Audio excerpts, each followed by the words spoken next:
Testing. Testing.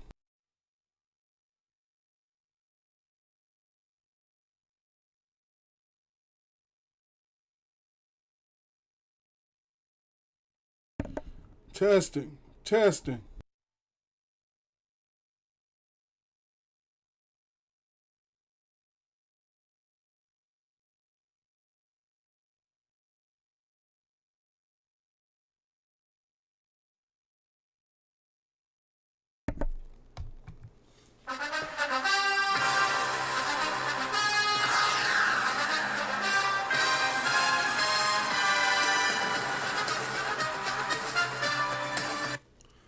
Welcome into another SR51 Media Show. I am your host, SR51. Hopefully you're having a good day today. If you're not, hopefully it turns around for you. Hopefully you're blessed out there. Hopefully you're having a good day. If you have not already, be sure to check up on your physical, mental, and spiritual health. Spend time with family. If you don't spend time with family, spend time with your friends. If you don't spend time with your friends, spend time with me. Have a good time today. We're going to sit up here. We're going to talk some football news, probably some gaming news, kick it for a bit. Might get a phone call or two, have to take a break. But, for now, we're going to be able to get it. Just to bring everybody up to speed that may be new to the podcast, I do so many podcasts lately. Just to bring everybody up to speed that may be new to the show, this is the SR51 Media Show. Where over here I play Madden, okay? I play Madden franchise. It is online, okay? It is not joinable, but it is online. The salary cap is on. It is on All Pro. The only thing I do is clear the cap penalties, but everything else stays the same. Injuries. I even turn the draft class strength up to strong, so whether I can keep up or not, we gonna find out. Now, I recently had to re-roll the franchise last night. Thank you to everybody that was there that checked it out. After re-rolling, I have a lot of people on the roster that I don't know if I'm going to keep up with. I was able to get the team up to a 90 with a 93 overall offense. Whether or not I keep it that way is conditionatory. So first off, we're going to come into re-sign players, right? And first off, we need to come into, the first thing we need to come into is team salaries. Okay, so first off, the 2025 salaries is $218 million. The 2025 salaries is $218 million, $279 million cap. I have $68.4 million. Hold on one second, didn't pull the stream up. Okay. I have $68.4 million in cap space. Here's the thing. I don't know if some positions I'm actually going to keep at the way they are. I know Shadari Sanders. I'm keeping Shadari around. He's my number 2. I also have Saquon Barkley, Tank Bigsby, and Chase Brown. I want to keep Chase Brown around. Fullback, I went out and got Patrick Ricard. Even though he has to get paid this year, I would like to keep him around. Wide receiver, I have A.J. Brown, Devontae Smith, D.K. Metcalf, Marvin Harrison, Jahan Dotson, and Johnny Wilson. These are two of my favorite wide receivers in the NFL, so I'm probably going to see if I can hold on to them. Tight ends, I have two of my favorites, Dallas Goedert and Kyle Pitts. Both of them are actually up for contract this year. I have Jordan Mailata and Jarrett Willis Jr. at left tackle. Left guard, I have Landon Dickerson. I also put Elijah Vera-Tucker at left guard. It really didn't change too much about his contract. I'm thinking about signing him as a left guard and then moving him to right guard to kind of save me some money. Center, I have Cam Jurgens and Connor McGovern behind him. Right guard, I have Tyler Steen. Right tackle is Landon Johnson. And I also went and picked up Ozzie. Ozzie is what I hope to be the backup right tackle to Lane Johnson. I'm hoping that he can get up to at least an 80 or so before Lane retires. Left edge, I was actually still mulling the decision on Jalen Phillips and Nolan Smith Jr. and Arnold. At right edge, I went out and got my boy Chase Young. I was a fan of Chase Young even when he was on the Washington Commanders. I think he's a very good speed edge rusher. I think once you put some talent under him, some time and some training, he'll be better. Espinoza, I'm not too held up on, but we'll see.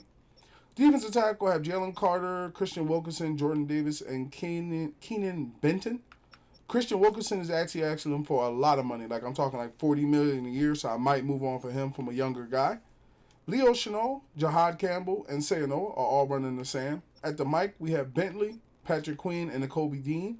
Nakobe Dean and Bentley may actually be moved for younger talent, and I may move Jihad Campbell back to middle. We might do a little bit of moving around there. Hold on one second. I need to change the shirt.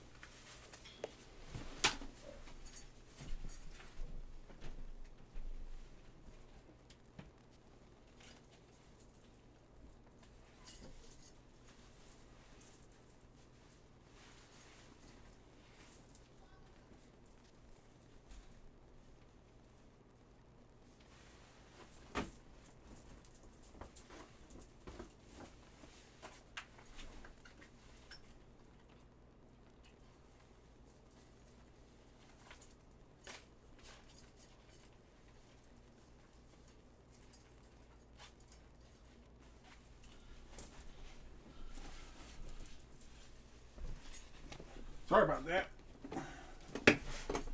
Oh, I'm here. All right, I'm here.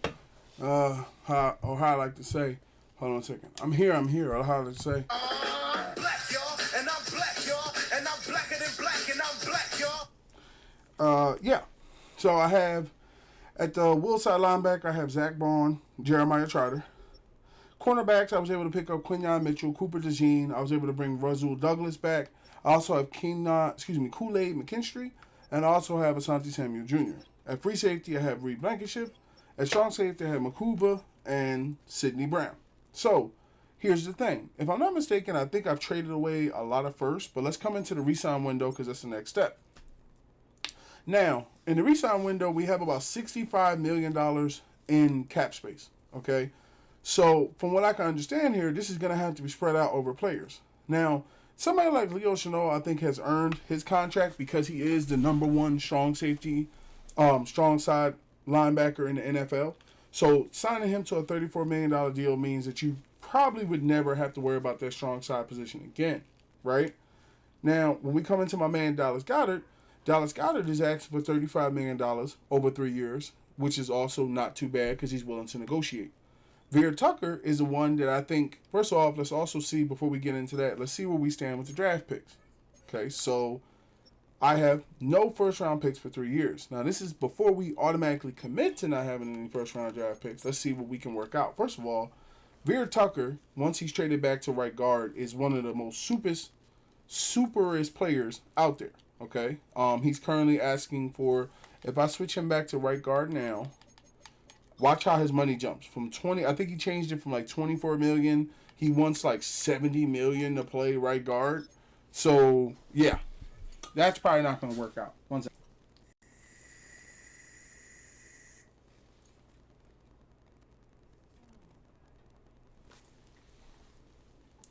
See how basically he went from 29 million to 70 million dollars over the course of 4 years. So Veer Tucker is basically already traded. Jalen Phillips also wants $36 million over 2 years. Now, what you may not know, not running franchises and things like that, if you don't, when a player has no interest, like when that green or bar, when you don't have green, yellow, or at least red interest, that means that the player typically does not want to be there, and they're only going to be there unless you overpay them to be there, right? Kind of like what went on with Myles Garrett, kind of what's going on with Dexter Lawrence, right? So when you look at it, it's smart to just move on from him. You could probably get another right guard and a first-round pick or maybe a set of players for him, right? Same thing with Jalen Phillips. Jalen Phillips wants $36 million for 2 years, but I'm pretty sure I could package him and maybe Veer Tucker together to get another right edge, or I could just let Chase Young and Nolan Smith do their thing, right? But Jalen Phillips is probably gone. Then you come to Kyle Pitts. Now, I brought Kyle Pitts over from the Falcons hoping that he would like being here, but I guess what it is he does not like. He has two interests, but I think he wants to be the number one tight end on the team to be happy. So let's see if I did go into the depth chart. And if you make him number one, does he have an interest to be in here? Because if he does, I have no problem with putting Dallas Goedert behind him just to, facilitate the contracts. But let's see. It might change something. It might not. Yeah. Okay, so making him number one actually brings down his contract to $25 million over 3 years. He's 24 years old, whereas Dallas Goedert is 30 years old. Now, I love Dallas Goedert as a Philadelphia Eagle, but I also have to think about the team, right? I could get a better player. I could really get a better player, younger at the position. But if I can, I would like to try to hold on to Dallas. And then now that I have Kyle Pitts playing over top of Dallas, he has a full green interest to be here. He's lowered down his amount of money, so he no longer wants $30 or $40 million. Now he only wants $25 million for 3 years, right? Then you have Keon Benton, who's also a nice up and coming young type defensive tackle, only wants 19. Christian Wilkinson wants to be here, but Christian wants $40.8 million over 2 years. So that breaks down to $20 million for 2 years. So that's $10 million a year, plus $20 million as a signing bonus just to be here. Okay, so Christian's probably gone. Asante Samuel Jr. has always had a poor, if I can say anything, he's always had like a poor demeanor in a sense. And I think that I can move him for another younger cornerback, so he's probably gone. Arnold, I brought here because the Philadelphia Eagles did pick him up, and he looked pretty, good on the run and everything. But once again, he doesn't want to be here. I don't really know what his problem is. He wants to be top of the depth chart. He wants to be somewhere warm, and that ain't either one of those places. So we'll probably move him for some sort of pick, right? Ozzy is cool. Ozzy is he only wants $5 million a year. I'd probably pay him that. AJ wants 15 over 2. I don't know. I'd have to kind of look at him to see how he's going to measure out before I pay him that. Jawan Bentley wants 18 for 2. Jawan's actually about to hit 30, and that's not a bad price for a good middle linebacker, especially when it's hard to find a middle linebacker. But at the same time, I'm going to think about that. Jarek, I would definitely pay him 12 for 2. Rasul Douglas wants $9 million a year. Rasul Douglas is actually 30 years old. So what I may do is look to trade him for a younger talent or maybe just a first round pick. Reed Blankenship wants $19 million over 3 years, but also that's something I can get around because I have the Brown brothers, which are Sidney Brown and Chase Brown on the team. So I was thinking about making Makuba the free safety and then putting Sidney Brown, or making Makuba the free safety and putting Sidney Brown as strong safety and trying to develop them up instead of going the $20 million route for Reed Blankenship. Nakobe Dean was 10 over 2, which is basically $6 million for the 2 years and $3 million as a total. As much as he would want to be here, Nakobe is falling. He's a 77. I don't know if he'll go up or he'll go down. But being a 77 and these two being normal means they're going to develop at a normal rate. So Reed might fall somewhere around 81, 82 by the time the year's over, maybe 83. And you'd be lucky if you saw Dean at 80. So he's probably gone. Jahan Dotson I like, but for $10 million for 2 years, which basically breaks down to more than $5 million a year for almost a 4th, 5th round halfback, I doubt it. Sayano was pretty nice. I like him as a linebacker, Sam side linebacker, but I feel like I can maybe package him up and do better. Connor, I'm going to keep because he is my backup center and he's willing to negotiate. Ryan Stonehouse, I'm willing to pay a little bit more for Ryan because he is a superstar punter, and I got him from another team. Patrick Ricard only wants $2 million a year. I'll probably lock him up for another year. And then we have the 5th year option on Jalen Carter, which is going to give him 2 more years, and the 5th year option on Nolan Smith. So the biggest contracts that we have that would equal out to you need their money, you would have to negotiate with them first. My first priorities would be probably, to be honest, my first priority would be probably Leo Chenal, right? Because if you have $65 million, let's say you have $65 million, you can only sign 3 out of these players, right? The best ones to make sure you have really are Leo Chenal, so you have the best strong side linebacker in the business, right? Dallas Goedert, possibly, because of the fact that he is a superstar tight end, and then Kyle Pitts at 25 years, at 25 minimum. But we also going to be moving some people around, so let's see what we can get, okay? So first thing out the bat, I would say Jalen Phillips' time on the Philadelphia Eagles is over. I put the franchise tag on him last year just to see what I could do with him next year, and he still has the same crappy attitude. Now, I have Chase Young as a starter, and I have Espinoza behind him, so I don't really need Jalen Phillips to start like that. So what I think I would do is, and then I also have some upgrades for him, so we can get him up to 83. Okay, make him look better for the squad. Okay, star. So what I would say is the position I think we need to get a little bit better at, in my opinion, there's some people I would go after. There's some people I would go after for his position.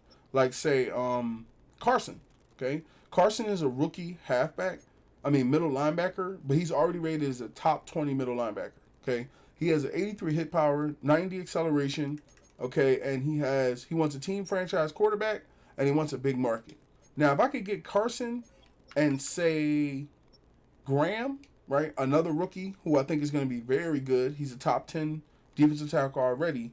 For somebody like Jalen Phillips, that would be great. But if I could mix in, say, Veer Tucker, I wouldn't have a problem with that as well because the first round picks don't mean that much when you're in a position where you're winning. Okay? So let's see if, say, Jalen Phillips would pay for both these guys. Now, you could be wrong, you could be right. You don't really learn until you try in Madden. So let's say those two guys for, let's say, what are you looking for? Let's say those two guys for Jalen Phillips. Okay? They have no interest in that. Okay? So then let's put in Veer Tucker and see how far we are. Okay. So basically, because you're trying to trade for rookies that are going to be good, you can't have those guys. So they say that the position we need is free safety. Okay? So let's see about going over to the Texans.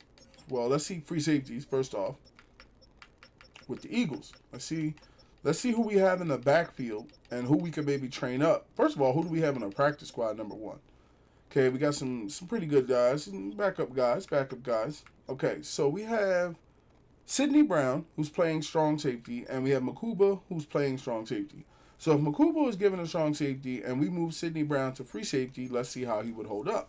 Okay, so he wouldn't hold up pretty well because of the fact that he has 67 zone coverage and 74 man coverage. So in a way, Sidney Brown is almost like a cornerback more than he is a safety. So I don't have to, I think, trade him or do anything like that. I think I can actually keep him on the squad as like a backup behind my guy.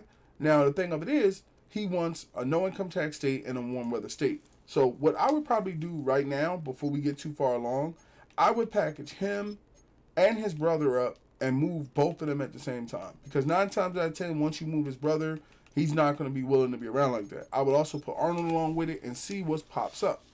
Okay, Najee Harris, Donovan Williams, okay, all right. I would say myself, how about this? I remember seeing that, because we're looking for a free safety that can hit, right?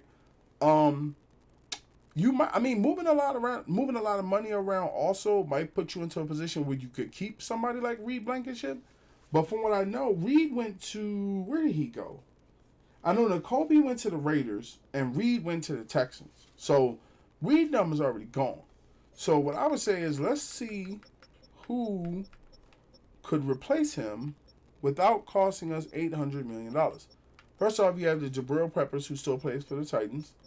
You have Justin Simmons, who is a superstar mentor, but you have nobody behind him.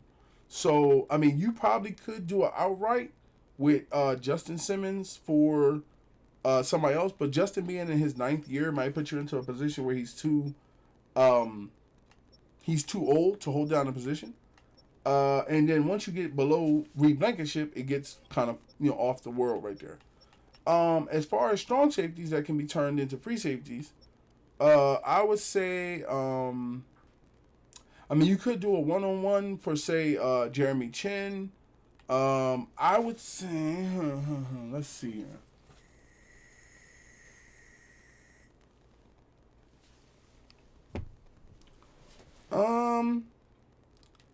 Let's see here. From what I can tell, there's no superstars that pop out like that to me. And really, there's really not that many safeties, period.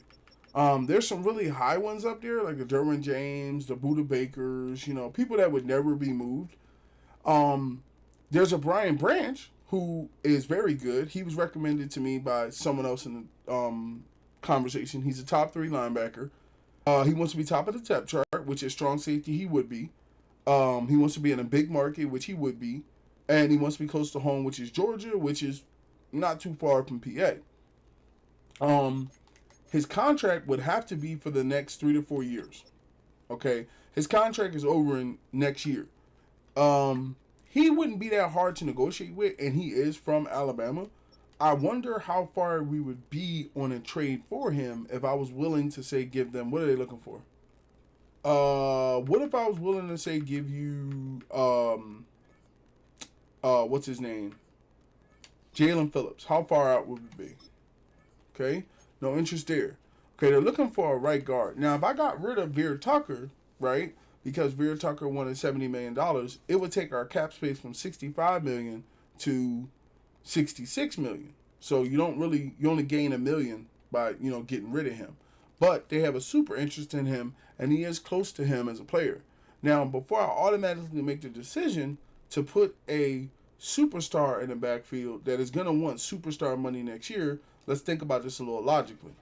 Because 9 times out of 10, Brian Branch being on a 1 year contract, when you look at somebody else that's in the same room, I would say when you look at Derwin James, right, who's not that far off, his total contract comes to somewhere around almost $80 million. Manny, yo, welcome to the stream, Manny. Yeah, this is an online franchise with the cap on, trade deadline on, practice squad stealing off, strong draft class and everything, man. We doing it live. We doing it live. Because, I'm black, y'all, and I'm black, y'all, and I'm blacker than black, and I'm black, y'all. So, here's the thing. We got to think logically, right? So, the better thing would be to secure someone that can hold down the position, but someone that actually, let's say, you can get away with paying a certain amount of money to. Now, C.J. Gardner-Johnson is also one of my favorite Philadelphia Eagles, and he's under a $9 million contract. He has no penalty, and he does have a savings. So his contract is for 2 years. He wants to be top of the depth chart, he wants the highest value offer, and he wants a warm weather state. So we would have 2 out of the 3. So there's a possibility you get him in business. He doesn't want to play here as well. Okay?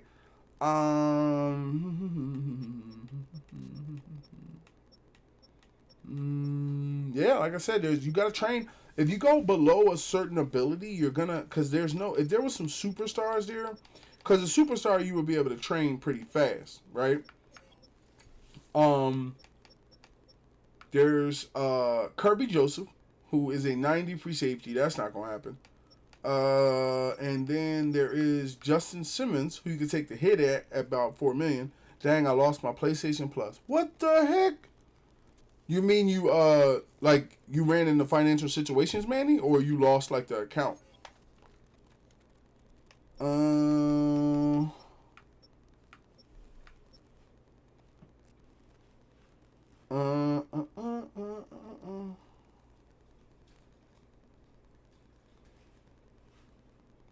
Oh, you mean your subscription is over?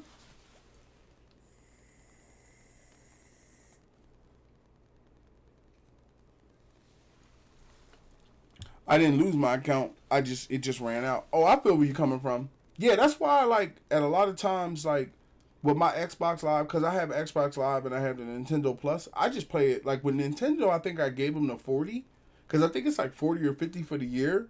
So I just decided to give them the 40 or 50, and then with Xbox, I pay that joint monthly because that joint come out to like $300-400, and I ain't giving nobody no $300-400 for no service. I don't care if I do play it every day, So I just give them a little $20-30. I ain't got no water. I give them a little 20-30 little bucks every month.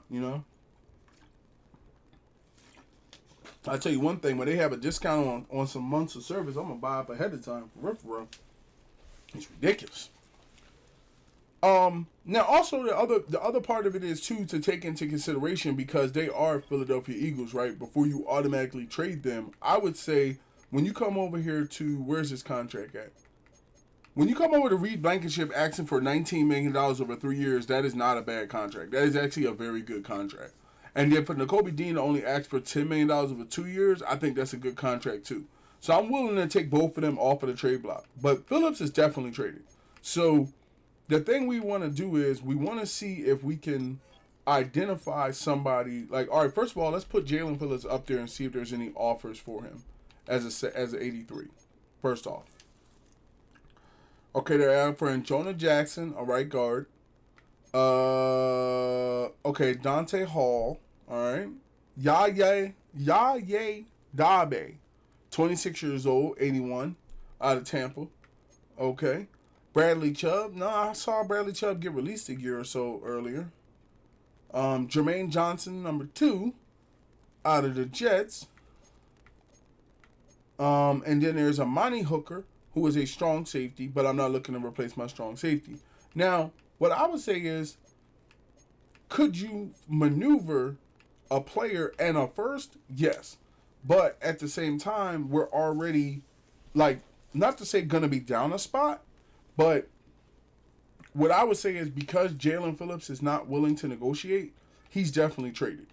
Now, I didn't get no offers for him right out the bat. That's how I could tell his main offers were in the offseason. So I would say going through the positions, let's see what Marvin Harrison is at. Marvin is, he's pretty good. He's okay. Spend some first to get him. What I would say is, let's look at trying to see about a right tackle. You know, you have a 73 right tackle, but you're about to lose your right guard. So a right guard or a right tackle that's pretty good would be nice. There's Brian O'Neill from Pittsburgh. He's 6'7", 310. Been in the league 7 years. He is looking for scheme fit, no income tax, and big market state. So we would be 2 out of the 3. 2 out of 3 hit is nice, but that may cause a problem. Let's see here.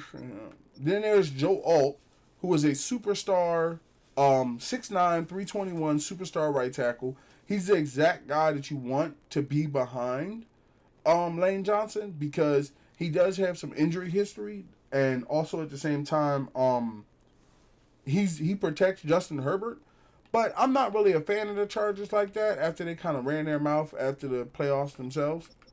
And then there's the left tackle room. Now, in the left tackle room, you kind of also have Rashawn Slater, who's very good. And then you have Christian Dorsal. Now, Christian Dorsal was the left tackle for the Vikings, who can also be made a right tackle. But we have to start looking at these motivation and tags. He wants to be top of the depth chart, warm weather, and close to Maryland.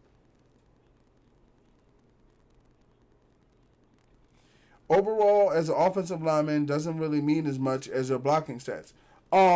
Just to show you straight up, overall does mean a lot. I don't know which one you're running, but if, like, all right, prime example, right? I'll give you an example. If you come over to, let's go down the list a little bit. If you take Troy Fontanu, right? Troy is only 77. He's a star. He has a lot of good blocking stats. But is he going to stop Micah Parsons? Is he going to stop Myles Garrett? You know, these are the type of things. How long would it take for him to go from top 20 right tackle to top 10 or top 5, right? Jalen Phillips at his position is, let's see what he is. He is rated as, because he up there right now, he is a top 7 edge rusher in NFL. To trade a top 10, not even top 10, but yeah, it's top 10 really. To trade a top 10 talent in the NFL for a like level 23 player, that's not really smart. Now, I could also take the hit and get a very high first round pick and go to free agency, right? Because his money would be off my books. So let's see what it would look like, at least from my rebuilds, because 90 over linemen get let more sacks. Oh, I'm not saying we go on 90s. Oh, no, 90s won $100 million. Paxton, number 30. Welcome to the 5196 community. Welcome to one of the best online communities available today where you are appreciated. Thank you for your support and welcome into the group. I hope you're enjoying the stream. Okay, so he only making $500,000 because I hit him with the, you know, the, what do you call that there? The, what's the name of that thing? Franchise tag, right? So at 93, you could go somewhere that needs an edge rusher, send him to, say, the AFC. You can send him to the Bears, right? My opinion would say, see if you can hunt down a team that has 2 first-round picks and see if you can't take them from him, you know? Because why, if he's top, well, you ain't getting no number 2 and number 5 for no Jalen Phillips. That ain't going to happen. But I know there's some teams like, okay, the Cardinals. I sent my 32 over there. Said, what about the Jets? I got a Veer Tucker from the Jets, right? Madden, welcome to the 5196 community. Welcome to one of the best online communities available today, where you are also appreciated. Thank you for your support, and welcome into the group. Hope you're enjoying the stream. 1 second.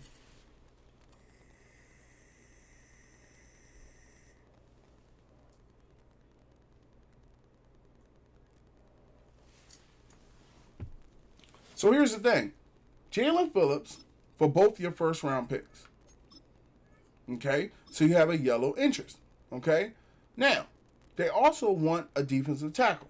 Now, here's the other part of it too. You have other pieces you can use that are starting to say they want to be here, but they want a good amount of money. Now, when you come into Jawan Bentley, right? Jawan Bentley is nice. He's only been in the league 7 years. Okay, he has almost a 90 play recognition. He is a top 7 middle linebacker, and he wants to be here. Oh yeah, the 2 first, yeah. So and I'm gonna go to we're gonna check out the Jets in a minute, right? I would say I don't want to lose any linebackers, but I would say with Christian Wilkerson may be his own first round pick. So I'm not going to say get rid of him.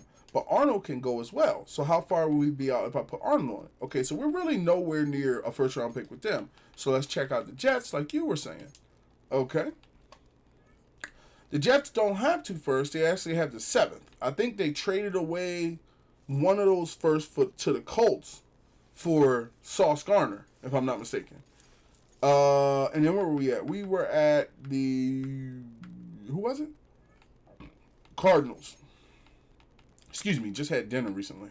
Delicious dinner. We had chicken Alfredo tonight. Let's see here. I'm looking for at least 2 firsts, if possible, in this year's draft for Jalen Phillips. I know it seems pretty high, but like right now we're in the middle of a gold mine for edge rushers. A lot of people are overpaying. So let's see here. I don't think there's a lot of. I think that. Oh, here we go. Okay, so we got the Rams, who's also looking for not an edge rusher, but you never know. They don't have a real interest in him. Okay, they have interest in a Mike.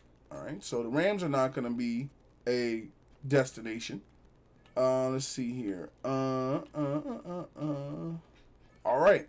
So yeah, the Cardinals are the only game in town with 2 first round picks. So let's do this. Let's take Jalen Phillips off and let's put Veer Tucker on. Because as you know, Veer Tucker wants like $70 million to be on the team. And also, just to kind of put it out there, $70 million doesn't always mean $70 million. The player may say, hey, I want $70 million. And then you go to offer them the 70 and they be like, that's not enough. Then you offer them 80, that's still not enough. Then you go the third time and they be like, I'm going to test free agency. Now you can't trade them. You can't get anything. They just walk. Okay? So let's see with Veer Tucker how close we would be for 2 first round picks. Okay? Still not close. All right, so let's see what you would get for offers for Veer Tucker. Defensive tackle, halfback, pretty good right guard, halfback, Bradley Chubb, Paulson Adobe, Zadarius Smith, Roger Ralston, and Jimmy Ward. Okay, how about if I was to send you Veer Tucker, how far would we be out for Josh Hines-Allen? Okay, not really that close. How about for, say, I am in the first year, Jose. How about Jalen Phillips? Okay, if I want it, I don't really want to split them up. Okay, so let's do this. Let's take the hit, right? 1 second, I gotta run and do something. 1 second.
Sorry about that short dip off, but I'm back now. Okay, so I think it's better to set ourselves up in the draft, right? Maybe get some first and then look to get lower positions. Okay, so number one, Veer Tucker and Nolan's Jalen Phillips don't want to be here, right? So what we could do is let's look at the right guard room and see if we can finagle a young right guard. Hold on one second. Let me pull up the chat. Peyton, welcome to 51 Dynasties community. Welcome to one of the best online communities available today where you are appreciated. Thank you for your support and welcome into the group. I hope you're enjoying the stream. Okay, now you got Veer Tucker, who's very high on the right guard list. He's young, blah, blah, blah, blah, blah. Is there any superstars below him? Okay, there's Brian Schefter, who's a 10-year mentor. He was actually in the free agency room. I should have picked him up, to be honest, but I just didn't want to spend that much money on a young guy. Then you got Wyatt Taylor, who's also a trade target veteran. Okay, so let's see if you could maybe pick up Wyatt Taylor, right, for say what are they looking for? Left edge. Okay, so I mean I feel like Nolan Smith is too good for that, but let's see how they would feel about Arnold for him. Oh my God, they just handed over Wyatt Taylor. Oh, okay. So now we have a right guard who is a little bit older than Veer Tucker, but he's actually a superstar. So now that gives us the ability to trade out a Veer Tucker. Now let's see where we are with a contract with Wyatt Taylor. Wyatt Taylor is going to be up for a contract this year. Okay, he has 2 out of the 1, so he may be a little disgruntled. Let's go on over to the re-sign room and see what we're looking at here real quick. Okay, he is, what's the result? He is not wanting to be here, but he only wants $11 million a year. So I could probably pay him the 11 or probably 20, right? I could probably pay him $20 million, lock him up for the next 2 years, and look to get better in the free agency, right? That saves me a difference of somewhere around $70 million. So what, 3, 4, 5, 6, 7, about $50 million not signing Veer Tucker. So now this gives me the ability to move Veer Tucker away without actually losing a first-round pick. So let's see if Veer Tucker was traded. Let's just go past. First of all, let's just go to teams that have interest. The number one team that has interest, whoever is offering picks, the earliest picks, they have the most need for the position. Okay, the Bengals are looking to secure the line with what's his name? Now, would the Panthers be willing to say trade T-Mac for him? You know what? It doesn't really matter because we need first round picks because that's how we're going to stay good. Because with that strong draft class they got, we're going to need to have some picks. And I ain't got no first round picks for 3 years. So with the Bengals, let's go ahead and take both of those. Oh, wait. Whoa. Take both of them players off. And do you have a first round pick? Okay. I will trade you him for a first round pick, number 17. And how about a first round 17 and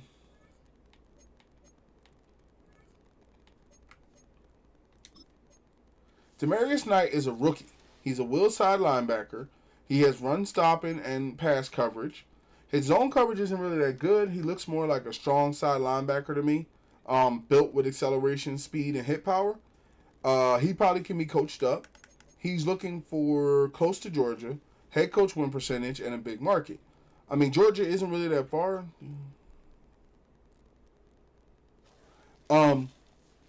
He's probably not going to be that. 1 second.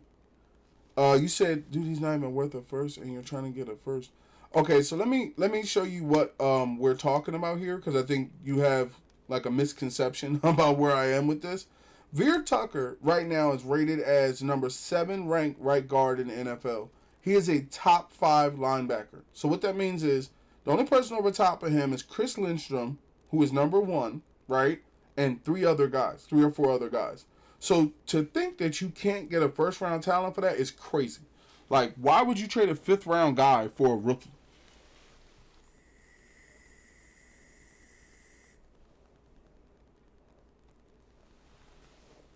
Sometimes what you got to understand is you can make a good deal at certain times of the year. If you sit back and let, the rookies that are behind him get better and better and better, then yeah. And last time I checked, Veer Tucker, let me see something here real quick because I work off of facts. I don't know how all these other content creators do it, but I'm pretty sure Elijah Vera Tucker, new contract. Last time I checked, didn't Vera Tucker just sign a contract for like $100 million or $80 million or something like that, bro? Still, I don't care. You gonna give me his worth. Let me see. I know he just signed. Hold on 1 second. I know he just signed a contract. Elijah Vera Tucker signed a 3-year, $42 million contract. So that man worth the first, you know. Oh, hey, in real life, that man just signed a 3-year contract for $42 million. And when you number 5 and you only 26 years old, bruh. Let's see what we got as an ability. Okay, let's see what's out there. Let's see here. I'm really trying to stack up on my linebackers, and I mean, the young boy you got is nice. He looked like he's gonna be nice. I mean, he could be better, right? His motivation and tags close to Georgia is kind of close to Philly. Head coach win percentage, that'll take a while to build up, but the big market would be there as well. He's under a 4-year rookie contract. I could probably also exercise a 5th-year option, but a 75 not greenlit. It's kind of a stretch, okay? So let's see, before we take that, offer from them, what other team was offering? The Buffalo Bills, okay? Also, the hidden dev rookies are, I know the hidden devs are impossible. Like, that's why, like, as soon as you said that, I was like, yeah, the hidden devs are probably going to be impossible. You could necessarily, could you finagle a first and Matt Milano? I mean, Matt Milano is pretty good. I mean, Matt Milano is very good. Let's call it what it is. Matt Milano is very good. But Matt Milano also is up for a contract this year. And I don't want to put myself into a situation where I get rid of a player for a player. Could try the Browns rookie linebacker. That's where I'm thinking about that boy, the Mike linebacker Carson. I wanted Carson and what's the name, but I'm going to be honest. I think the picks are more important than the players. I think it's better to just kind of like take the hit at right guard because I got Wyatt Taylor now and secure the future. Because I don't want to pay too much attention to the current roster and then like people leave or retire or something because I got the draft class on strong. Hold on 1 second. I think I'm off a little bit where you can't see me. Give me 1 second there. Let me see if it improved it. Give it a little bit more of a tilt. All right, there you go. Let's see if a 17 pick, first round pick. Let me see this. How about from the Bengals? How about we go, if you were willing to go this route, right? Because Trey Henderson, he didn't make his way to the, I know they wouldn't give me Trey. Because Trey played for the Bengals. He going to want ridiculous money anyway. So I'm not, certain people going to want ridiculous money. If they're willing to, let's see how far we would be out. I'd take the hit on that linebacker. First round pick and a linebacker. Okay. First straight up. Okay. Close but not close enough. So he is a first, just not to the Bengals. Okay. So that eliminates the Bengals. Bills not so much. Then you had the Browns. Okay. So we have a hidden dev trait on the Browns, but we also have JOK. Now, I picked up JOK one time, but he does have a little bit, to be honest, of a bad morale system, if I had to be honest. He wants to be top of the depth chart, which he wouldn't be at will linebacker. At Sam linebacker, maybe. But I got, I know, it's one of those, like, you said, look for a green link on every team. Yeah, you know what? Let's see if we can find a green. A green would be an automatic pick. Plus maybe a player. Bengals is yellow. I don't think anybody gonna be green. See, when you have a bad personality, to be honest, I notice Madden penalizes players for that. I notice like when you have that, I want this, I want that, I want to be on this team, I want to play in a warm weather state, I want it to be tax income free, I want to, it's like a lot of teams will be like, I don't feel like dealing with that. So let's see here. Yeah, nobody went green. So I would say, how about you look for somebody that's looking for a right guard. They got to have it in the team needs. If they have it in the team needs, then that could be somewhere. And I also want to ship him to the AFC. I don't want to strengthen a team that I may have to play in the playoffs because I tend to play a lot of defensive tackle, and I don't want to have to deal with this guy. Let's see. Not a lot of people looking for right guards right now. Okay, we got the 49ers who are looking, but they greenlit on him. Okay, we got the Jets. Now, when we come into the Jets, they have at linemen, not that many. Okay. Quincy Williams, who's an 82 overall linebacker. Now, I saw him go into free agency and my other role simulation. He has an 84 play recognition, 76 zone coverage. His brother plays for the Cowboys, right? If I'm not mistaken. He wants the highest value offer, big market, and Super Bowl chance. Okay. What's his contract looking like? He is a number 7 ranked weak side linebacker in the NFL. Okay. Let's see what he is looking for. Up 1 year deal. Okay. So how about we do him to the Jets, right? And if I'm not mistaken, the Jets have a very high pick. Now I don't know if they'd be willing to come up off of it, but that's a very high pick that could solve a problem right now. How about the number 7 pick in this year's draft? Okay. They're not willing to do that. Okay, which is understandable. They are also looking for a halfback. Now, I also have some other people that I can put along with this trade to make this go across. Now, let's see where we would be at then. Okay, still not enough. All right, now let's take down who we would get offered once I put all these guys in here. Okay, you're being offered Montez Sweat, who is an 81 left edge rusher from the Bears. Chris Jenkins, Keon Coleman, Grant Dilpit, Tiki Smith, Quincy Williams plays for the Raiders now. Oh, he does? I thought he was I thought Quincy I thought Quincy, well, Quincy does play for the Raiders, but I thought Quincy was a free agent.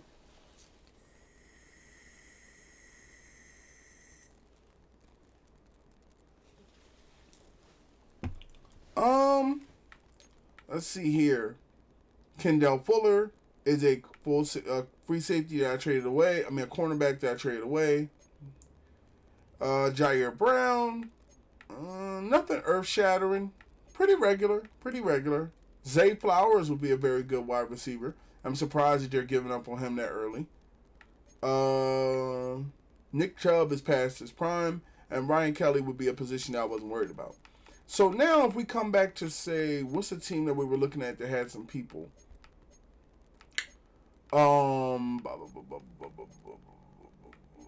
Let's see Montez Sweat. Let's see what Sweat got going on with him real quick.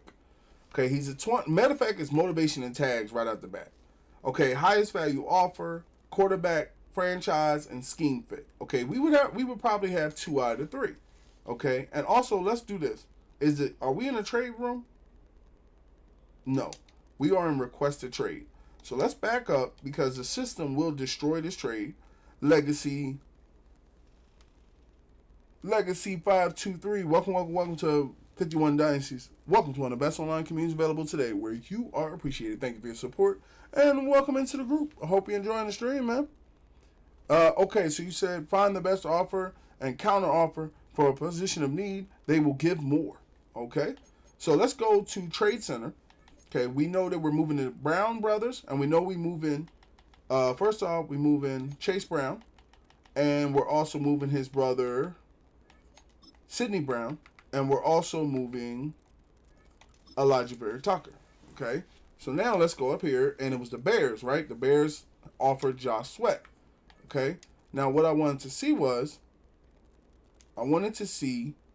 what Sweat's contract is. Like, how long does it last? Okay, he has a 3-year deal, which takes us out of the running of having to look at cap hit. Oh, my God. Woo! Woo, Jesus. $25 million? Ooh, a little rich for my blood. Oh, I don't think I could do that. No wonder they willing to trade that guy. They trying to get $25 million off of. They cap. Let's see what else we got here. Chris Jenkins. Joel Bento. 85. Middle life guard. Okay, excuse me. All right, what's Joel? Oh, my God. 11 years in the league. I mean, he still is a great lineman, though. You know? But I got his other teammate, Wyatt Taylor, but I don't know how long he would play. And then it is true. What's that contract looking like? $11 million? Let me ask a question. What was the team I was looking at? The Cardinals, right? What's the Cardinals' interest in these guys? A little bit? Okay, so what if I now ask for those 2 first? Okay, they willing to hold on to them first. Okay, so you said find an offer and counter. So let's see. All right, what about with the Browns? What if I let you keep both of those? And I mean, y'all got the 5th round pick. I know y'all not probably gonna go with this, but I really, really want your defensive tackle, Graham, because then that lets me move. Zay Flowers is a great offer. You think Zay Flowers is a great offer? I have Devontae Smith, DK Metcalf, AJ Brown, and Marvin Harrison. So I'm trying to be more about like the picks than I am the player. So that way it's like I'm secure in the future, you know? And that is true. Younger would be valuable. I know they're not going to go for this, but let's see. The number 5 pick in Mason Graham. Yeah, I kind of figured y'all wasn't trying to hear that. Older players, they probably would be trying to hear that. Let's see. I'm willing to take the hit on JOK because he's only 25 years old and he's a very good will side linebacker, even though his mentality is like a problem sometimes. He wants to be top of the depth chart. If I move him to Sam's side linebacker, he could be number 1, but I like Leo Chenal better, so he's going to be mad at that. He's not going to be close to Virginia. He's not. See, that's what I'm talking about. His mentality. The mentality is going to change how he develops. If his mentality isn't good, he's not going to develop good. So, let's see. You offer Joel Bento, right? Before we take the Joel Bento trade. Even Bento is who I'm really looking at because that's a very good lineman right there. And Landon Dickerson does have an injury streak. And then there's Kendall Fuller, who is coming out of that. He's 30 years old, 84 cornerback. I mean, I could use another good one. You know, somebody that I don't have to pay right now, but I'd have to pay him right now.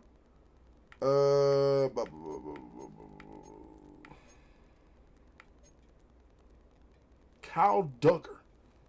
They said the Duggar. Do the Dougie. Eric Jones. Charles Clark. Jimmy Ward. Aaron Jones. Okay. How about, I know this would sound wild. How about Ernest Jones? I know y'all gonna turn this down possibly, but I'm willing to take a shot.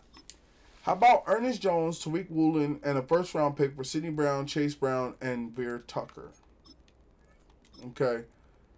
What if I took Chase and him off, and I was willing to put on, say, Jalen Phillips? Okay. So that's a far off trade, just to know. What position are you looking to get? If I had to be honest, I want to get a nice rookie, right? Alex, welcome to the 51 Dynasties community. Welcome to one of the best online communities available today, where you are also appreciated. Thank you for your support, and welcome into the group. I hope you're enjoying the stream. Let's see here. I know y'all like the Zay Flowers trade. Zay Flowers is a good wide receiver. And they might give. Did they take the trade away? 85 Zay Flowers. That boy got some speed on him, boy. That boy fast, boy. That boy fast. The wide receiver position would be nice to get. Let me say it like this. If I could get Zay Flowers and a 1st, I could see trading Veer Tucker to them. If they would be willing to give me Zay. First of all, let me see Zay Flowers information. Number 1. 2 years in the league, playmaker. Okay, has all the intangibles. Top 5 wide receiver. Big market, which we'll have. We won't have a mentor to position, but we will have the quarterback, franchise quarterback. Yeah, let's see if they will be willing to roll with that and say, how about that and a 27 first? Close but no cigar, which is understandable. I can respect that. Okay, I got one for you.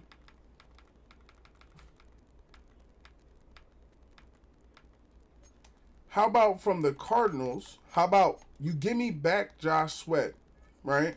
And my pick that I gave you, and I give you these guys. But see, Josh Sweat's a $7.3 million cap hit. He also, if I'm not mistaken, is under contract for 4 years.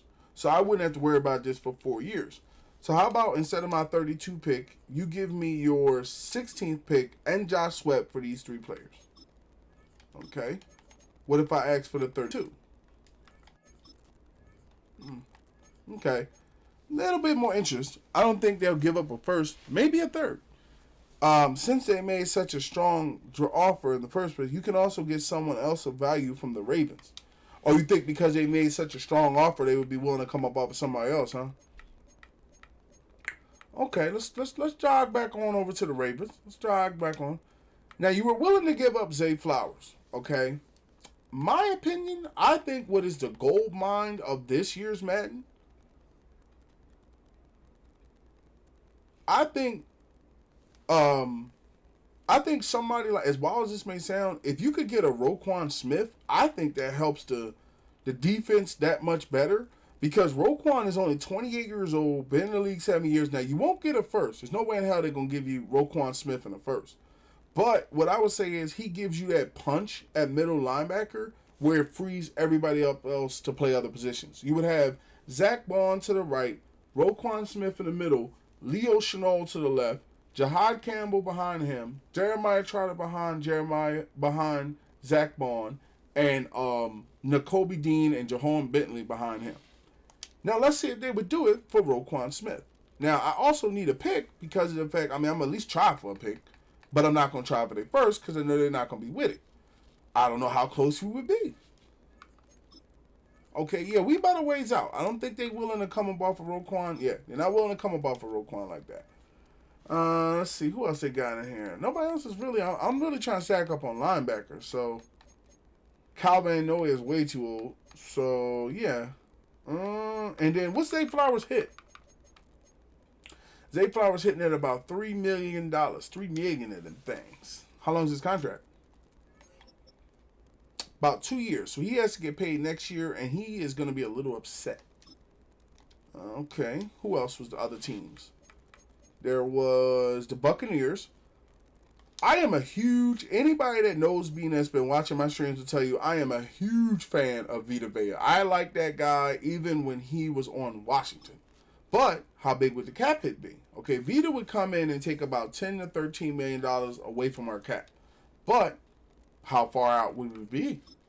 Yeah, they're not letting Vita go. Okay, so let's do this. Take Sidney Brown and Chase off and just straight up go and see what you get. A little bit less, not even a little bit, a lot. So what I would say is pick a team and take their first. Pick a team that you think, okay, you have an edge rusher. I wouldn't even take a player. I would let them keep the player and take the pick, in my opinion, because that way you're guaranteed to pick. So if I wanted to send him to, say, the AFC, the Ravens offered me Zay Flowers. So I'm pretty sure if they're willing to offer Zay Flowers, that they would be willing to offer picks. So let's see how much you want this guy. 1, 2, 3 in this year's draft. Okay? Little hesitant, huh?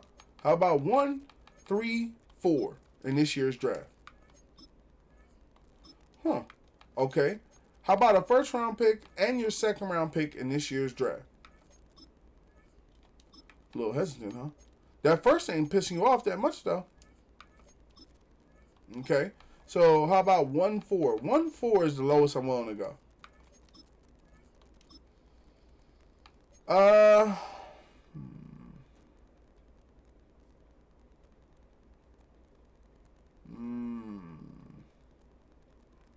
It's a tough decision. It frees up money.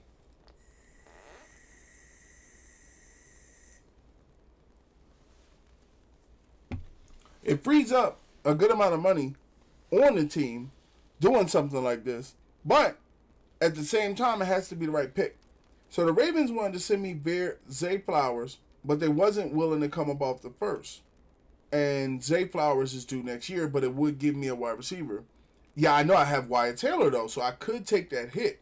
So if I'm going to take a hit, I don't think I should take a 27 hit. I think the 27 hit is way too late.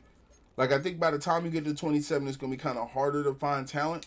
So let's see out of all these picks. The Bengals got 17. The Bills have 30. So that's not going to work. The Browns have, I know the Browns got to have them a huge draft pick. They got 2 and 5. How about the number 5 pick in this year's draft for this guy. Yeah, they like, we ain't having that. We'll send you some players, but we ain't having that. The Buccaneers, I wanted to see him, Ravens first and a second, to be honest. Go to the Chargers and see if you can get Joe Alt as listed as a backup left tackle so you can get him for backups. First of all, I wouldn't even take Joe Alt as a backup. I would make him my backup behind Lane Johnson, and that boy is ready to go next year. Let's see. How about, where is he? Joe Alt. Okay. How about Joe Alt, and let's see, just to be spicy, a second round pick. Okay. How about Joe Alt straight up? Yeah, they ain't trying to hear that. They're like, bro, we got the best, one of the best right tackle and left tackle rooms in the business. We ain't hearing that. Would I do a straight up trade for Josh Sweat? I mean, I have Chase Young, so I don't really need a Josh Sweat. And I think I could also build up somebody to his position. So I would say with the Cardinals, how about the 16th pick in this year's draft?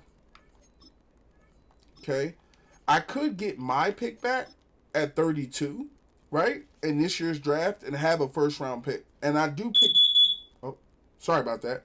That's just. Hold on one second.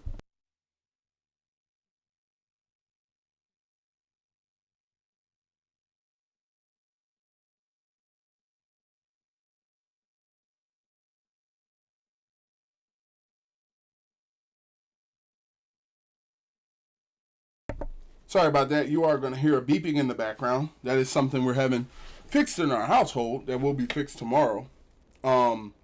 It's just something I have to deal with today. So I do apologize for the beeping in the background.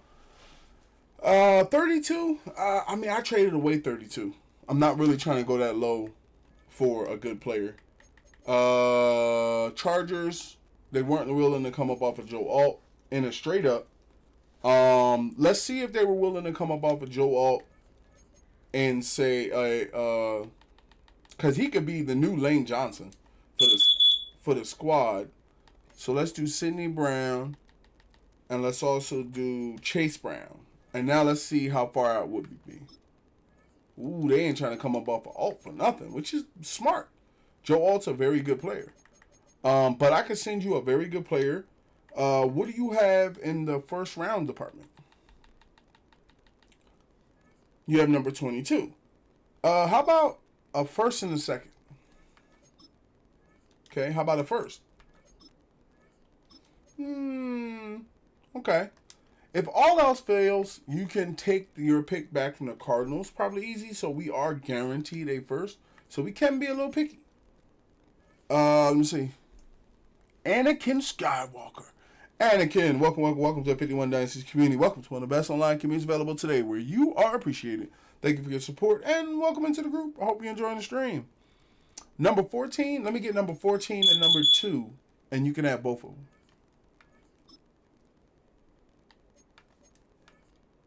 This trade would what? This trade would put the team over the salary cap if accepted. Oh, okay, they can't make just that trade. Okay, they need to solve up about. They need to take away $3 million to be able to. They need to take away $3 million to be able to make this trade happen. How about this? Let's identify, because I think Jalen Phillips is a first, in my opinion, right? Let's see. Jalen Phillips is a first, and we have Wyatt Taylor. So let's see who is a very strong. Let's see what we need to get better at. We need a right tackle, but I have him, and I can always draft or go into free agency there. Jalen Phillips is going to be traded, and Nolan Smith is a starter. Chase Young got it on lock. Do you use coaching abilities? Yes, I do. Star Cross, welcome to the 51 Dynasties community. Welcome to one of the best online communities available today where you are appreciated. Thank you for your support, and welcome into the group. Hope you're enjoying the stream, man. Or person. Okay.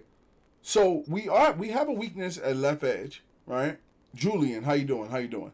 Jalen Phillips is up for a contract, right? And let's see where we're at. So Jalen Phillips is only looking for $36 million, okay?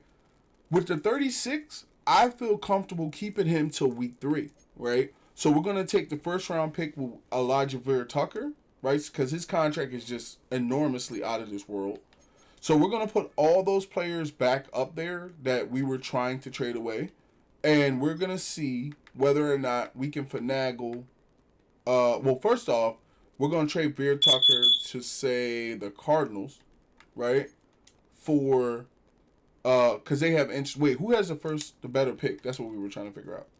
Who has the better pick? We were on to the Cowboys. Nope. Dolphins. What pick do you have? I know it ain't good. Number 13. I take number 13 for him. Okay. What if I put Chase Brown and Sidney Brown along with it? Okay. Almost there, but not right away. Okay, so the Dolphins are not willing to come off of that pick. And then there's the 49ers, Giants, Jaguars. Okay. Let's see here. Jaguars, they don't have a first round pick. Why? I don't know. I don't know what happened to the Jaguars. Yeah, it's an online franchise. He said, bro, trying to scam the Dolphins. Hey, man, y'all looking for a lineman. My man is number 5 in the NFL. Right now, he's ranked as number 7. So, number 7 in the NFL. What you going to do? Also, anybody that's coming in, Browns own Jags pick. They do. Dang, how many? Ain't somebody got like 3 or 4 first round picks this year? Ain't it like the Jets or something like that? They got like 3 or 4 first round picks. Okay, then you got the Jets. They only have 1 pick, but they are offering a very good player in a 4th, and they are looking for a right guard. Really, he came from the Jets, so it'll be up to them if they want to take him back. Nope. No, I'm probably gonna have to settle for that 32 that I had to start the year off, which isn't a problem to me because I don't want to empower none of these other teams. The Saints probably have a very good first. They have number 9. Wick, yo, welcome in, welcome in. Okay. Oh crap, backed up too far. Elijah Vera Tucker, and we were on the Saints, Steelers, and Texans. Okay, so a counter offer to this would be, what picks do the Steelers have? Okay, the Texans have 25. I would be willing to take 25 if you were also willing to give me C.J. Gardner-Johnson back, and I would also give you Chase Brown and Sidney Brown. Okay, so the problem is that I'm not putting enough weight behind the players because we are close enough in the pick where I'm pretty sure if I put a good player up there, we would be able to make it work. Let's see here. Where is some other positions where we have some people? Tight ends is cool. The line is building itself. How about Espinoza? They have no interest in Espinoza. Oh yeah, Jahad. Well, that's Jahad Campbell. I was about to mess up. Bentley, Crowder. We're gonna need a lineman. How about Rasul Douglas? Oh, that's another person too. Rasul Douglas' contract is gonna be ridiculous this year. So let's do Asante Samuel Jr. You got interest in Asante? No? Okay. How about Rasul Douglas? Okay. How about Rasul Douglas and Elijah Vera Tucker to bring back C.J. Gardner-Johnson, a player that I love, right? This is franchise. C.J. Gardner-Johnson, a player that I love, and take away some of the cap hits from us. Now, how long does C.J. also have to negotiate as far as a team goes? 2 years? I'll take that. First round pick 25 this year, and C.J. Gardner-Johnson for Elijah Vera Tucker and Rasul Douglas. Ooh, okay. Okay, little close. What if I put his halfback on there too? Close but no cigar. So something like this, as far as the trade, looks more appealing to people. Now let me see that re-sign window. Wasn't Rasul Douglas asking for like $50 million or something like that?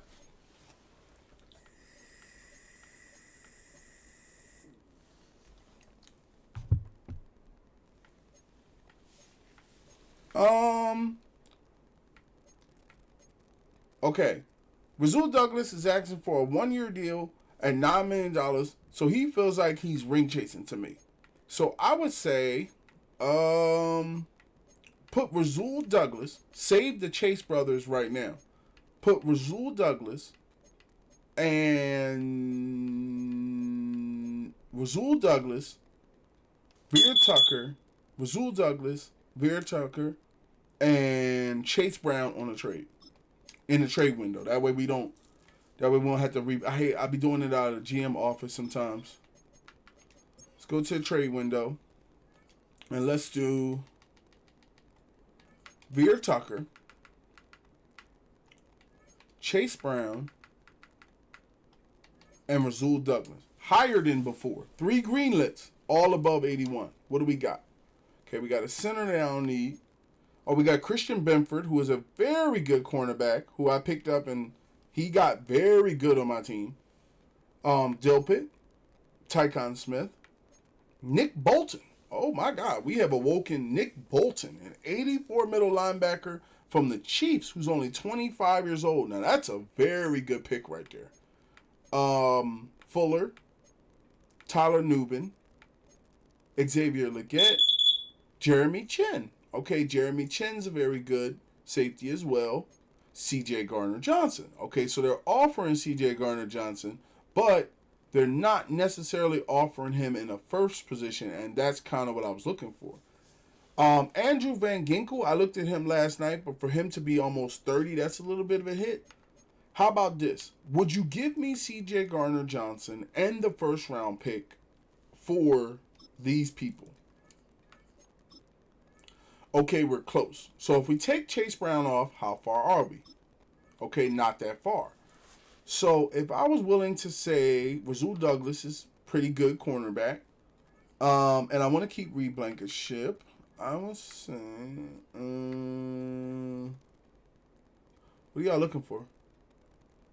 D tackles. Christian Wilkinson is not going to work out for me, but I know that he's more of a first-round pick. So how about this? How about you take off Rasul Douglas, right, and we back it down a little bit. How about C.J. Gardner-Johnson and a second? 2 seconds. I'd take 2 seconds and C.J. for Elijah. Okay? This is what I'm going to do. I'm going to also offer you quarterbacks that win MVP hold so much value, so do cornerbacks. Wait, hold on. School is boring. Welcome to 51 Dynasties community. Welcome to one of the best online communities available today, where you are appreciated. Thank you for your support, and welcome into the group. I hope you're enjoying the stream. Let's do Veer Tucker, as well as his brother Sidney Brown, and as well as Kai. Welcome to the 51 Dynasties community. Fatboy251, welcome to the 51 Dynasties community. Welcome you both to one of the best online communities available today, where you are both greatly appreciated. Thank you for your support, and welcome in. Okay, let's do Chase Brown, Sidney Brown, Veer Tucker for 2 seconds, and my man CJ. What do you say now? All right. So if you took off one of the seconds and was willing to say back down to a third, where are we? Okay. If you're willing to back down to a fourth. Okay. Now how about this? What if I take off both of those and those both seconds and just back it down to 2/4? Now, the reason why I'm willing to take this trade number one is because C.J. Gardner-Johnson was one of my favorite Philadelphia Eagles that I did not want traded. So having him back helps my backfield. The fourths actually help me because they're actually picks that I now have. And I take away Veer Tucker's money. So now let's come into the re-signs and see where we are now. $62 million and Veer Tucker's gone, and we don't have to worry about his contract or anybody else's contract at that point, right? Now what we can do is come in. Veer Tucker's out of here, right? $56 million in trade money. Now we can come in and have a different look at the team. Okay, so now we have Chauncey Gardner-Johnson as strong safety, and we also have Makuba behind him and Reed Blankenship there. Okay. So let's see what Chauncey is saying. Where is it? Oh, motivation and tags. Okay. So he wants to be top of the depth chart, which I'm about to put him at, and he wants highest value offer. So first thing I need to do is move him over there to see what that does to his morale, because he probably is not listed at the position. So let's go to strong safety, and let's make him the starting strong safety. Take out Rasul Douglas, put him in, and Makuba behind him. Okay. Now, let's come back to player roster. Oh, Caleb, yo, what's up with you, man? Welcome in, welcome in. I apologize to everybody about the sound effect in the background. There's a sensor that has to get changed out in my house tomorrow. We have a technician coming out for it, but they were only available tomorrow. All right, CJ Gardner-Johnson is at 84. He is now top of the depth chart with T-Love. He's getting paid money, and Philly's cold, but that's just the way it is. But CJ is back in town, okay?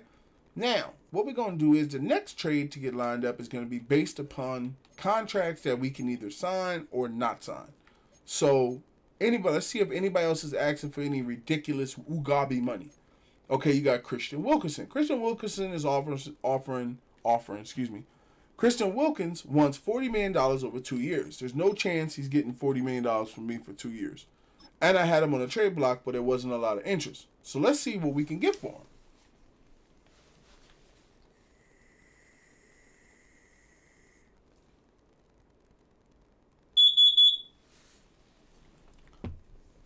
Okay, so you have Christian Benford, right, who is a very good cornerback being offered. I like that idea.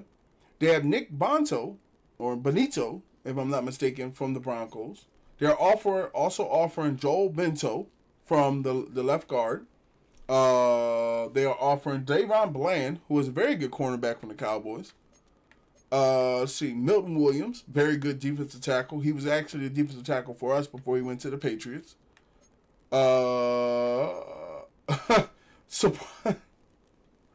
Surprisingly, the Texans are 5 minutes into the trade.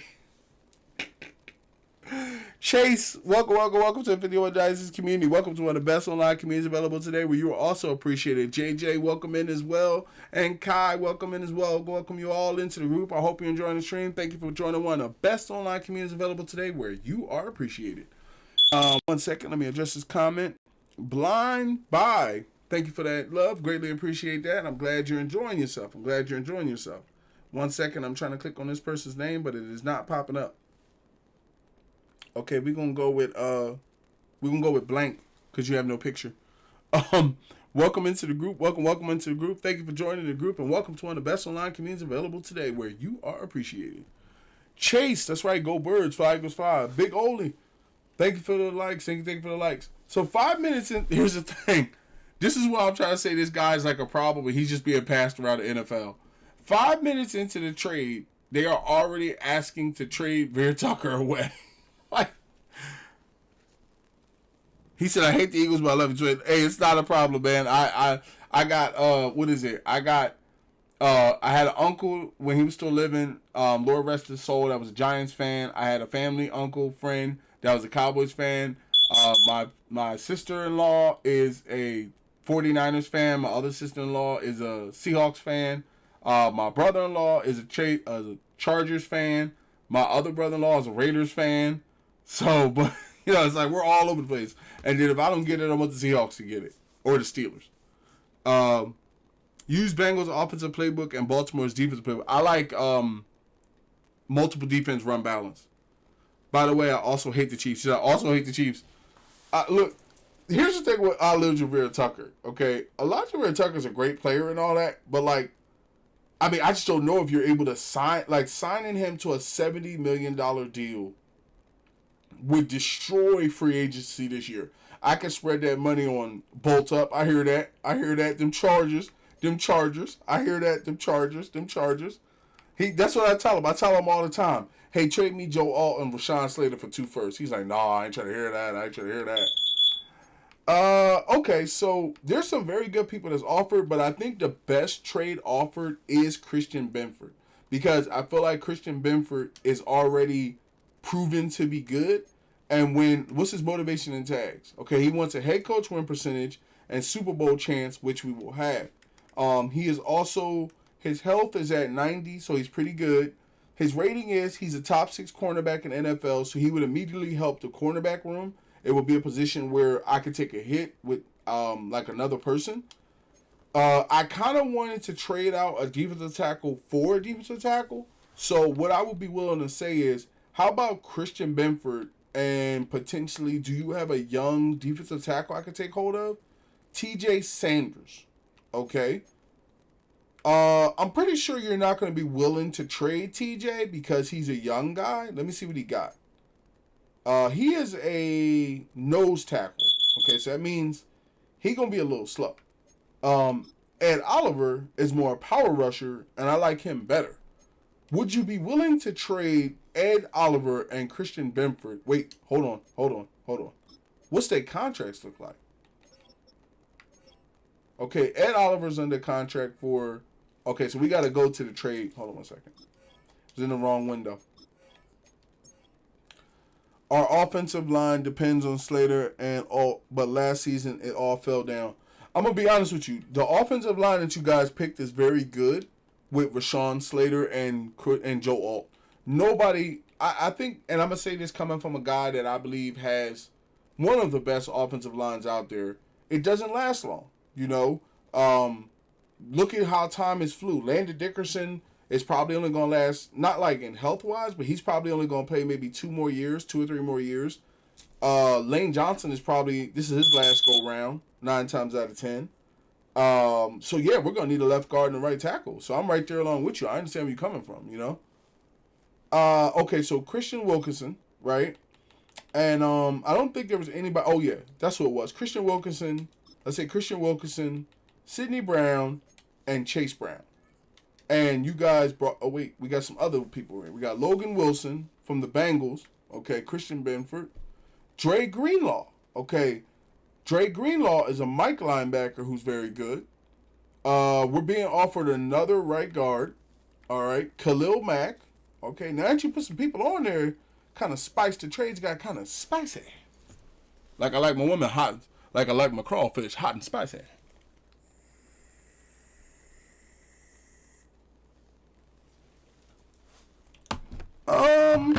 Oh crap. Let's see here. We don't need another center because we're good there. The Saints offering anybody they have. I would say let's go back to that Bills trade, right? And because we were pretty close. Y'all, if y'all willing to offer a second, y'all might be willing to offer, say, how about we do this? How about instead of that second, how about you give me Ed Oliver, right? And a third. Okay. Now, the reason why I like this trade, number one, is because I was able to get Christian Benford, who is a young, up-and-coming cornerback, in exchange for Christian Wilkinson, who was basically wanting like $50 million to play 2 more years.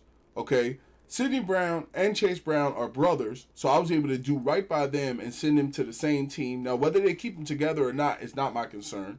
And I was also able to pick up another defensive tackle in Ed Oliver, who is also under contract, and keep my cap room at $62 million. Okay? So I take that as a good one as well. Let's see here. Moving along. Now, so far, everybody's contract is somewhere, the highest is about $36 million from, okay, now you got Rasul Douglas. He's going to be traded next, right? And I would say Rasul Douglas. And let's see, anybody else in here?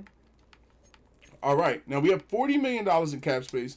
That's also because I have to clear some of the cap penalties. Okay. And now let's see where we are with re-signs. Okay, we have $40 million. All right. So at $40 million, Leo Chenal, as good as he is, Leo Chenal is going to be hard to re-sign as well because the $40 million would go directly to him.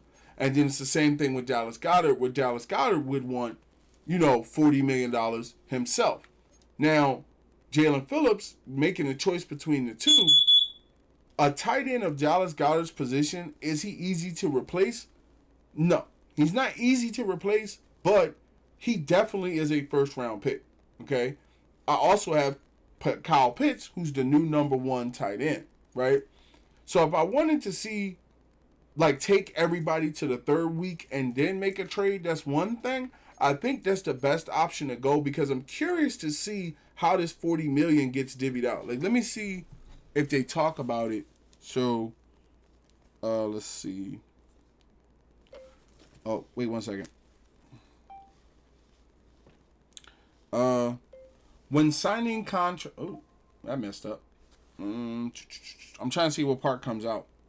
When signing contracts in Madden franchise 2026, with your cap space, how much gets paid to a player for a contract? Is it their salary for the years, or their signing bonus, or the total? Let's see what part gets paid to them. What if you put them all in a trade? I mean, I could do that, you know.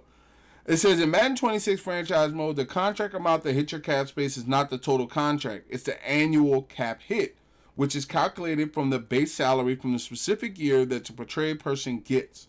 So basically, it's not the whole contract. It's like when you sign them, they figure out the amount that you have to pay them. So getting rid of people like, you know, Veer Tucker and guys like that might put you into a position to be able to sign other people.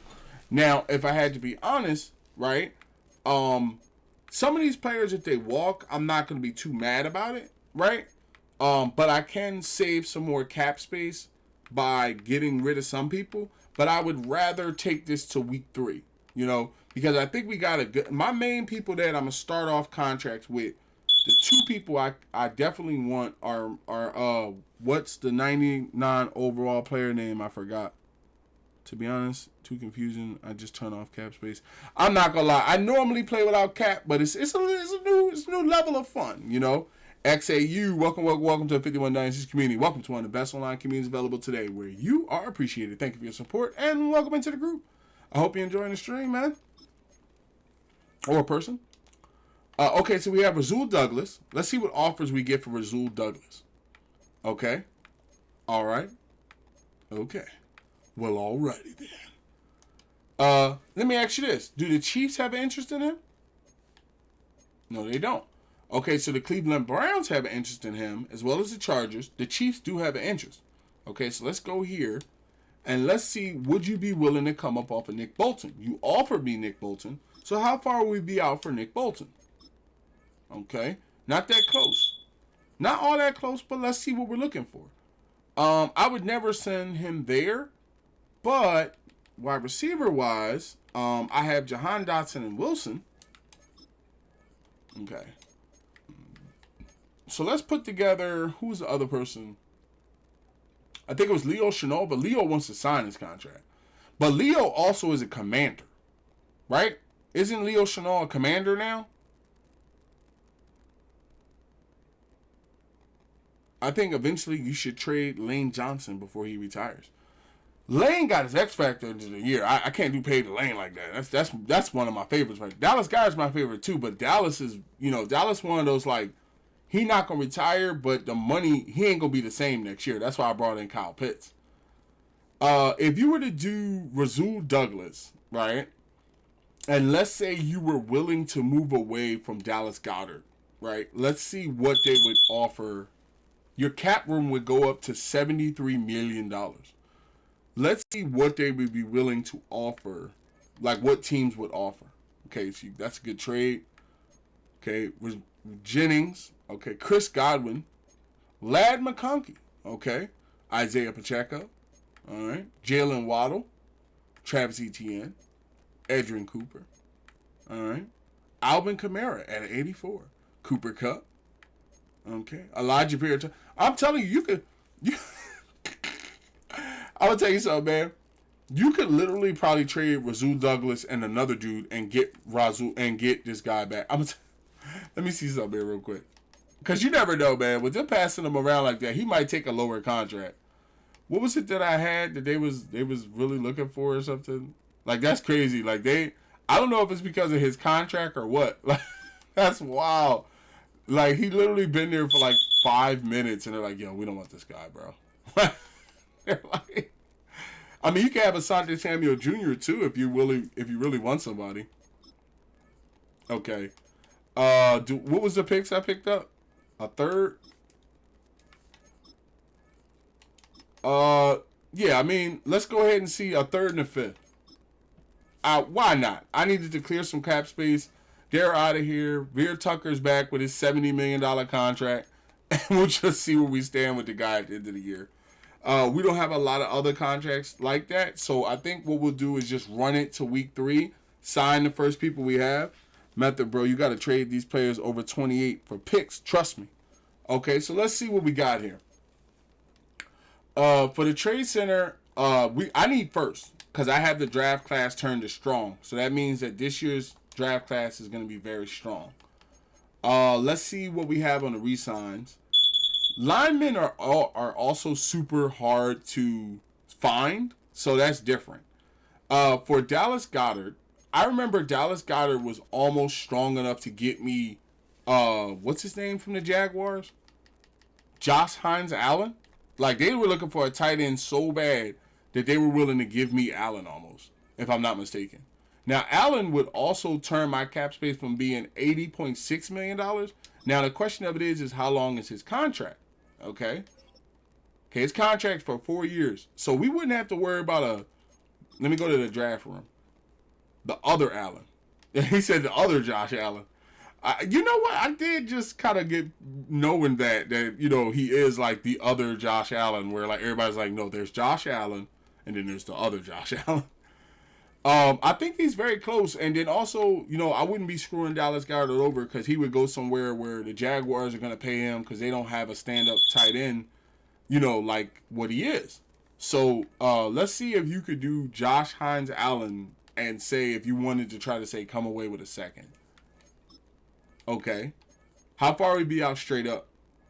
A little too far. I think that they wanted, when I had other players, they were more interested. And then I think that's the last of the I'm looking to trade them players.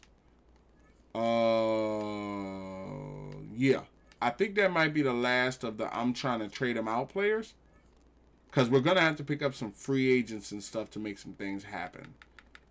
So Dallas and Ed Oliver is here. I used to always pick up Ed Oliver too. What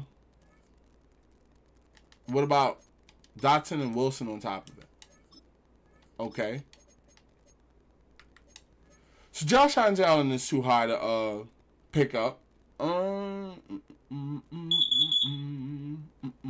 am I being offered for Dallas Goedert? Trading Lane Johnson next season if you don't retire, right? If Lane Johnson does not retire, I believe he's going to retire, though. 9 times out of 10.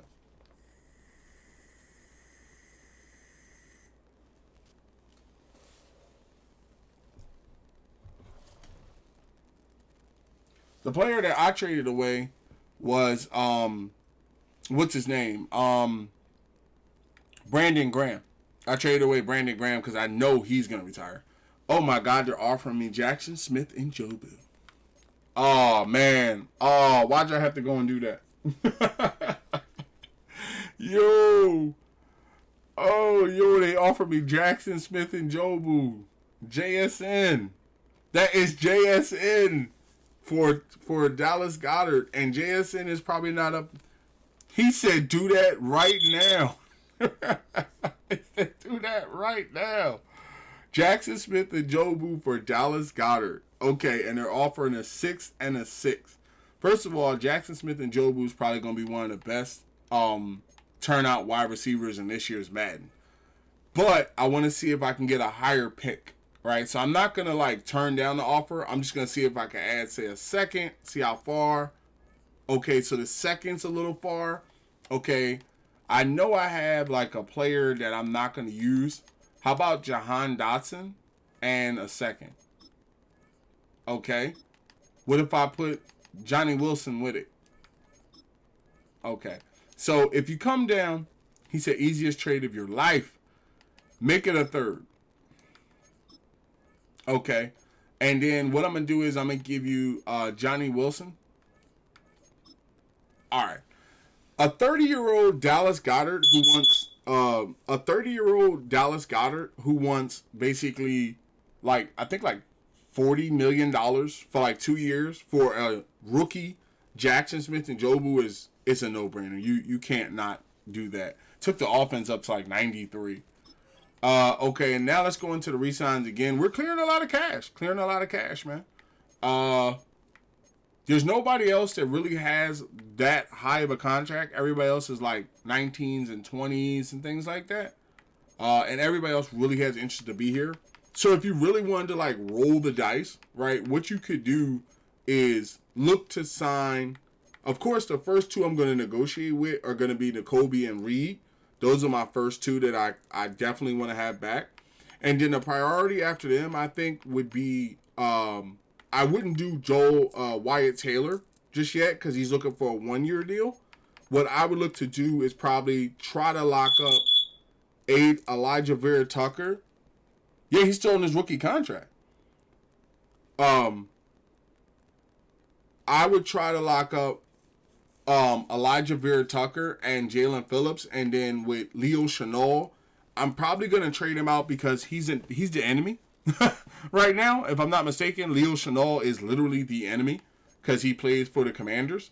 So while he is still rated as the #1 strong safety in the NFL because that's why they let him go, TJ, welcome to the 5196 community. Welcome to one of the best online communities available today where you are appreciated. Thank you for your support and welcome into the group. I hope you're enjoying the stream. Leo Chenal is rated as the #1 strong side linebacker in the NFL. He said he played for the Chiefs and the Commanders. Yeah, that's what I'm saying. He's a Commander now. So you are the enemy. He is the #1 strong safety in the NFL. I'm pretty sure he's going to get a lot of offers. Let's see what he got. Okay.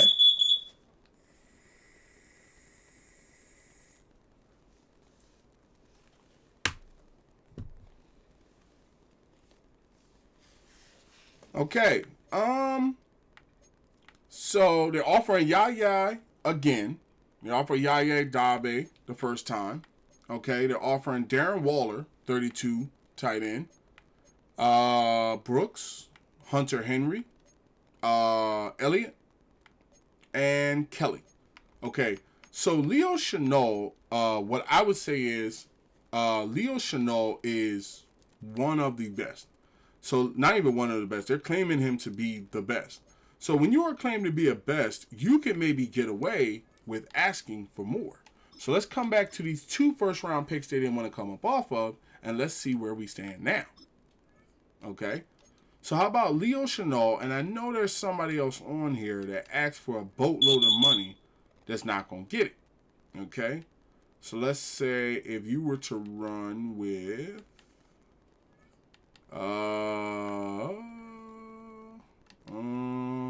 Leo Chenal.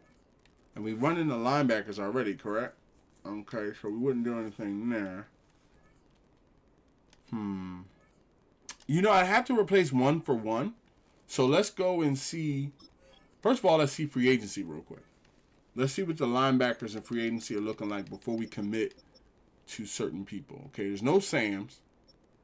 Mikes are pretty regular. I have a Mike linebacker that I have that I could probably move one Mike to sign.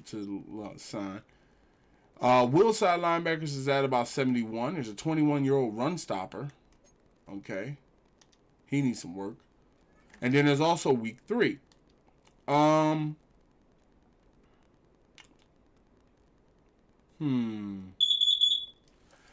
would say no way Jags would accept him for the other. Oh, yeah, you know what? That's true. The Jags, that's what we were talking about was Josh Hines Allen. And you said that they would not accept him for Josh Hines Allen. But Josh Hines Allen is a 90, right? And Leo Chenal is a 84. So let's see how far out we would be. Yeah, there's no way they're doing that. They're looking for a wide receiver, center, right tackle, cornerback, or tight end. Okay? So we tried Josh Allen. Josh Allen didn't really work. Jawan is nice, but Jawan is actually older. And then he doesn't hit as hard. They're looking for a wide receiver. I'm not messing with my wide receiver core. I just got that thing the way I want it. Let's come down from the Josh Hines Allen and let's look at more like, say, we need a linebacker to replace a linebacker. And I want a linebacker that, because if I'm not mistaken, since I made Jahad Campbell, he's number 2, right? Jahad Campbell should be the number 2 strong safety in the NFL, if I'm not mistaken. Yep. He's number 2. So if I wanted to say bring another Sam in here, I would make one. Because I noticed that it's better to make Sams. Why is Micah still on the Cowboys? Micah still on the Cowboys because the trade did not go through when I started my season. It was one of those like last minute trades that didn't go through. Now, you could also say, how about you trade for Devin Lloyd, right, who's an 85 will side linebacker, and make him a Sam side linebacker. You know what I'm saying? Because he's young, he's 26, right? Team needs pretty much mean nothing in my franchise for some reason. Boy, these dudes sit up here. We need a Sam side linebacker. Okay, I got what's his name? We need a Sam side linebacker. Okay, I got my man Leo Chenal. He's the best in the business, but we don't want him. Then what do you want? What are we doing? You know, I did good business with the what do you call it? I did good business with the Bills, and Matt Milano was a proven talent. Let's see what Milano got. Matt Milano wants to be close to New York, which is close right there to Philly. He wants a Super Bowl chance, which we have. And he wants a scheme fit, which we also might or might not have. His rating is, his health, number one, is at 83. So he is down a little bit, but he's not enough to where he gets injured all the time. He has a 90 play recognition, and he is rated as the top 3 weak side linebacker in the entire NFL. Okay? Him for Leo Chenal on a first would make a very good trade. If not a first, if we can maybe move him for, say, some other players. He is an X factor. So when you're an X factor, you're going to develop better than normal. I would say try and look at a trade like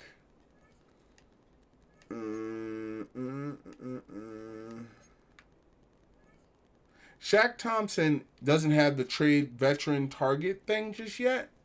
So I would say, what's Shaq better at? He's a field general. Okay. Play recognition, block shedding, hit power. Okay. How about Shaq? I know this is a wild one, right? But when you're number one, you can kind of command a lot of things. I know this is a wild one, right? But let's see where we would be at. See, right there. Matt Milano and Saquon, Matt Milano and Shaq Thompson mean less to them than Leo Chenal. What's holding them up is probably the second. That's what's probably holding them up, right? So let's go ahead and drop it down to a fourth, right? Okay. What if we took the pick off outright and I took the cap hit away, because as you can tell, I'm at $82 million. And like I said, linebackers are extremely hard to find, especially once the season gets rolling, right?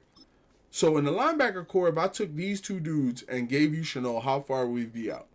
Okay? So that would mean like another player or some little pick or something like that, we can make this happen. So what if I put a fourth with it? Okay?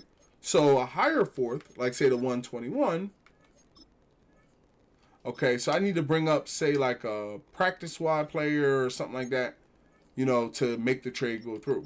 So let's go to one of the lower practice squad players to say,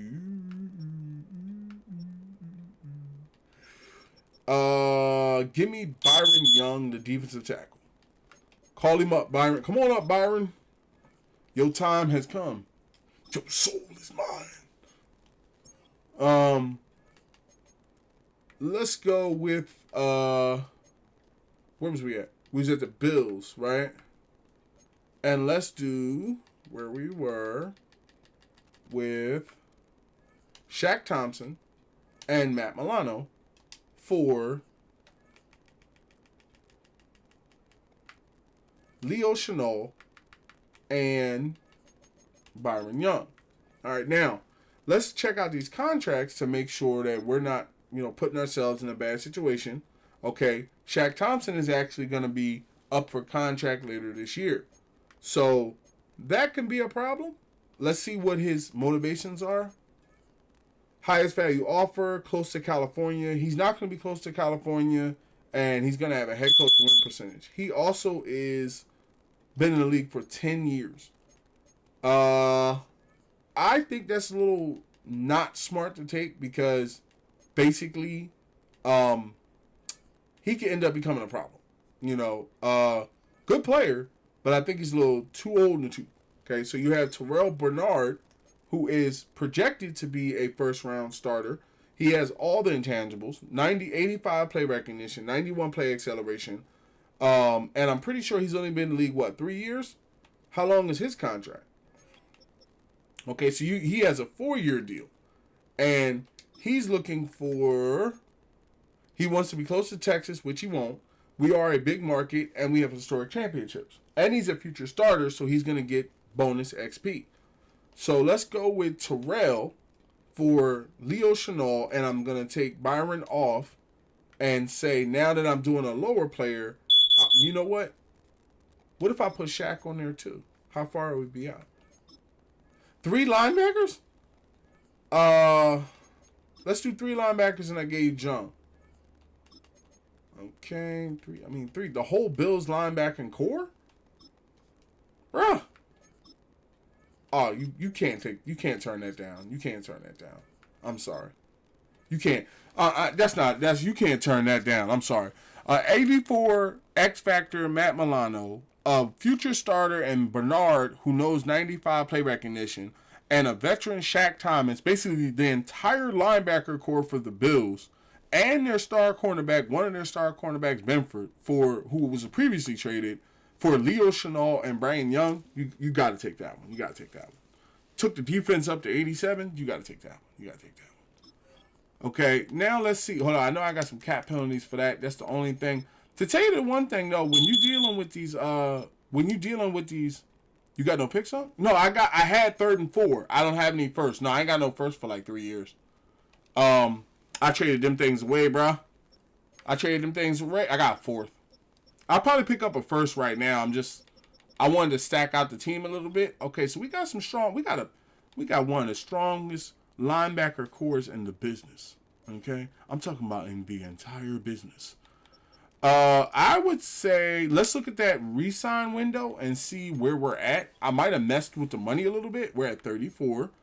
Okay, Chenal is gone. Let's see. Matt Milano wants 26/3, which is great. He wants to be here. Wyatt Taylor, I wouldn't be looking to sign him outright anyway. Okay, Shaq Thompson wants 17/2. He does have interest, but I probably move him for a 2nd or a 1st because he's a little bit older. I kind of got him to get a pick. Okay, then you have Jackson Smith and Jobu, who is on his 5th. You have Jackson Smith and Jobu, who is on his 5th-year option, right? But Jackson does not actually want to be here. Said trade away Hurts.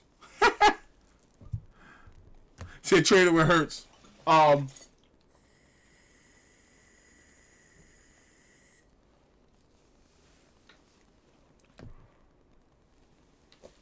right. So I would say this is a good roll into week 3, right? The highest person you have that you would have to try to lock up would be Elijah Vera Tucker, right? So I would say myself personally, nobody up here screams they don't need to be here. You could probably flip Bennett and Shaq Thompson for a first because you don't really need neither one of them, and they're going into their 30s. So let's do Bentley and Thompson, and we're going to pick up a 1st-round pick. What team should I rebuild? I've rebuilt all of the AFC and all of the NFC South, Commanders and Giants. Yeah, the Finns is a good pick. I'm not even going to lie to you. They need some help. You know, not because they a horrible team, but they need some help. Let's do Jawan Bentley and Shaq Thompson and see who steps forward. Okay. Pretty good center. Pretty good backup. Jeremy Chin. Jeremy Chin's a good player. That's really not a bad trade. But what I would say, if the Raiders feel that strong about him, give me the 6th-round pick in this year's draft. Okay? We know we got some heat. We got some heat here.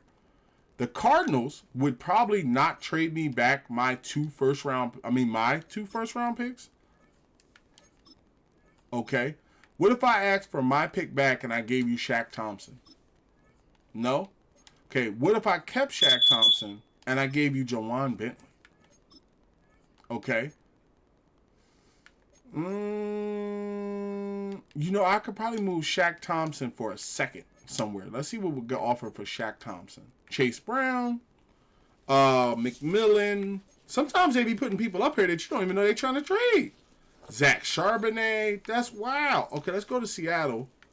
And let's send him out there because they need a mic. What about for a second round pick? Okay. Did I bring up that defensive tackle ball?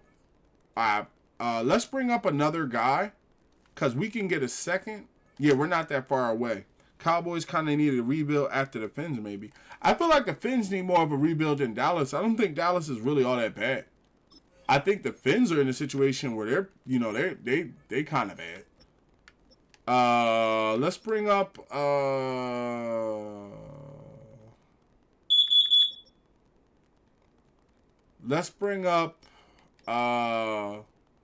is Ricky Storm good? Ricky Storm good like that? Nah, he's one of those workable players. So you have no wide receivers and Malik at quarterback? Oh. He said Cowboys defense is horrendous. I mean, I think one of the worst moves they ever could have made was basically getting rid of Michael Parsons. I don't really understand that. You know, it's something different if you lose him in free agency, but like out and out trading him, I'll never understand that. Like that was the entire Cowboys, team in a sense. It's like you just don't do it. You know, it's like if the Eagles announced that we're trading Jalen Carter, I'd be like, what? Like, yeah, we're trading Jalen Carter and Jordan Davis for a first. Like, bro, do you understand what that first round pick has to be? Okay, so I was trying to get a second, so that way we at least have a second round pick. We may not have a first, but at least have a second to be able to add to the team so people are getting better. Shaq Thompson is not really needed like that. So let's do him and wait, what was the person I just brought up? Cornerback? It was I'm trying to find out who I just brought up. It was as a Packers fan, I can say I beat the Steelers, Pats, and Chiefs in the bowl. Packers is well put together team, man. You know, I think that was one of the best moves y'all could have made picking up Green Bay, picking up Micah Parsons. The wild part about it is we offered 3 years of first round picks for Micah Parsons, and they traded us down to trade him to y'all. So, hey, it's up to them. Let's go to the Cardinals, and let's do a second round pick. Let's see if we can get a 2-3, right? Okay. 2-3 ain't happening. What about a 2-4? Okay, straight up 2. Okay, now they don't want to come above the 2. Was it the Cardinals that I was dealing with? Or was it the Bills? Okay, let's see if they... Well, I'd be trading them back to you. About a second and a third. Okay, so I can probably get a 2-4. How about 2 and 2 4s? Ooh, so if I put like an actual good player with this... Well, you know what? Keep the 4 that you have and do 2-4-5. Okay? Depth pieces can always come next year as well. 2-4-3 from next year. Okay? 2-4-4, one of the 4s from the next year. Okay? 2-4-4, one of the 4s from the last year. Okay? 2-4-4, 2-4 and 5. Let's do 2-3. See if they roll with it. Anderson. Welcome to the 51 Dynasties community. Welcome to one of the best online communities available today where you are appreciated. Thank you for your support and welcome into the group. I hope you're enjoying the stream. 2-3. Okay, little hesitant. 2-4. All right. And we got a second round pick and a 4th round pick for a 30-year-old Mike linebacker who wasn't really going to start anyway. Okay? So now we are at 48 players. We have some options to bring up a lot of the depth pieces that I had already. Let's go to the re-sign window, see what we're looking at here. $34 million in re-signs. Going to try to stretch that as far as possible. We have a lot of players that want to sign, but we also have the power where after week 3, if we do not get the offers we want, we can trade out. Now, Jackson Smith-Njigba has been brought to the team, but here's the thing about this.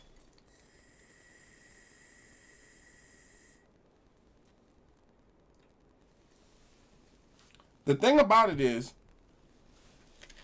Jackson Smith and Jobu does not actually want to be here, right? So what that's gonna mean is next year when his fifth is over, through trading spams, if you want to see if you want to see how the roster got built, slide to YouTube, and last night's stream will show you everything that we did to get to this point. Okay, so Jackson Smith and Jobu, right, does not actually want to be here. Now I know what everybody's gonna say. Oh, he's great. And let's establish something. He is one of the best wide receivers in the game right now. Okay, I take nothing away from him. Right? He said Njobu. I said Njobu, excuse me. JSN, right, is one of the best wide receivers in the business. But the problem that's gonna come in is he is gonna demand a certain amount of money next year. And if you notice, Jalen Carter is also on a 5th-year option. So I could actually like franchise tag him to keep him around. But when you come into the wide receiver room, right, this is where I'm like, all right, hold on, right? I got A.J. Brown, Devontae Smith, D.K. Metcalf, and Marvin Harrison Jr. So he is basically like the 4th wide receiver. And for him not to want to be here already, right, for him, is Jalen the quarterback still? Yeah, Jalen Hurts the quarterback. It's just, I'm looking at it like from a further on perspective, like, okay, you put the 5th-year option on him, and then, next year, he's going to demand a certain amount of money that I may not. That's where I'm coming from. The trade you don't want to do, but you're kind of forced to do because he's already like, I don't want to be here. And I understand why. It's probably because he's the 4th wide receiver. Let me see what he wants. Okay, he wants a no-income tax state, which, to be honest, he wasn't even getting away. He wasn't even getting that with, he said trade from elite neighbors. I'm going to show you something that I would actually trade for. And it's a big trade, and I'm trying to see who I would move for this trade. I want Abdul Carter, myself personally. I'm a fan of Abdul Carter's. I think he's a very good right edge. I know he plays for the Giants, but he's a North Philly boy. Grew up in the city of Philly just like myself. I would love to have Abdul Carter. I don't know if they would do it, but it's worth a shot, And then that would put Giants have top 5 roster in my opinion. Trade for Abdul and Burns. They ain't giving you Burns. I mean, you might be able to wiggle, Abdul out of there because they're both rookies and stuff. That's what I'm saying. Like, Abdul is that I'll pay Abdul whatever because edge rushers right now, edge rushers get back. Welcome to the 51 Dynasty community. Welcome to one of the best online communities available today where you are appreciated. Thank you for your support and welcome into the group. Hope you're enjoying the stream. Okay, so how about I trade you Jackson Smith and Jobu for Abdul Carter? Little L, welcome to the 51 Dynasty community. I am Davin. Welcome to the 51 Dynasty community. Welcome you both to the 51 Dynasty community. 1 second here. As a sober, welcome to one of the best online communities available today where you are all greatly appreciated. Hopefully you're enjoying the stream. Tell them to add a first. Okay. He said put a first on there. Man said, I want your number 3. How far out will we be? Okay. What if I took the first off? Okay. So what are y'all looking for? They are looking for a left guard, a halfback, or a tight end. As far as Mike linebackers go, I don't think I have anybody that's super powerful that y'all would want like that. I mean, I don't know what you're looking for. Okay, so they would be over the draft if I sent them him. How about Pat Queen? Oh yeah, they don't really have the money to they don't really have the money to make trades like that. Let me see. What about if I sent you Benford? Yeah, they want Abdul. Abdul ain't even got no trade packages, boy. That North Philly boy done made a name for himself over there already, boy. They're like, nah, we ain't trading him. Yeah, that's how it was with Marvin Harrison Jr. When I tried to trade for Marvin Harrison Jr., I had to give up like an arm and a leg to get him. Okay. So how about this? If we know that Jackson Smith and Jobu doesn't want to be here, let's throw him up on the trade block, right? And let's see what pops up. Because you ain't getting that duel, I understand. So let's see who else. Ah, man. Thought I could wiggle Abdul from them dudes. You getting Yaye. Okay, Yaye is out there. Then there's Kendall Fuller, who's a good cornerback.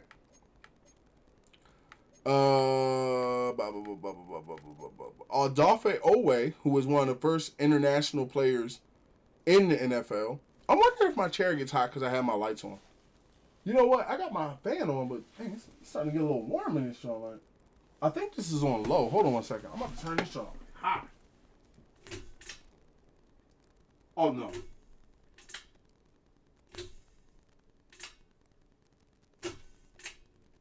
All right, cool. Starting to get a little hot in this piece. Okay. So let's see. Pat Fryermuth. That's Fryermuth right there. That's Fryermuth. I know that boy Fryermuth. Let's see here. I would say, I mean, you could roll the dice, but then you, like, you know, he's worth it first. He's definitely, and let's see, let's go to, you know what, let's do this. Let's play a game, right? And put him on a trade block and see what steps forward. And then we'll make a decision on him next week. Let's not get Trey McBride. What? Why are you trading with JSN and why is he only 86? The season just started. You see, we're in preseason. So he's going to develop into an X factor probably throughout the year. But the problem is I don't know why he don't want to be here. Let me see. Yeah, he said he wants to be in a no income tax state, which I don't understand because that's not Washington anyway. And then he wants a scheme fit, which I don't fit his scheme. So he's not going to develop well this year, 9 times out of 10. He said Trey McBride. Now, is that the guy from, you talk about Trey McBride from, first of all, what position do I need to get stronger at first? We need an edge rusher. So let's see. I have a question. If you don't want to give up, no, he's going to develop fine. He's 23 years old. Landon, I don't think he's on the latest version of EA Collins login. Let me see something. Would you be willing to give me? Well, you know what? Like I said, let's put him on the bench for a week, right? Let's put him on the bench for a week, and let's see who steps forward. Okay, let's not rush the trade. What y'all got against my man Paved the Lane? We're going to put Jackson on the bench. He's not going to start this week. We're going to add him to the trade block, and we're going to see what he gets offered next week. Now, we have a bunch of spaces, so let's go ahead and call up some of the free agents we got. So, first thing out the bat, we're going to have to call up probably the entire cornerback room. We got 4 up there. So, I would say out of the cornerback room, I would say call up my man. What's the play recognition look like? Where is the play recognition? Okay. So both of their play recognitions are pretty weak. Okay. But Mac Millen's play recognition is 69. And let's see what man and zone coverage is. Okay. I skipped past it.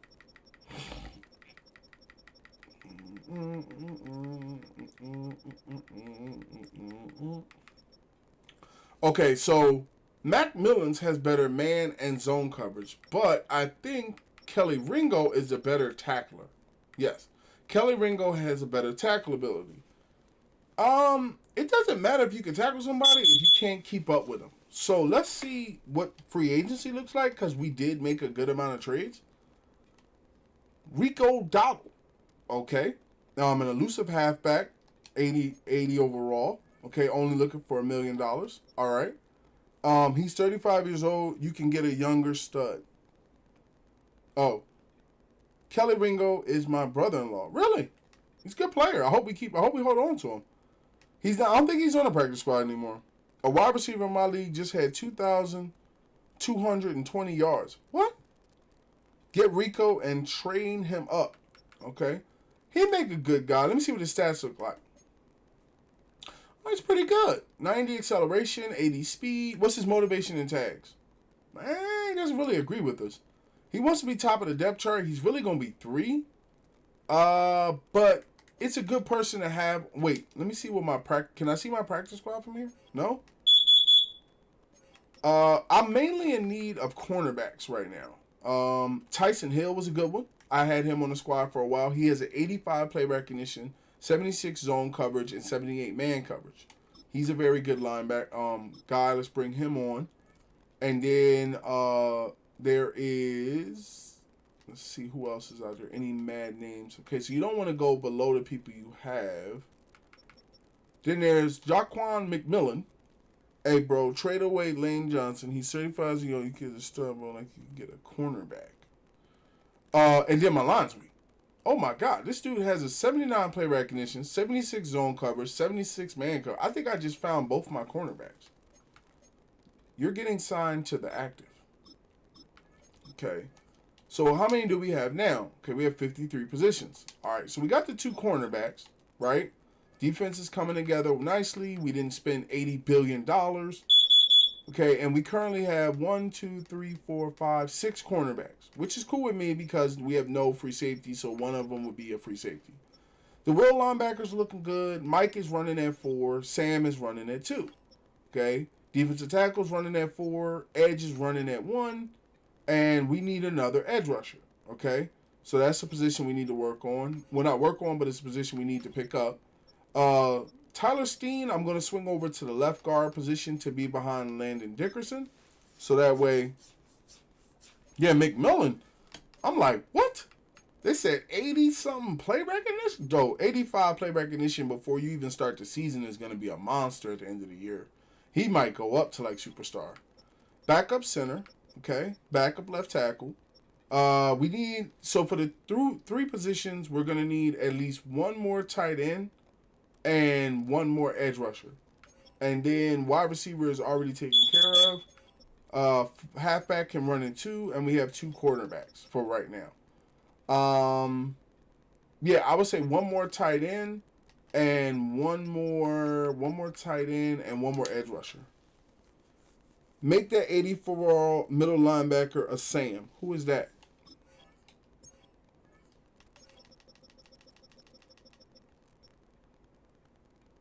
Oh, you mean Jawan Bentley? I'm thinking about who. Let me see who would do better. Is anybody who's a very like classified run stopper? Okay, everybody's a field general. Here we go. Jawan Bentley is more of a run stopper than he is anything. Now he's a top 7 middle linebacker. Okay, let's see what he would be as a strong side linebacker. Okay, if he's better at the middle, then we're gonna leave him at the middle and just sub him into the Sam. So let's just see how well he transfers. Okay, he is an 82 middle side linebacker. Okay, he falls right below. He is right below Leo Chenal, and on top of that, he also is above my man Jahad Campbell, so it doesn't force Campbell to be good right off the bat. Now, my question is, did that affect how much money he wants? Like, is he going to want more money now that I have him over there? No, he actually wants less. Now he only wants $17,003. Also, I have a tactic to get Veer Tucker to take a $20 million contract instead of a $60 million contract. I'm going to do, don't get me wrong, this is going to sound messed up, but I'm going to do the same thing that the, what's the name of them guys? I'm going to do the same thing that the Panthers did. I'm going to go ahead and make, I don't know if y'all remember, but a while back when, and like I said, if y'all are new to the stream, just to let you know, I do apologize for that. That's a sensor that's going off a little bit in our house, and the technician is not going to be able to get to it till tomorrow, so I'm going to have that sound in the background. What I was saying was, so yeah, I had moved him to left guard just to see how he would do, and I guess because Landon's better than him, he changed the money he want. 1 second. Isaac XO. Welcome to the 51 Dynasties community. Welcome to one of the best online communities available today where you are appreciated. Thank you for your support and welcome into the group. I hope you're enjoying the stream. 1 second.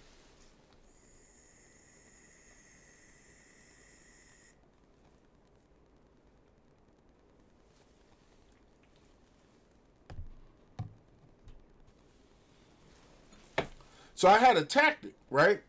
I learned this tactic from the Panthers. So when Brian Burns was negotiating his contract, he asked for like a lot of money to play right edge. So they moved him to excuse me. They moved him to linebacker. They moved him to linebacker, right? And then they said, we're going to pay you linebacker money.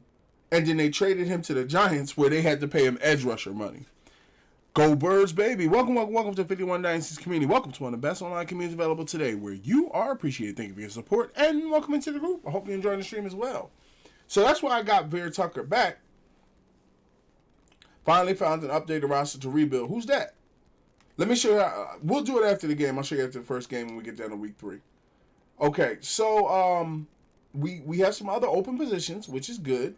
So I would say we need an edge rusher. I don't know if we have any on the practice squad. No, we don't. Okay, so let's go to the free agency. Let's see what we're working with. Trade offers for who? I don't think I have any trade offers for Dallas Goedert, but he's been traded already. So, Rolly Rolls, thank you for them rolls. Thank you for them roses. Thank you for the support. I greatly appreciate it. Yeah, Dallas plays for a different team right now, but I didn't screw him over. Like, I sent him somewhere nice. I forget where I sent him to. Okay, so we need the edge rushers. So let's go to free agency. I think I saw Matthew Judon out there. If Judon is out there, I would definitely pick up Judon. Judon is a trainer. Oh, or was he on a trade? Or was that when I was near the Dolphins? I'm not sure. John Oots, who's also a person that we actually had on the roster, he's looking for $3 million as a sign-on bonus. I'm trying to come a little bit lower than that. Does his motivation and tags even align with us? No. So bringing somebody on for $4 million that doesn't really want to be here is not smart. And they're not going to be the starter. Judon, I thought I saw Judon, but maybe I didn't. Wait, who's back up for Elijah Veer Tucker? Sorry if I spoiled the... Oh, no. Elijah Veer Tucker is a starting right guard. Wyatt Taylor's behind him. And then when you make Veer Tucker play left guard, he takes away $70 million down to $30 million. So I'm going to look to sign him first as a left guard for, like, say, those 2 to 3 years, then sling him to right, and that saves me $40 million. I know it's tactical, but hey, it's business. You know, it's business, not personal. Marcus Davenport, Emmanuel Ogba. Okay, I'm kind of trying to look in to get young, but I also realize these guys are not going to be the starters, so you really shouldn't be paying nothing more than $1 million. Let's go with practice squad eligible and see what we get. Okay, got Tyler Murphy. Who is out there in the trade world also? Let's see who's out there in the trade block. There might be some good left edges. Cam Jordan. Xavier Collins. They say that he's a future starter. Xavier Collins. You should trade away Lane Johnson for an edge rusher like Max Crosby or Nick Bosa. I don't think they would do that.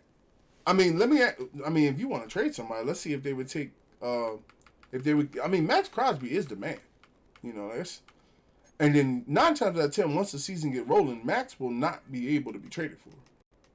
What if I gave you Jackson Smith and Jobu for Max Crosby? No interest, okay? No interest in that. What if I gave you A.J. Brown? If they don't, they're crazy. He's a 99 overall. No, he didn't get his 99 yet. I think he's like 95. Oh, yeah, he is 99, yeah. What are they looking for? Quarterback, cornerback, Mike, free safety. Who is one of my most powerful players but beyond Lane Johnson? Jackson's one of the earliest ones. You know, how does DK Metcalf feel about being here? Okay, DK's 2 out of 3. And then we have Jackson Smith and Jobu. And then at D tackle, we got Oliver.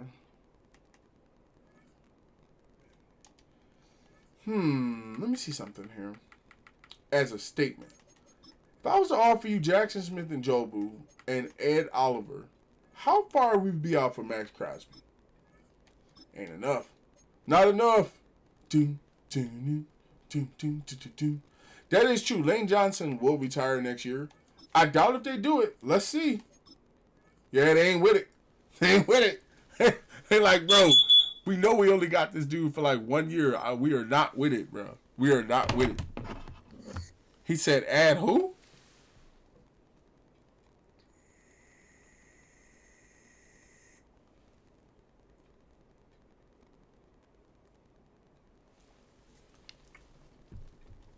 He said, add your left edge.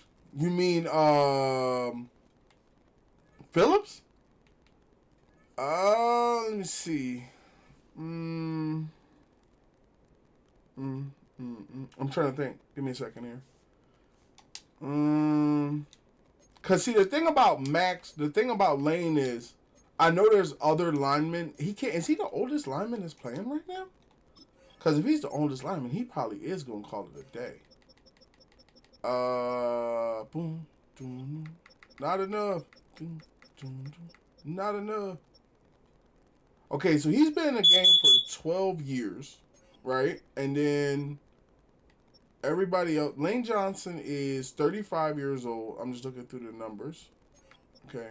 Do offers and get Lane and see what team. Lane might be the oldest lineman. No, I'm trying to make sure he's not going to get like an extra year. That's what I was trying to see. So you see how Trent Williams, right, is in his 15th year, right? And he's not even a 99. Lane is only in his 12th. So I can probably get 3 more years out of him. But what I do have an interest in is what you brought up about Max Crosby. I'm curious to see if they, not to say if they would trade him, but what they would get, like what they would like require if they no trade off. What are y'all looking for? D tackles, Mikes. Not enough. Do you have interest in DK Metcalf? Not enough.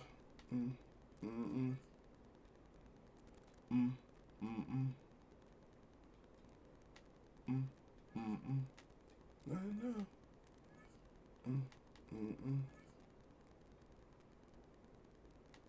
If I traded Lane for Max Crosby and say a second, how much would that help my money? It wouldn't even. How much is Max contract? Hold on now. Hold on.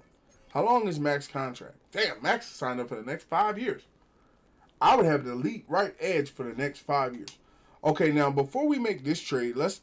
You said they wouldn't trade. What's his name?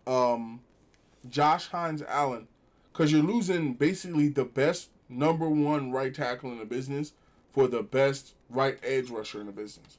So before you do that deal, right? Let's see hypothetically about coming on right edge, because who is he listed as? Max is listed as number 1 in left. It's a fire alarm. No, it's not. Let me tell you something. It's not one of them situations where it's like something's wrong, whatever.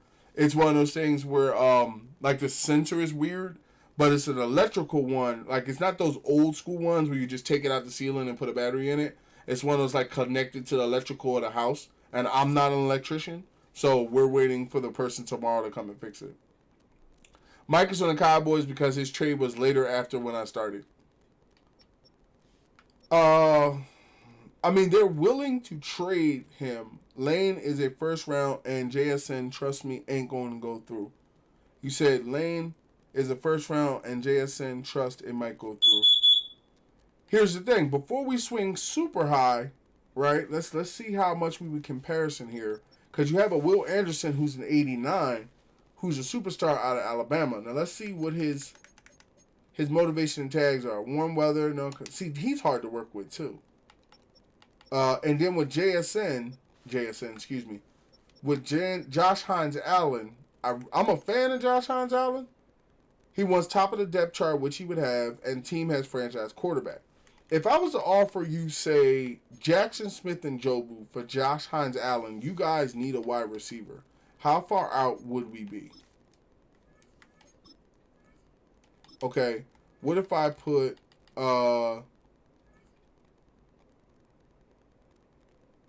He said he looks like a wide receiver.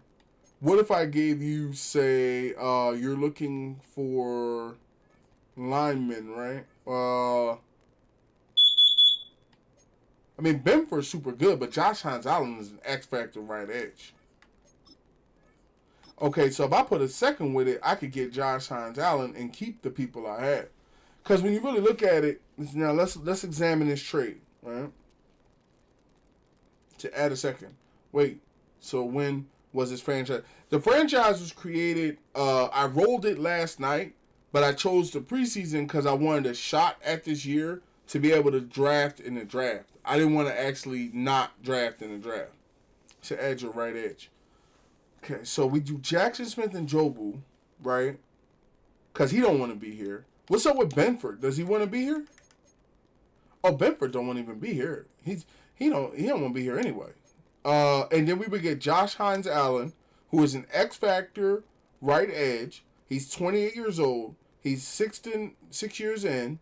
He has a contract of 4 more years. Hold on, let's go to the trade window.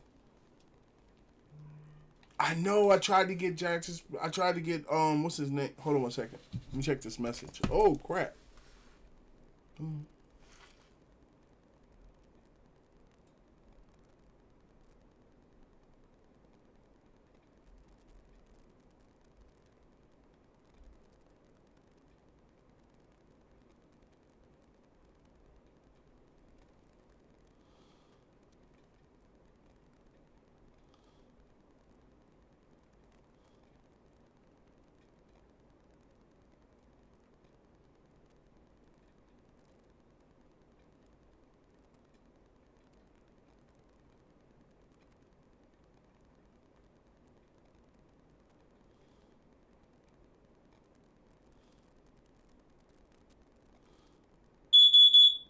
1 second.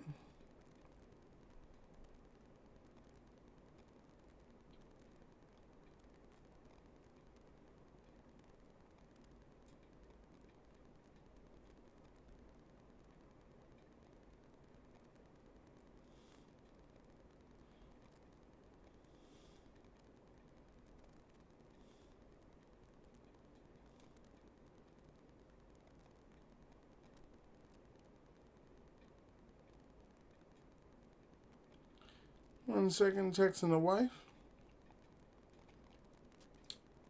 Boom, boom, boom. Not enough. All right. We have, what did the Broncos get for Waddle? I have no idea. He said, "Yo, if he's 28, don't get him." Who at Allen?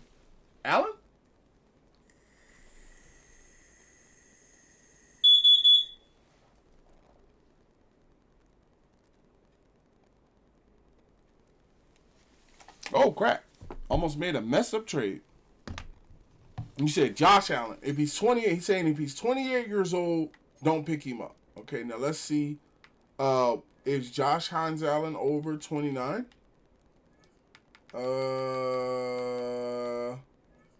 No. Josh Hines Allen is only 28 years old, and he's only been in the league 6 years.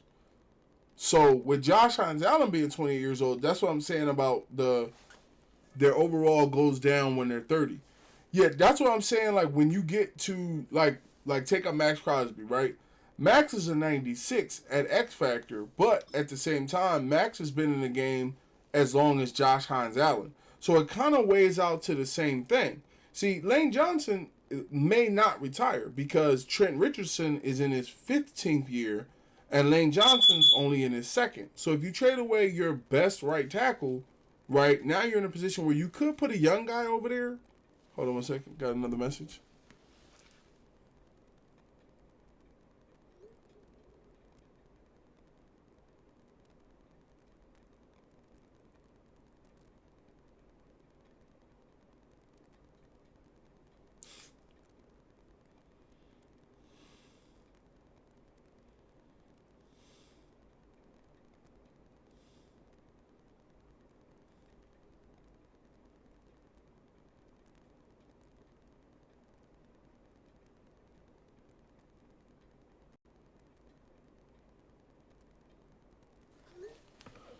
All right. So what I was saying was Max Crosby, right? So let's oh my ankles. Oh, the knee. Some of these players are you might get 2 or 3 years. We all cracking Max. The thing of it is,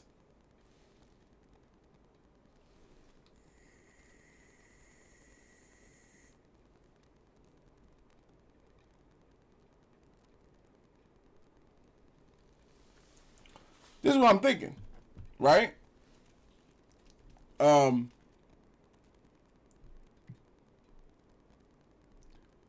With Lane is the type of dude where Lane may play another, like, possibly another 3 or 4 years, right?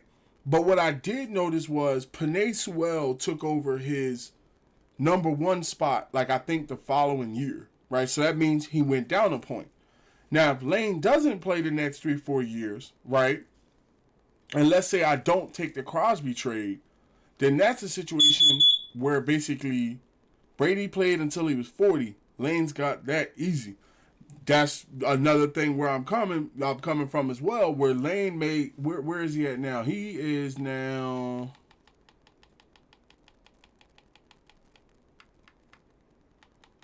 Lane is now where is he? Oh wait, I'm trying to trade for myself.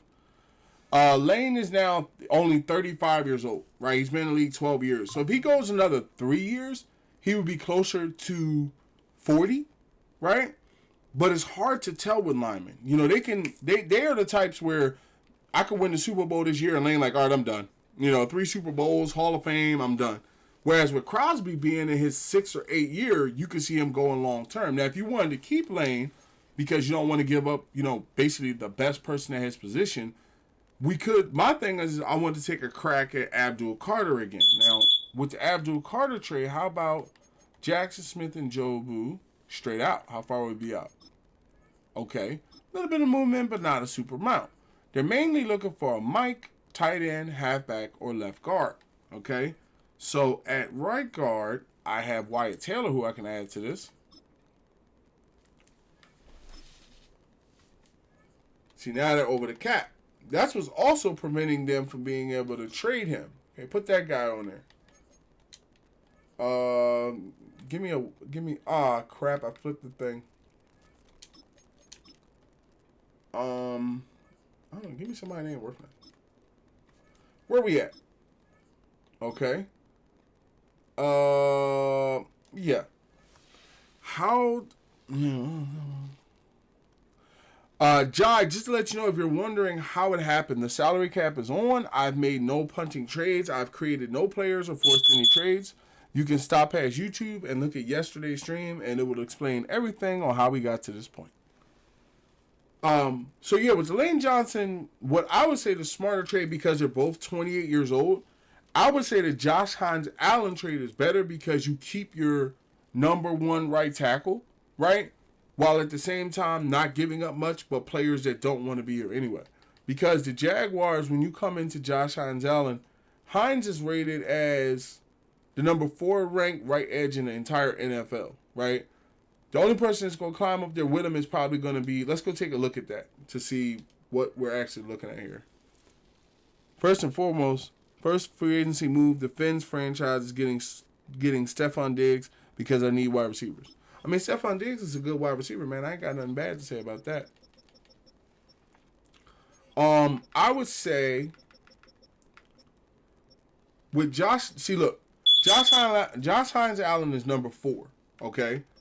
The person ahead of him is Myles Garrett, who's probably always going to be #1, right? Trey Henderson, who's always going to be #2.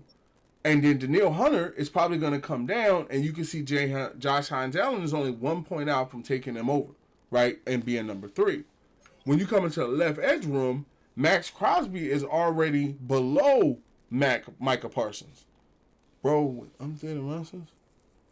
He said the overall of the Fins is 77. Oh my God. I saw that what's his name? Tua Tagovailoa was still a superstar. Man, that boy ended the year as a star. They called it a day. Micah Parsons is already the best left outside edge rusher in the business. That's is what it is, right? But at the same time, Max Crosby is also below him. Now, you could flip a trick, right? Are you playing with updated roster? Mike is still on the Cowboys. So what happened was I went all the way to, I think, the preseason. And I think it was like the last week of the preseason because I wanted to have, don't get me wrong, but I wanted to have a preseason too. I think it's unfair to put me in a situation where I have to pick up like at the end of the season and then I have like nothing to work with. So especially with the salary cap on, I needed at least a year to kind of get it under my belt. Now, here's a trick that I've learned sometimes. You can trade for a person and then put more people to trade for an older person, right? So I think that because Max has at least another 10 or so, or I shouldn't say 10, but he has at least another 4 or 5 years under his belt, let me see what his actual motivation and tags would be. He wants historic championships, which we would have, and he wants a big market, which we would have in LA. How much is his contract for? Is he like under one of those, it's about to be over things? He would be good for 5 years. So I wouldn't have to sign. Do you have a trade deadline on? Trade deadline's on. Let's see where we are with Lane Johnson for him, because I have an idea. If you did Lane for Max, how far it would be out? Okay. And then what if I put a second with it? Okay. And then you wanted a D tackle. So how about not Ed Oliver? How about the young bull Benton? Okay. So I probably have to give you Ed Oliver, huh?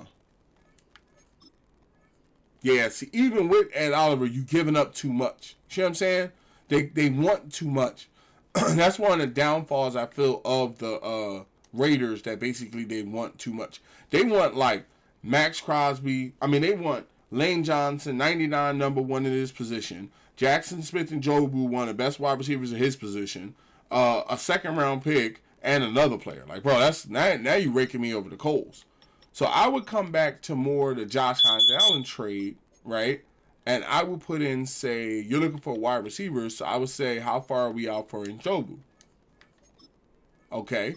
And then what if I said, I'm willing to give you a second? Okay. And then another person that, what are you looking for? Let's say, let's go with the cornerback room just got put together. Let's not destroy them. You know, you ain't gonna miss what you don't have. So I would put Ed Ironside on there. Ed Oliver. Well, they have no interest in Ed. They have interest in Benton? No? Okay, so Ed might get it done. Okay. So I would probably have to put Benton on it too. Ooh, if I had some more picks, it might go through.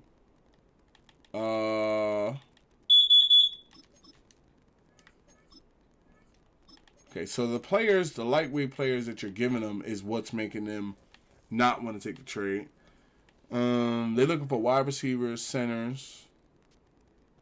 Not enough. Remember when the Jets tried trading 4 first-round picks for Joe Burrow? Bro, we tried to trade 3 first-round picks for Micah Parsons, and they turned us down.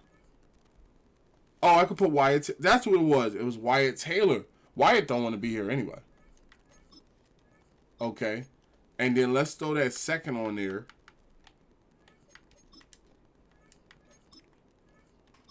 Okay, and then let's also throw, who was the other person? I think it was Benton. Okay, so if I put Ed Oliver on there. Okay, probably got to put a fourth with it.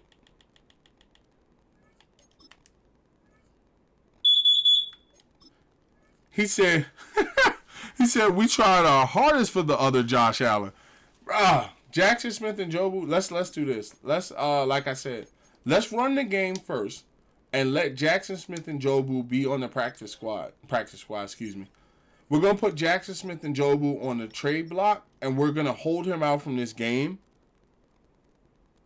No, I didn't say I'm definitely trading him. Let me explain this to you, KY, cuz I don't know if you've been here the whole stream, right? Let me show you why Jackson Smith and Jobu is possibly to be traded. The salary cap is on. Okay, let me come over to him and show you what's going on here. Wait, who's this guy? Oh, McMillan. I am about to accept the 5th-year option on Jackson Smith and Jobu. Landon, welcome to the 5196 community. Welcome to one of the best online communities available today, where you are appreciated. Thank you for your support, and welcome into the group. I hope you're enjoying the stream, man. And also, excuse me about that alarm in the background. What happened is Jackson Smith and Jobu wants $23 million to come back for just one more year, right? And he also doesn't want to be here. Now, next year with the 5th-year option, I have Jalen Carter as my main priority and Nolan Smith Jr. Jalen Carter is going to be closer to a $100 million player. So I'm not going to be able to sign Jackson Smith and Jobu, period. So before I actually just out and out get rid of him for peanuts, I'm going to see, is there any other, say, because I need to get better on the edge, but at the same time, I want to see what gets offered to me because I don't want to take a random trade. So I'm going to leave him on the trade block. We're going to get a game going. We have 53 players we need. We're going to need some edge rushers. Let's see what the edge rusher room... Wait, that's roster. We're going to need some edge rushers. So let's see what the edge rusher room is looking like.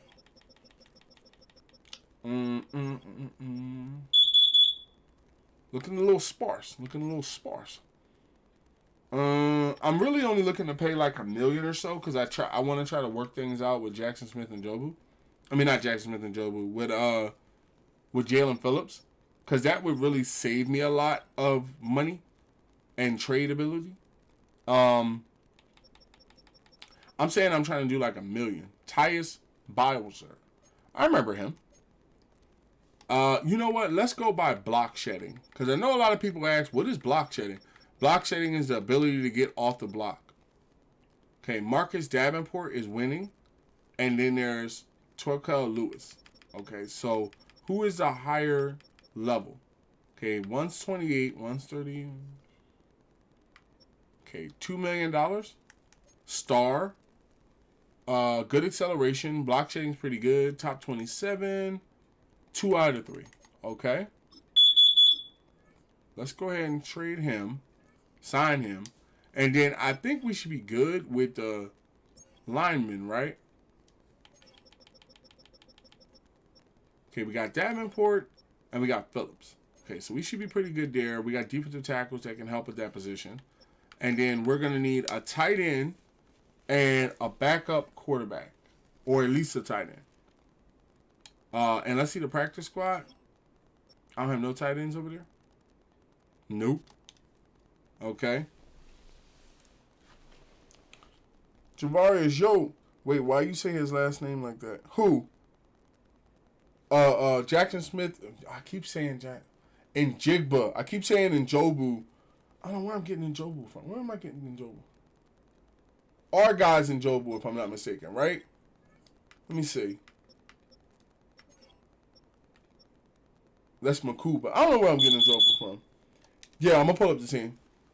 Okay, so we have 2 more positions. So free agents, we need some tight ends. Let's see what's going on over there. Whoa, a lot of older guys.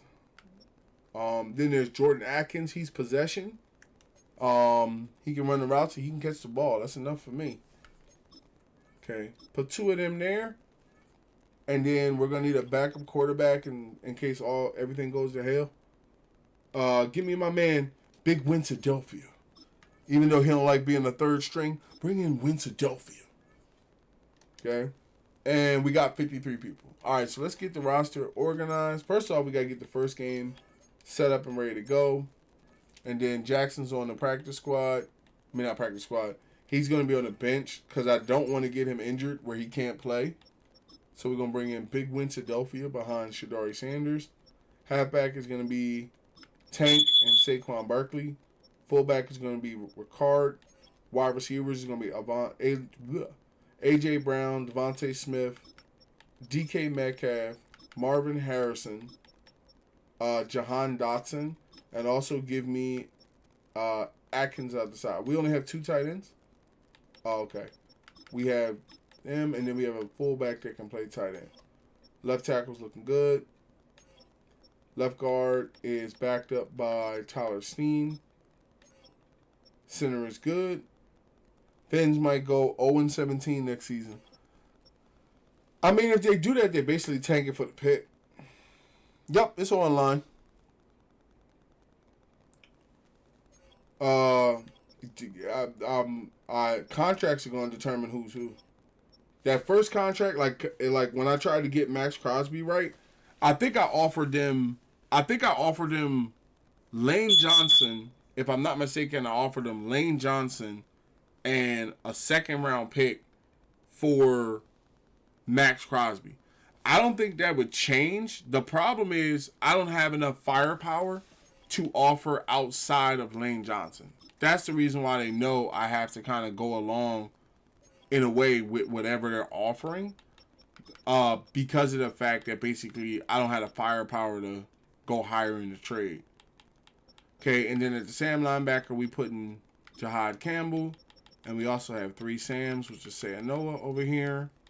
Mike linebacker, Pat Queen. And then the other one is Bernard over top of Dean. Will is Zach Vaughn with Milano behind him. And then also Jeremiah Trotter. Cornerbacks is all the boys with Taysom Hill being brought in. And Benford. Benford is now the number 3 cornerback. Kool-Aid McKinstry's above. Tyson Hill's actually above him, but I like Kool-Aid. Taysom Hill's above McKinstry. Why are you online? Are you playing with anybody? No, I like online as a, to be honest, I like the online roster because of the fact that my offline roster got deleted a couple months ago.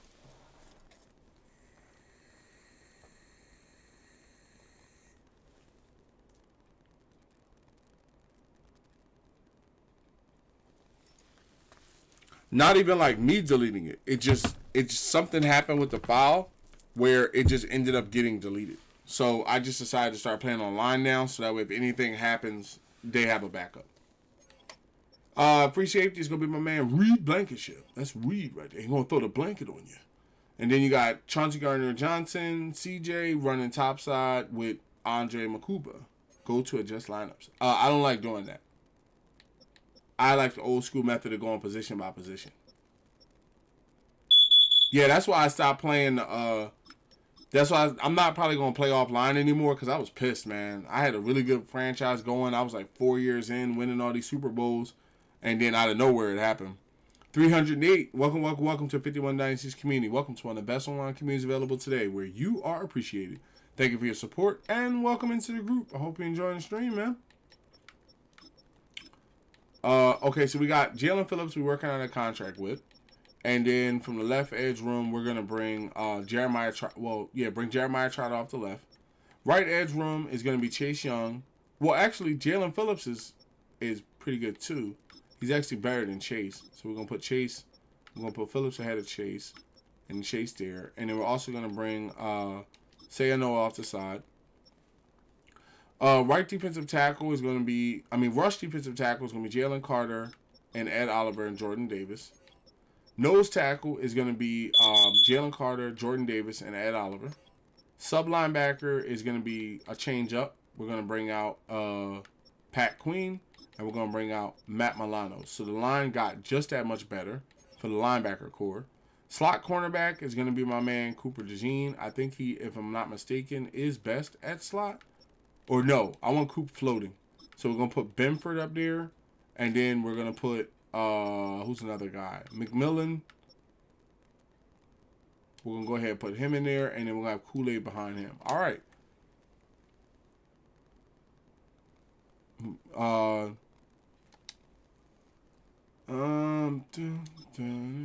Not enough. Not enough. Where do you even find adjusted linemen nowadays? Adjust the lineup? What? Oh, what'd you want to see? Not enough. That's the offense. That's the defense. Special teams. And specialists. As well as practice. Switch DK to a tight end. He's higher overall. I'm gonna wait till after I find out if I get a trade from Jackson Smith and Jobu, because how I'm gonna run it is I'm gonna have AJ out there and then DK at number 2 and Smitty is the slot. So all the top 3 guys are gonna be on the field, and like Marvin Harrison Jr., I don't have a problem with him being on a backup route or at least not out there because of the fact that he's gonna get reps, and I like Jahan Dotson. So in Jobu's, I keep saying in Jobu, I gotta stop saying that. In Jigba is literally on the trade block at this point. I just want to make sure that he's not in the game any way, shape, or form, because I don't want him to get hurt before, with something stupid like running back punts or something. Hope he don't get hurt before this one, because then I won't be able to make any sort of trade with him. Okay. Play full game. All right. And then line this for straight. Let's get it. Boom, boom, boom. Is that the one? 1 second. I know.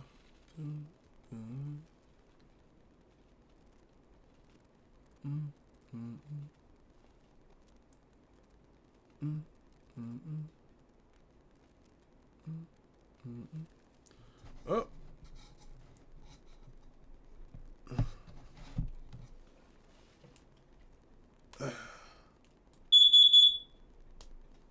All right. Then you can pick the best offer you get.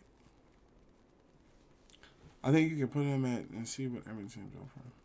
Oh, I'm waiting to see Majobu. JSN or whatever they call his boy nowadays is literally, he's probably not staying here.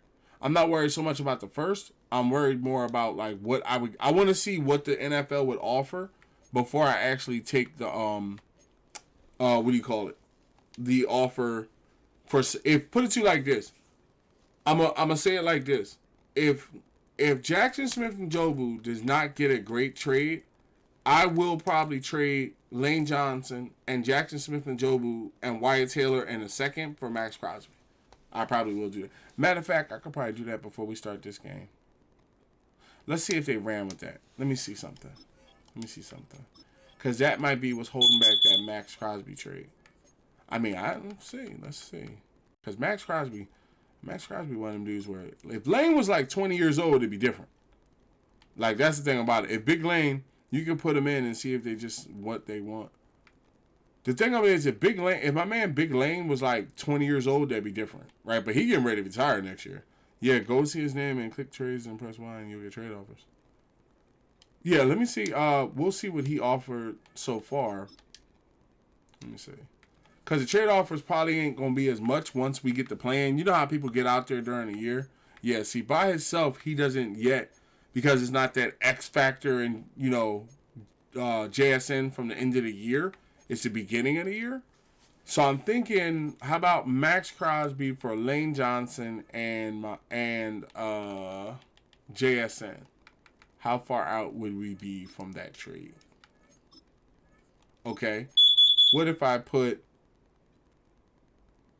He said, what if JSN develops to be better than DK? I'm a fan of DK Metcalf. I'm not a fan of JSN. Not because he's not good, but if somebody asks me which player do you want more, JSN or DK, it's DK. I was a fan of DK Metcalf when he played for the Seahawks. Not like anything against my Eagles. I just like his athletic ability. How far would we be out? Ooh, there but not there. Okay, there but not there. Okay. JSN, a player that doesn't want to be here. Wyatt Taylor, a player that doesn't want to be here. And Lane paved the Lane Johnson. And a second for Max Crosby. Let's see where we be at. Ooh, see, they want so much. Like it's getting it's a little ugly. I'm not worried about the draft picks. A lot of people don't know I have about $80 million. See that cap room down there? I have about $80 million to use in this all free agency, so I'll be able to take care of that. He's one of the strongest players on the team. They're looking for a Mike. That could be why. Because they're looking for a Mike, not an actual right guard. What about Bentley?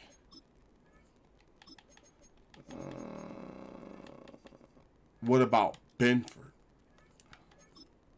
Ooh, a little bit closer, a little bit closer. I know, look at that. That's crazy. That's why I think I'm gonna be real. That's why I think the Ravens was like, man, forget this. We don't want this dude. Y'all can go ahead and keep him. All right, now you're talking JSN, Lane Johnson, Christian Benford, a second and 2 fourths. Bruh. See what I'm talking about? See? I'm talking about, I'm not taking the trade. I'd rather wait till the end of the daggone game and see what Jackson Smith and Jigba brings back as a trade. And we'll roll a week. Because the Raiders are tripping. I am not giving up my whole team for one dude, bro. This is not the finished season roster. This is the beginning of, like, when Madden came out. Because I was running an offline franchise. And I had it set to the future. Like, I was, like, 8 years in the future. But then it got deleted. So I decided to come on over to the online and leave money on. Boom, boom, boom. No, but the boom, boom, boom. I got John Madden's playbook. I might play with that one day, but we trying to win these games right now, bro. I saw somebody say, my Njibba. Hey, I'm pretty sure there's a lot of people out there that, if, you know, when it comes, no, not running gun, run balance. All right, let's do it.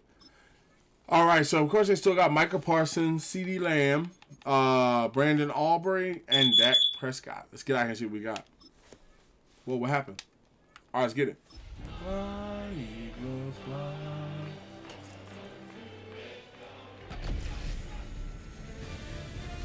EA Sports welcomes you to the following presentation of the National Football League.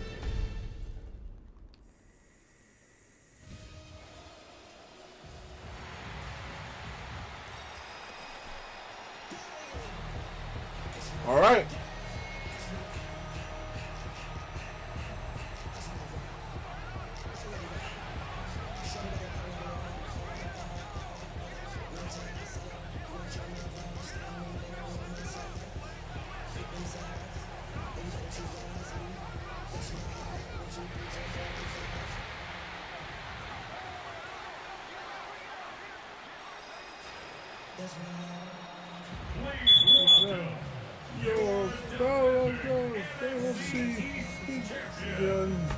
Philadelphia Eagles.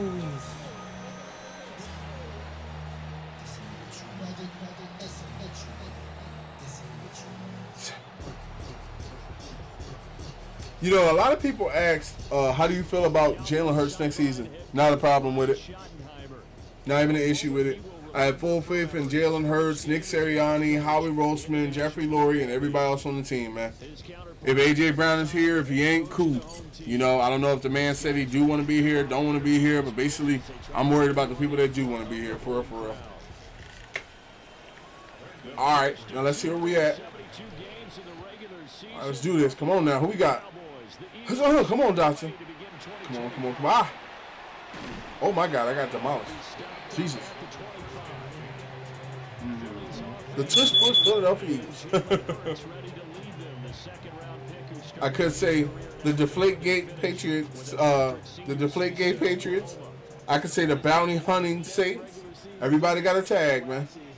I see you over there, Micah. We going left. Going with it.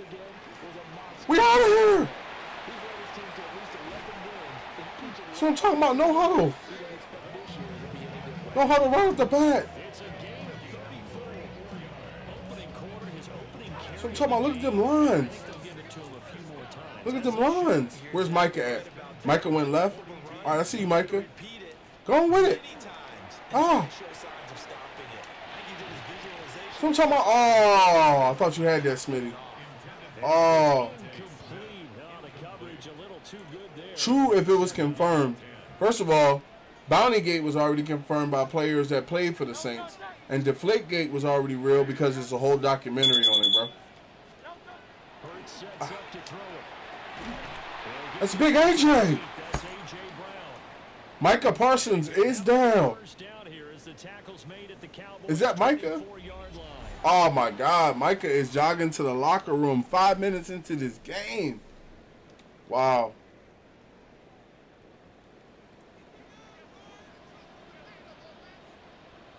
Going with it.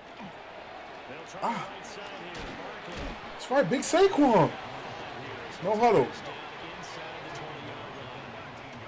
Give me Z spot.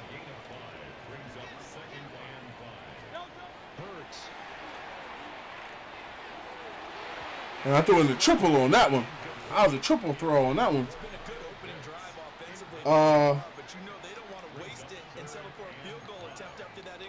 Give me Kyle Pitts. Give me the tight end corner. The Saints bounty hunter thing should have been allowed if you think about it. What? Go. Ooh, I thought I got fumbled. Okay. I'll take the field goal. No interceptions. Points on the board. Get it, Jake. That's Jake the Snake Elliott right there.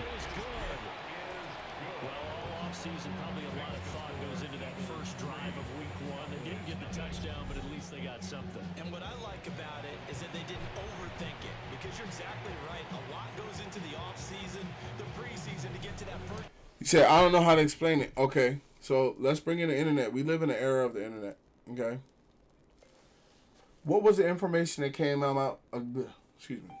My fault. That was a stumble on my fault. What was the information that came out on the bounty headgate from the Saints championship run? Dun, dun, dun, dun, dun. Oh, crap. I searched maps for that one. Because New York, from what I know, Russell Wilson just spoke on this a couple of weeks ago. Okay, here we go right here. Definition from Google is, what was the information that came out from the bounty head gate when the championship run for the Saints? In the NFL's 2012 investigation of the New York Saints bounty gate scandal that happened between 2009 and 2011, it was revealed that 22 to 27 players maintained a pay-for-performance program. Players and coaches, Greg Williams contributed to a pool of cash that rewarded knockouts $1,500, hitting a player hard enough to get carted away with $1,000, and paying double if it continued into the 2009 and 2010 draft. So all that, you don't know how to explain it. Nothing against you. We don't need you to explain it. Google just explained it. Like, it's all facts, man. I don't know. I don't say the knockouts were fair, but oh no, don't get me wrong. We soft as ever in the NFL. Like, if you want to talk about we should be allowed to hit harder, of course. But like, we can't overlook the fact that they were paying people to hurt people. You know, that's not football, bro. Like, all right, on a quick thought, right? What if they paid? I got one for you. What if we paid Jalen Carter $100,000 to take out Dak Prescott or Patrick Mahomes? You know, they'd be like, these dudes is dirty. This is a horrible NFL. So it got to be the same thing for everybody. Get after him. Get after him. Oh my God. Who is this guy? They trying to pay people to take their career. Right? Bro, you paying people $2,000 to injure somebody? Bruh. I see you, Chase. I see you, Chase. Get after him, Chase. Oh my God. That's what I'm talking about, Bentley. Oh, I said Jawan Butler. Bentley. That was Jawan Butler. Oh, it's Bentley, but they call him. It's Bentley. Why they call him Butler? That's what I'm talking about, bro. That man said, I am on this team permanently. That's what I'm talking about. Picking on somebody like Dak Prescott? Way to show your worth, bro. Especially going into a contract year. So back onto the field, here come the Eagles for their second drive. Big Saquon. Let's do this, Big Saquon. Good field position here following the interception and a chance to build on their lead as they start with a 1st and 10. Give me halfback power off.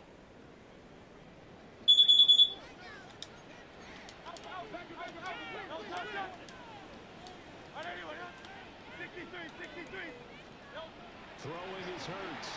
Now he'll tuck this and run. Yeah, tell him what he's hitting for while you're out there. Tell him what he's hitting for.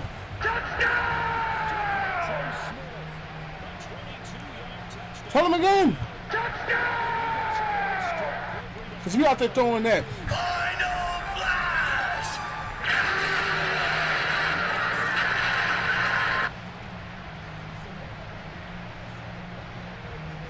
Just got to the touchdown. He's about to tackle me short. See, that's what I'm saying. I got DK Metcalf out there. I got Marvin Harrison ready to take his position. You don't need every. One mistake that I make a lot of times is feeling like we have to have superstars at every position. You know, I want to get better with development. You know, I want to get to a position where development is more of a day-to-day thing than basically like always paying out players. So an early tip lead for them now as they kick it away. Okay. Sit down, boy. It's me and you. Sit down, boy. Second drive forthcoming here for the Dallas Cowboys. And they're in an early hole. The first drive, they threw the interception. That led to a touchdown. So decent size. Give me cover 6. It is, but I think you hit the key words. Look at that front line. Go after him, Big JD. Come here. Oh my God, he shook me. Oh, that was a nice one. That I give you. I had you lined up, boy. You got lucky on that one. All right, we're gonna bring it from Big JD off the side. Come here.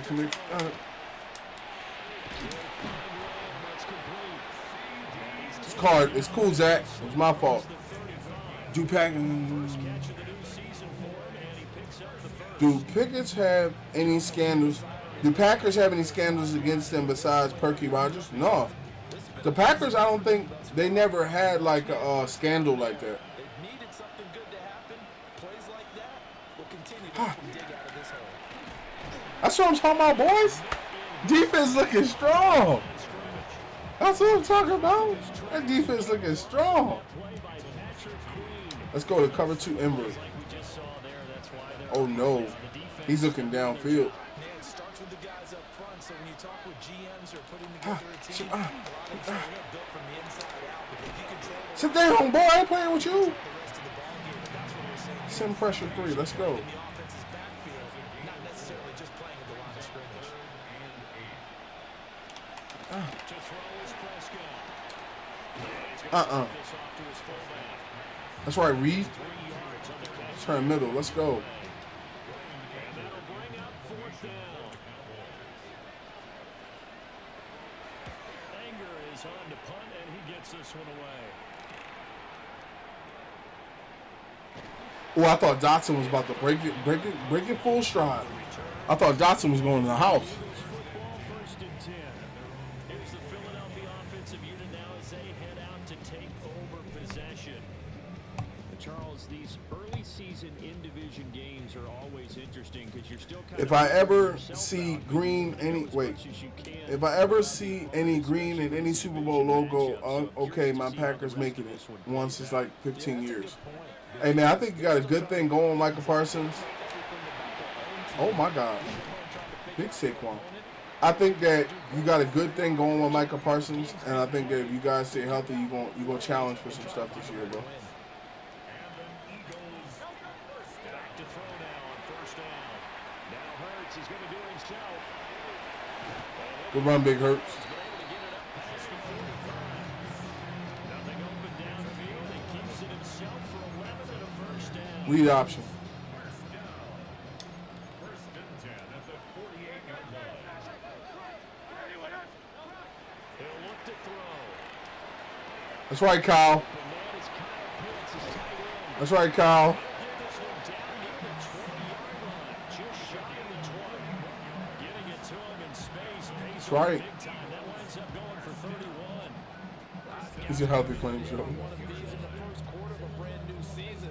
They're hoping this duo can really make some noise this year. And this is a great start.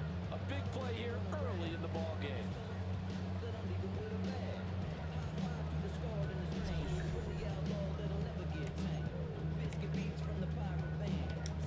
Let's go strong alt Big line. play gets him all the way down to the outskirts of the red zone here for 1st and 10. Now Hurts changing up the play. Now a play fake here on first down. Ooh! I split the defender and put it in his hand. He just couldn't make it work.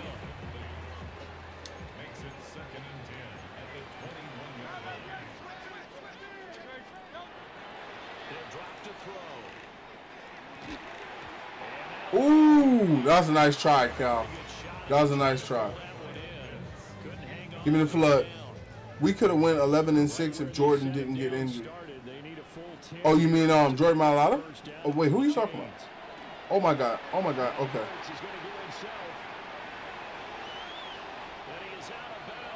Good run, Jay Hurts.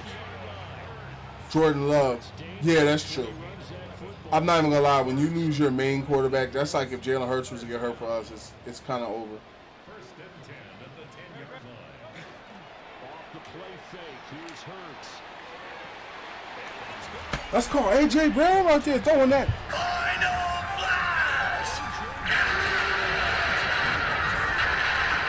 Eagles are looking good here in the season opener as they're able to extend their lead. So a good See, look at the way Lane is protecting me over there, bro. He is protecting the crap out of me. That's why I can't trade away a big Page Lane. Worked out in July and August, getting ready for this game. It's all coming together so far.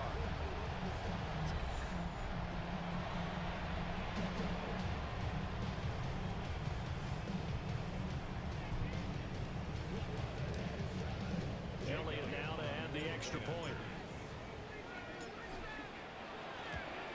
Good kick. He's got it, and it's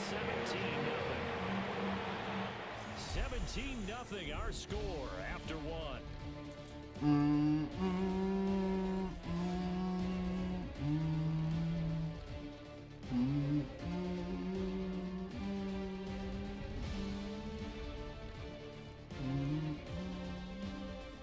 Now second quarter action from Philadelphia, and it's the Eagles in possession. Kick off middle.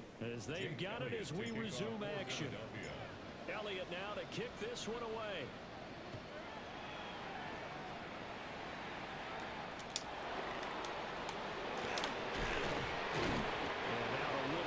Good hit. The Cowboys are not set to take over on offense. And we don't want to call this desperation time, especially in the second quarter, but you don't want to. I know, but Cover one, Robert. No. nothing offensively, nothing on the scoreboard. That's not a good combination.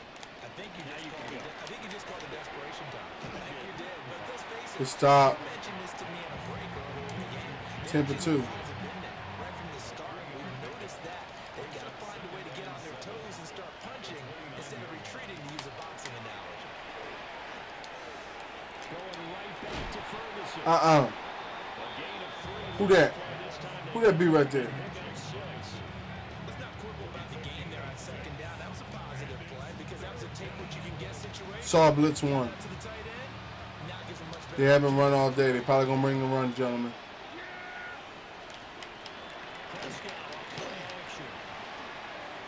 Coop, you gotta be on that. I mean, Reed, you gotta be on that, bro. So much for the run on 3rd and 1. Instead, it's a big chunk in the pass game. First down.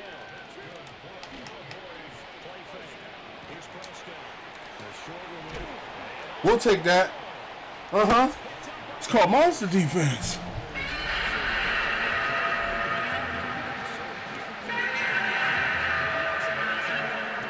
Why do you go get a pack queen? That's why.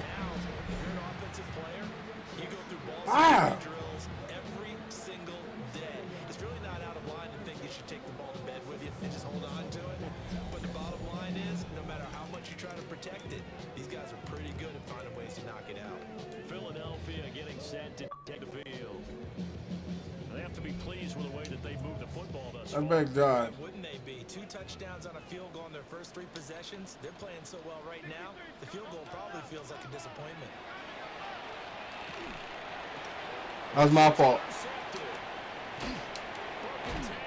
I got hit. I launched it, but I got hit. Packers always have franchise quarterbacks. We have 5-star Favre, Rodgers, now Love. We went 5-12 though. Let me pay homage to the man who stood in this spot before. He always talked about how much of a guy, and can he step into a throw? And when you can't do that, oftentimes interceptions result. Dallas offense set for this next Everybody makes mistakes. It's cool. It happens. It happens. long into the scoreboard, and that won't change if this drive ends like the last one when they had that lost fumble. So you have a feeling taking care of the football certainly paramount right now. Yeah, it's not just the guy. That run defense, strong, boy. That run defense, strong, boy. Defense don't look like it need a lot of work. Cover 3, Buzz Mabel.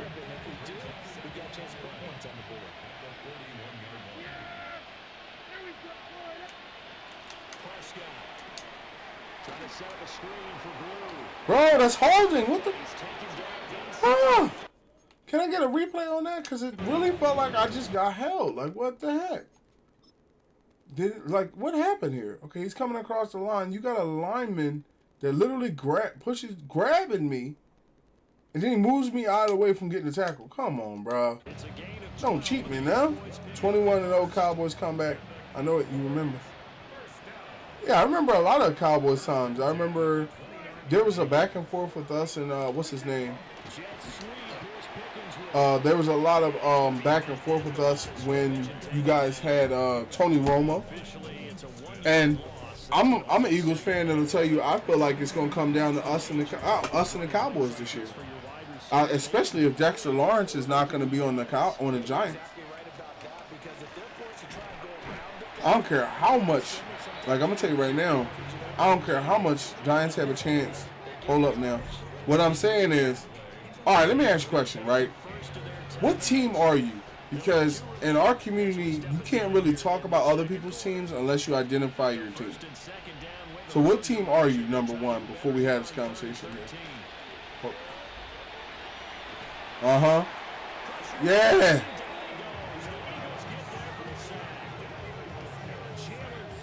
I'm talking about Phillips. 3 scores down, not even a halftime yet. They are not getting much generated off. I'm talking about Phillips. You said my beautiful cheeseheads. Okay, so here's my thing, right? I feel like myself that if somebody said out of the NFC East, who is a team that you believe will stand like toe to toe with you this year in an all year standpoint, right? I'm gonna say the Cowboys. Because the fact, bro,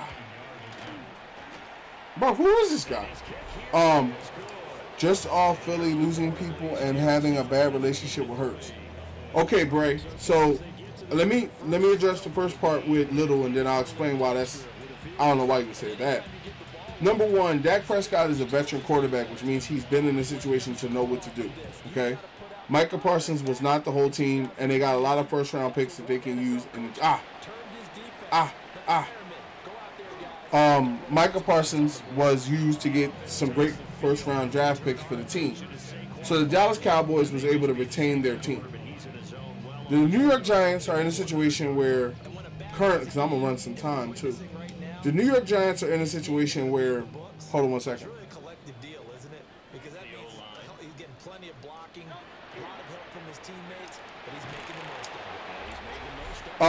The New York Giants, Jackson Dart was hurt. You don't know how well. Here's my thing. When your starting quarterback, starting halfback, starting wide receiver, and backup wide receiver all get season-ending injuries, you cannot very well say they are going to be an amazing team. That's like saying if Jalen Hurts, A.J. Brown, and Saquon Barkley all was to get hurt in the first part of the year and not play the rest of the year, we're going to the Super Bowl. Come on now. We got to be a little bit more logical. Hold on. We got be a little bit more logical than that, right? To address the statement about, like, the bad thing with Jalen Hurts, I'm going to be honest with you, man. And this comes, hold on one second. Intercepted. Ooh, nice knockdown, DK.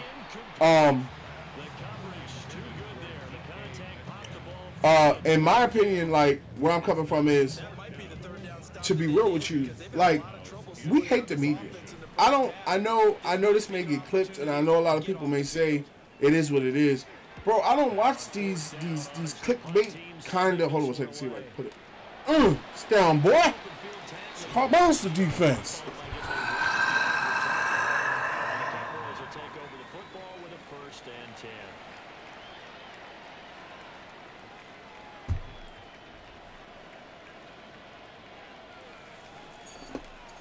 I'm just asking myself, like, Jalen got traded and the Eagles still go 10. Man, I'm going to tell you right now, if Jalen Carter, if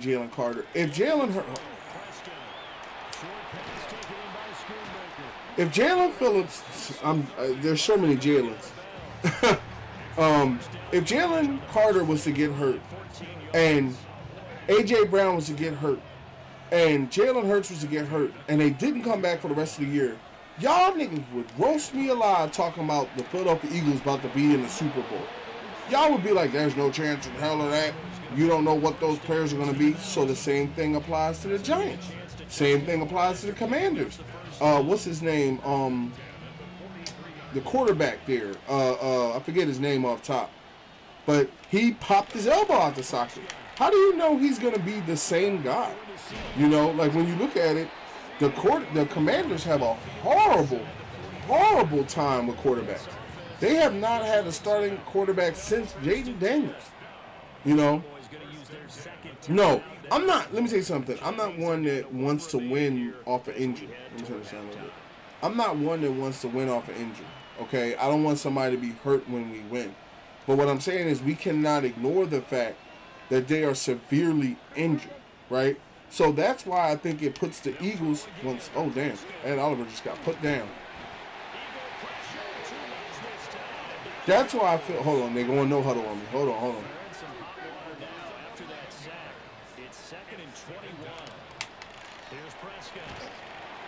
So I'm talking about Ed.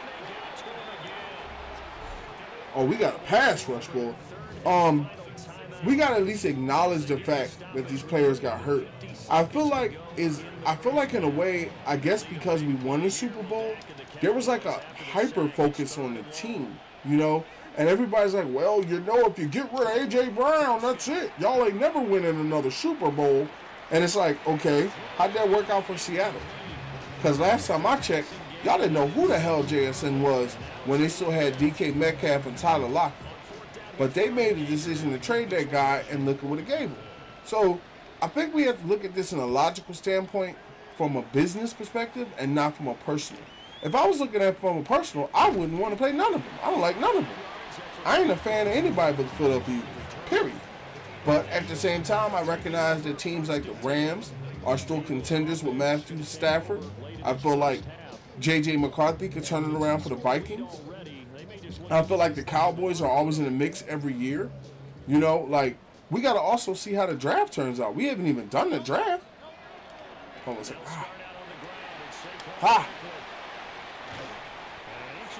You know, we haven't even done the draft yet. How do you become a fan of the Eagles? I was born in West Philadelphia. I moved to Washington years ago when I married my wife. But I was born in Philadelphia. I still visit Philadelphia itself every time I get an opportunity. I haven't really been out there recently because I've been working and COVID and all that crap. But yeah, I visit all the time. Grew up in Philly. I'm a fan of all Philly teams: Eagles, Flyers, Sixers, all that stuff. One second.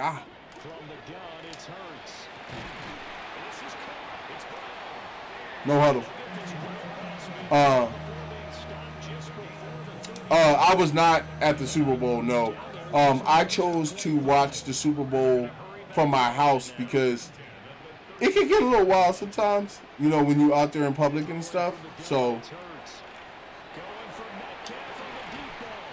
almost had it, Metcalf. It's cool. But I have footage. Hold on one second. Let me see if I can get this.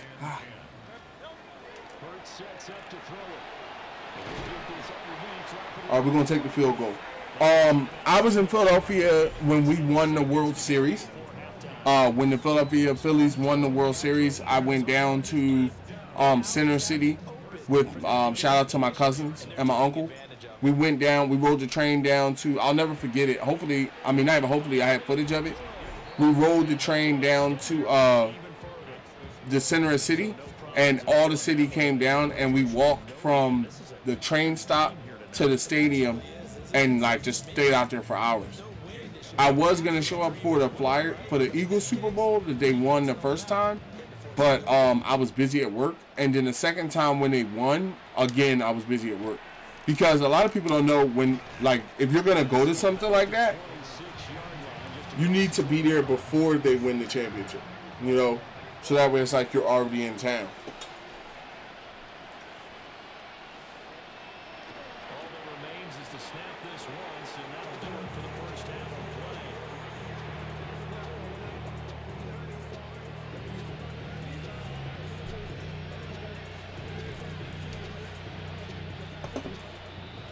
All right, so we got halfway. Time is upon us on Thursday night. Dun, We go off to Orlando. And Scott Hansen for our halftime report. All right, Brandon, thanks much. Welcome in. Also, everyone, to the Orlando studios. the other thing is Scott Hansen too, with you for a quick yeah, I'll recap run of the this first game, half, and then which this will was probably be strongly the one-sided. final This game is for the heading night, towards blowout right? territory. Thoughts Unless on the they can Ravens come from announcing behind, new get themselves uniforms. a I didn't see the new victory. uniforms, but I'm gonna tell you Happens in the something. second half. I have a brother-in-law that's a Ravens fan. I really like the Ravens. I think the Ravens did what you need to do to assemble a Super Bowl caliber team. You have a great quarterback, a great running back in Derrick Henry. He played alongside my boy A.J. Brown. I know how nice he is. Okay, you got Roquan Smith, a top middle linebacker. Got good cornerbacks. Got a good safety in Hamilton. So it's all ahead of you. You know, now you got another hitter and Trey Hendrickson. So, you know, it is what it is. The thing of it is, with the contracts going up to $300 million, with the quarterback's contract supposedly rumored to go up to $300 million, a lot of people ain't going to have a job in a little bit. You know? Because I tell you one thing, Lamar Jackson, Patrick Mahomes, and possibly even Dak Prescott and some others, they will be making $300 million soon. Bet that. Edge blitz 3. Touchdown drive here. They need to be smart, fast, efficient, get the ball to the end zone, and do it again multiple times in order to have a chance to win this game. Taken in by Ferguson. Able to break one tackle, but then quickly Cover 3. nice little gain. Bring the heat. Only about the length of the football here on second down. Prescott now. Pass complete. That was my fault, boys. I brought the blitz.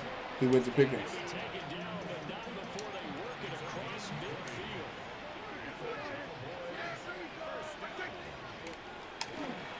Now a first down carry. Boy, it's me and you. That's right, Chase. Way to get to him. Hearing Justin Fields as a starter on the Chiefs is going to be weird. On the Chiefs? Plays on Chase Young. He did it again there. Now they contend with a 2nd and 12 after the loss. Oh, because Pat, he going to start till Pat's healthy? That's going to be caught by Pickens. I went right for his legs. That's what I'm talking about, Matt. Good hit, bro.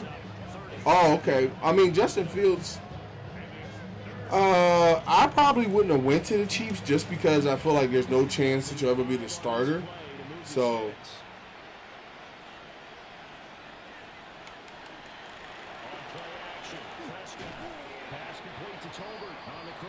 I'm talking about Nolan. Big time. A short game that doesn't get them the first down brings up a fourth down situation. He gonna make this. They got this. They gotta scale him back a little bit, man. He a little bit of a cheat code in Madden, bro. Like this dude out here nailing 60-yard kicks like it's not even a thing. It's good from 56 yards out. And that will close the gap down to 14. So a good drive there to begin quarter number 3, but they're only able to shave 3 points off the lead. Well, something's better than nothing. All right. Turn the middle. Particularly well in the first half, but they definitely need to step on the accelerator now and play a whole lot better.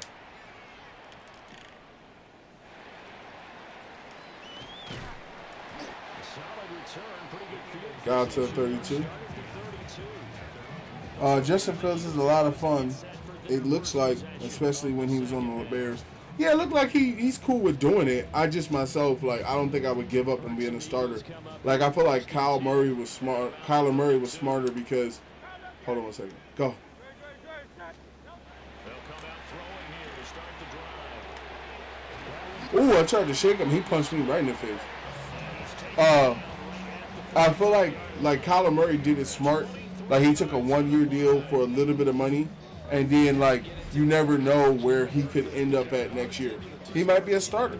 You know, I think Justin Fields has had, like, 2 opportunities to be a starter, so I don't know if they'll bring him back. And also, I think Michael Parsons might be really injured because he has not come back to this game. Attack mode, really They got linemen out there. Linemen. Give me a far one. Give me a far one. Give me the PA scissors. Play action. Here's Hurts. On the RPO, he'll keep it himself. And he can't find it. No huddle. No huddle. No huddle. No huddle. They still got linemen out there. They got linemen out there. Give me the bench.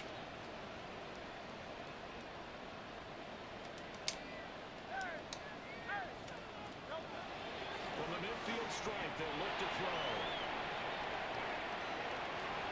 And he'll go down in. Try to see if I can get him in field goal range. Okay. Here's Ryan Stonehouse now. As he'll kick it away for the second time. Let's go. And he was looking for the checkup. Kicked it too far. Patrick Mahomes already has training again, by the way, so he could start like week 2. Fields gets like nothing. Wow. So you signed to play 2 games. It's not good for your credibility, bro. He got that.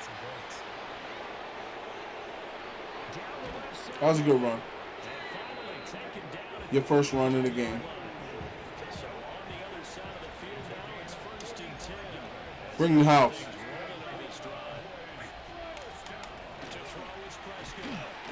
Uh-huh. Yeah. I'm talking about Barnes. I said monster defense right there. You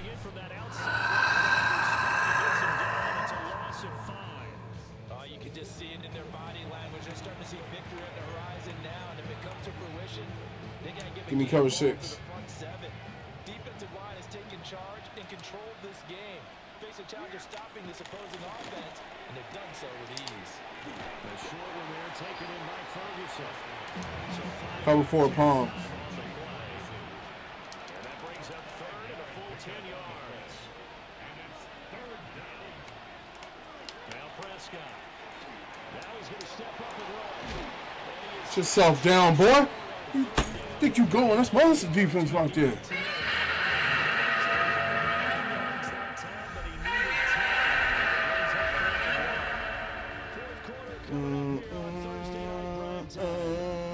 Return with more after this. You're watching the NFL on EA Sports.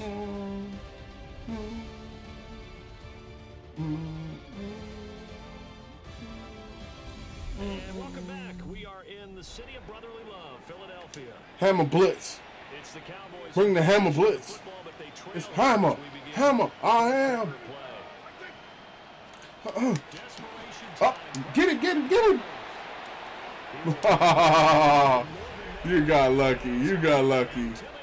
You got lucky.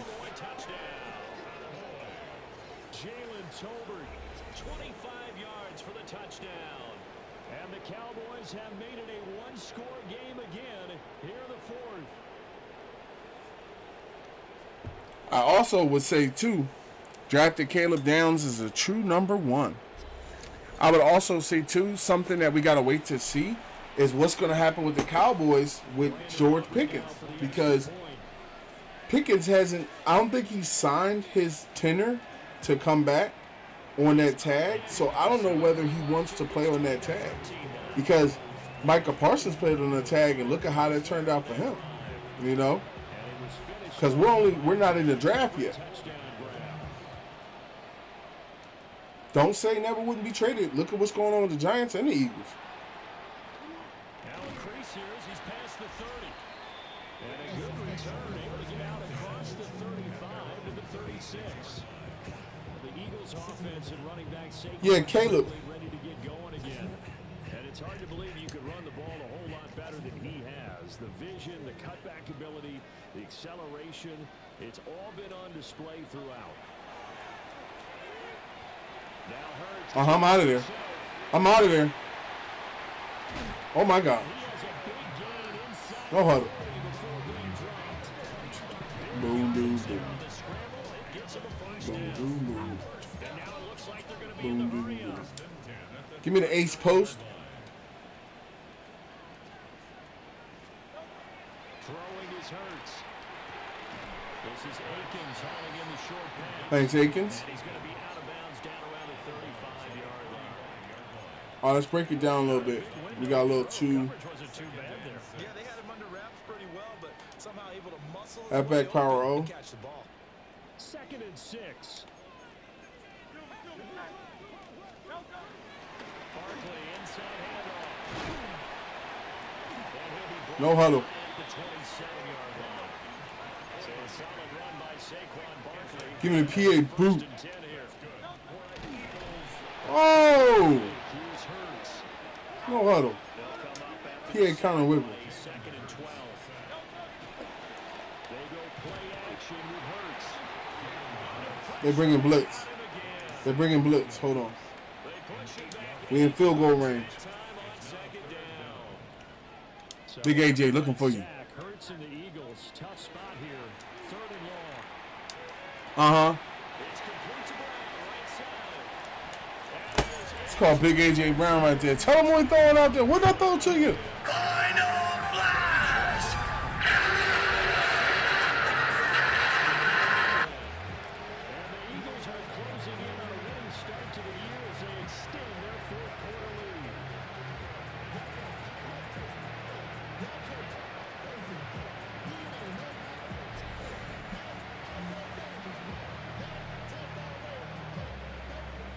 Elliott on for the extra point.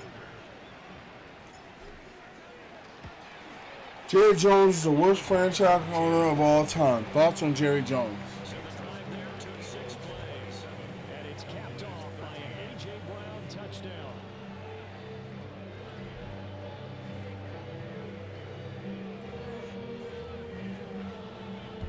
In my opinion, Jerry Jones is too involved with the Dallas Cowboys. And I say that because Jerry was, anytime, hold on a second, I kicked it too short. Jerry Jones was offered 3 first-round picks from the Philadelphia Eagles. Now, I know, hold on. I know that, you know, you may not want to trade to, I know you may not want to trade to, you know, the Philadelphia Eagles, but when somebody offers you 3 first-round picks and you turn that down for 2, I'm sorry, that's a stupid move. You know, it's something different if the player, hold on.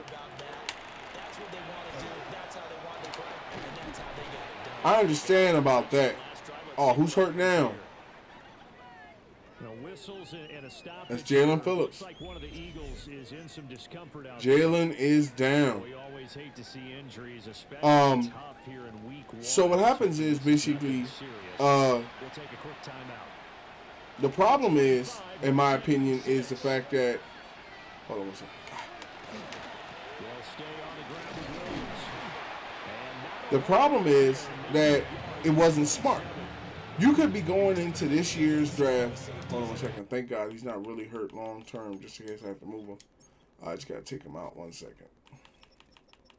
When somebody offers you 3 first-round picks from not just this year alone, but they offer you their next 3 first, they offer you the max. That's classified in a way as a max deal. A max deal means that basically they offered you the max they're allowed to offer. Now, in my opinion, the reason why I was stupid to turn it down, was because of the fact, well, think about 3 firsts to a divisional rival and 2. Okay, so let me ask you this before I take this pause off. Let's think about this for a minute. You can go into the next 3 years knowing you have 2 first-round picks from each year, right? Also, there's a great chance that this player will be loved by Philadelphia, but it will sell more merchandise to Cowboys fans because they'll be like, forget Micah Parsons, nigga, we got y'all picks. Y'all would be able to hold that over our head for, not y'all because I know you're a Packer, but they would be able to hold that over our head like, yeah, you know, we got their picks for 3 years, right? You're in a situation now where you have 2 first-round picks. Unless you pick the next Micah Parsons, bust. Period. That's how it works. You can't trade away Micah Parsons and they get some average nigga and go, yeah, it was worth it. It don't work like that, man. Not with no fan base, it don't.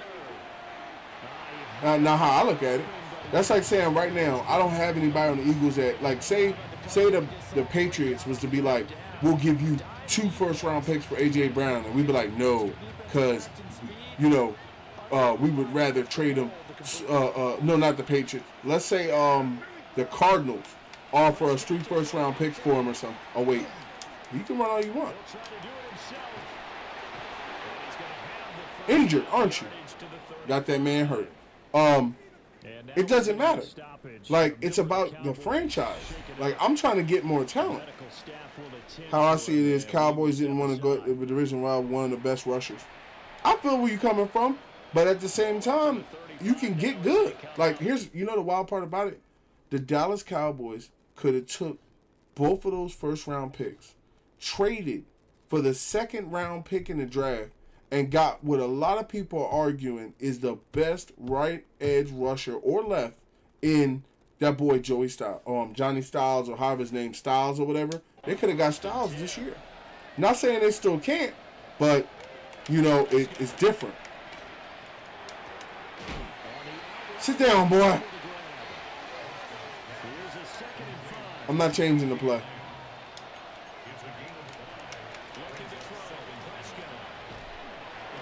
That rush on them today.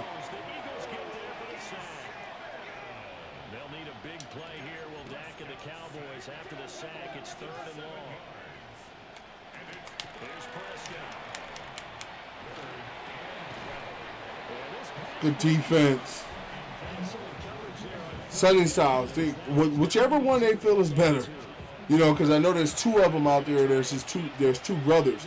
And all I'm saying is you could have got him. Now, think about it like this, because it's business, right? Good defense. So I'm talking about Quinyon. That's Quinyon Bay out there. Don't let him throw on you. Let's go, champion. The thing about it is, like, look, I'm going to tell you like a story of how it went. So you trade away Micah Parsons. Okay, for the season, the Philadelphia Eagles are able... You trade away you trade him to the Philadelphia.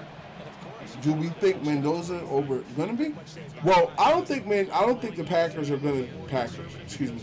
I don't think what's the name of them dudes? I don't think the Raiders are gonna move away from him. Right? I don't think the Raiders are gonna get rid of him. Not picking him up as their first-round pick. Hold on one second. Here in this 4th quarter. Hurts looking for the end zone. That's A.J. Brown, boy.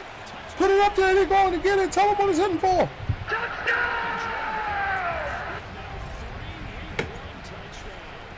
Three touchdowns in one game. Let's go, boy.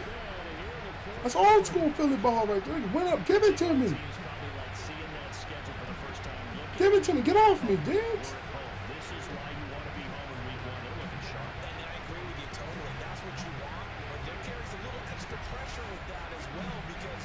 That's right. Give me that. It's a clip right there. Give me that. But yeah, what I'm saying is, like, you could have had 3 first-round picks, right? And you could have went into it like, all right, we're going to go ahead and get... Now, this is how the story plays out, right? Let me put it down on you, right? So the story plays out where Micah Parsons gets traded to the Eagles. We love Micah Parsons. Everybody in Philadelphia loves Micah Parsons. But everybody in Dallas starts to hate Micah Parsons because he's now a Philadelphia Eagle, right? Then, at the end of the year, you announce that you're looking at Styles, right? So you go into a position where you pick Sonny Styles. Now, Sonny Styles is going to be a good right edge rusher, right? All you need him to do is make 1 Pro Bowl, and everybody going to forget about Micah Parsons. He going to sell jerseys. He going to sell jerseys. He going to sell season tickets. You going to have people rejuvenated as a career. I'm not saying the players they picked up aren't really that good, but I just feel like myself, I'm about trying to better the organization, not trying to screw somebody else over. That's why when somebody says that Jerry Jones is the worst GM owner, or whatever he is of all time, hey, I gotta look at it like he does make some stupid decisions. Like you didn't see the Cowboys caring about who we traded for when we got Devontae Smith and you picked up Micah Parsons. So why should it matter now?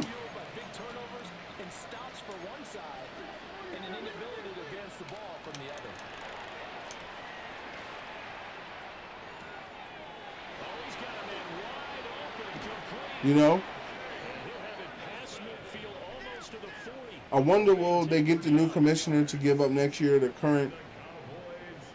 I think what they said was that I'm cool if they give the commission his another contract, because for real, he didn't do anything wrong to me that showed me he shouldn't be the commish.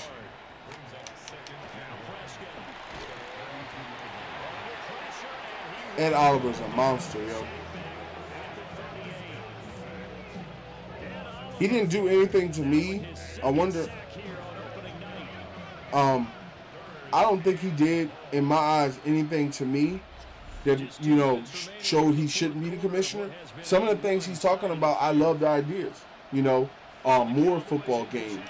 What do you say? More football games. At the same time, there was a rule thought that people tried to ask if you could trade 5 years worth of draft picks. Why? Because people trying to rebuild teams. They don't care about no picks. You know, somebody like the Miami Dolphins might offer the Chiefs 5 first-round picks for Patrick Mahomes. You know, or Lamar Jackson or something like that. Can you imagine what the NFL would look like if you could trade 5 first-round picks? Oh my God. Joe Burrow said there should be 18 games. Yeah, I'm with that. You know, I think that's a fair assumption. No. Somebody gotta be open.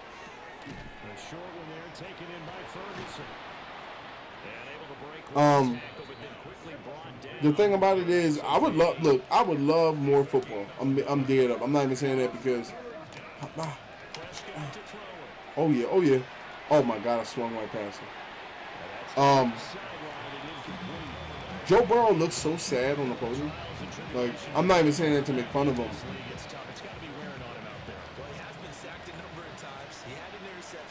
I'm not even saying that to make fun of him. I feel like Joe Burrow was majorly sad on the podium because he knows the truth, right?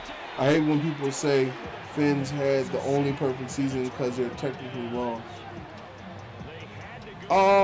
In my opinion, I do feel as though that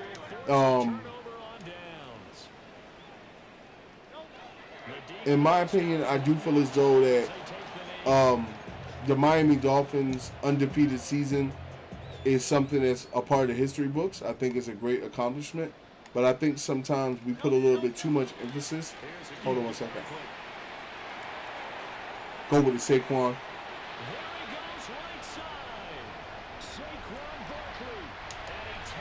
Mm-hmm.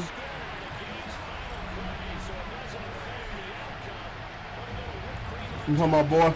Tell him what's hitting for.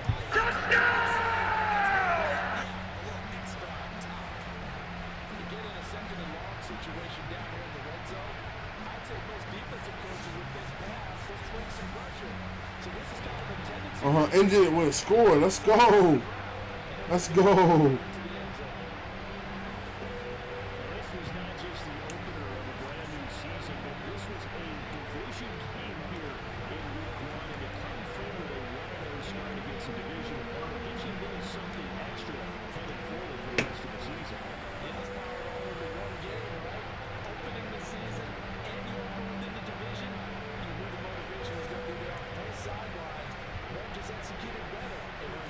Saying because the postseason doesn't go to the record. 4 touchdowns from Jalen Hurts, 3 touchdowns to 3 touchdowns to AJ Brown, 1 to Kyle Pitts, Saquon Barkley with 2 touchdowns, bro. We was smoking them out there. This team looked good put together, boy. Looked good put together. All right, now. We are going to check some of those trades. Oh, wait. Nolan Smith is getting better. Okay, Nolan. Put this on Speed Rusher. Nolan at 85. Let's go. Okay, I see you, young man. I see you, young sir. Okay. So, we have to advance to next week. But I did notice that tight end that was out there was a little lightweight. So, I have a question. If I did want to bring my man Dallas back, where did I send him? Seattle. Okay. So, what are y'all looking for? My linebackers were playing pretty good, to be honest. A lot of them were playing really good. I don't think I have any of them that I'd be willing to part with. What about Taysom Hill? Okay, no interest there. I can understand that. Benford, I think, is able to be moved for somebody like Goddard if that was the case. Okay, and then I don't think I have any seconds. Oh, I do. Okay. Put a fourth with it. Final fourth, and then we'll work picks off of whoever we can trade for. Okay, Benford for Goddard. I accept that. To help strengthen the defense without putting myself in a position where, because Goddard my bull. You know, he went to 35 and stuff. So let's move forward to next week and see what we got offered for Jackson Smith and Joe before we call it. KR, welcome to 51 Dynasties community. Welcome to one of the best online communities available today where you are appreciated. Thank you for your support and welcome into the group. I hope you're enjoying the stream. Okay, they say Cade Otton is on a trade block. So let's see what we got on the trade block mission. Okay, nothing really there. Nothing there. Nothing there. Cade Otton. Okay. 26 years old, future starter. What are y'all looking for? A defensive tackle. Okay, I happen to have a young defensive tackle named Kate Bitten. Let me see what Otton got. He's a star possession. He's a top 10 tight end. He has historic championships, warm weather state, and head coach win percentage. I'd rather pick him up because I can replace his defensive tackle. Okay, a little bit hesitant on the trade, which is surprising. How about my linebacker? All right, the trade was accepted, and we got a top flight tight end.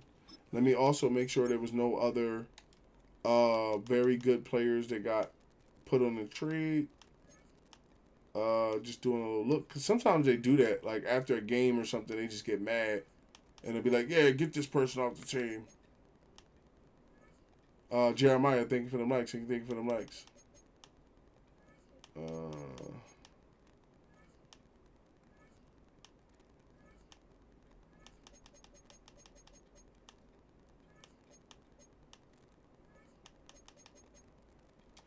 Okay. All right, we got almost $70 million in cap space. I don't know how they're going to actually count it to us. Let's go ahead and clear our cap penalties. Wait, what's the news? It'll be sea of red when the Eagles come to Arrowhead this weekend. Oh, we're going to have to play them Chiefs. Okay, let's see if anybody stepped forward for Jackson Smith and Jobu. I mean, yeah. In Jigba, excuse me, I say in Jobu. I don't know where I'm getting in Jobu from. It's in Jigba.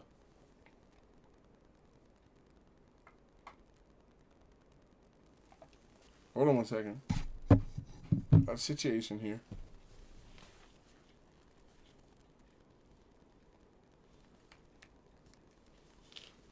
Alright, there you go.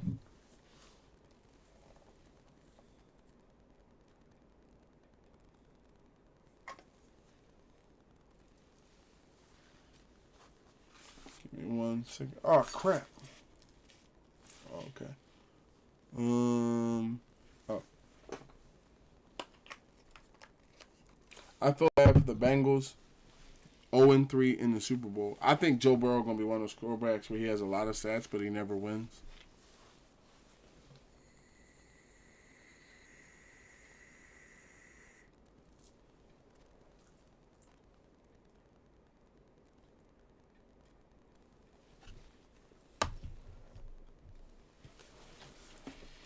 All right. So, I would be surprised if nobody stepped forward for him. Okay, we have one new injury. Who's that? Jeremiah Child tore his labrum and is going to be out 2 to 4 weeks. Okay? I'm not going to put him in injured reserve because he's also one of my favorite Eagles on the team, and I want him back when he's ready to go. Jalen Hurts is getting better. Let's put this on, I would say, field general. That way his passing gets better, so it makes him more and more accurate. Andrew Makuba's getting better. I would say put this on hybrid.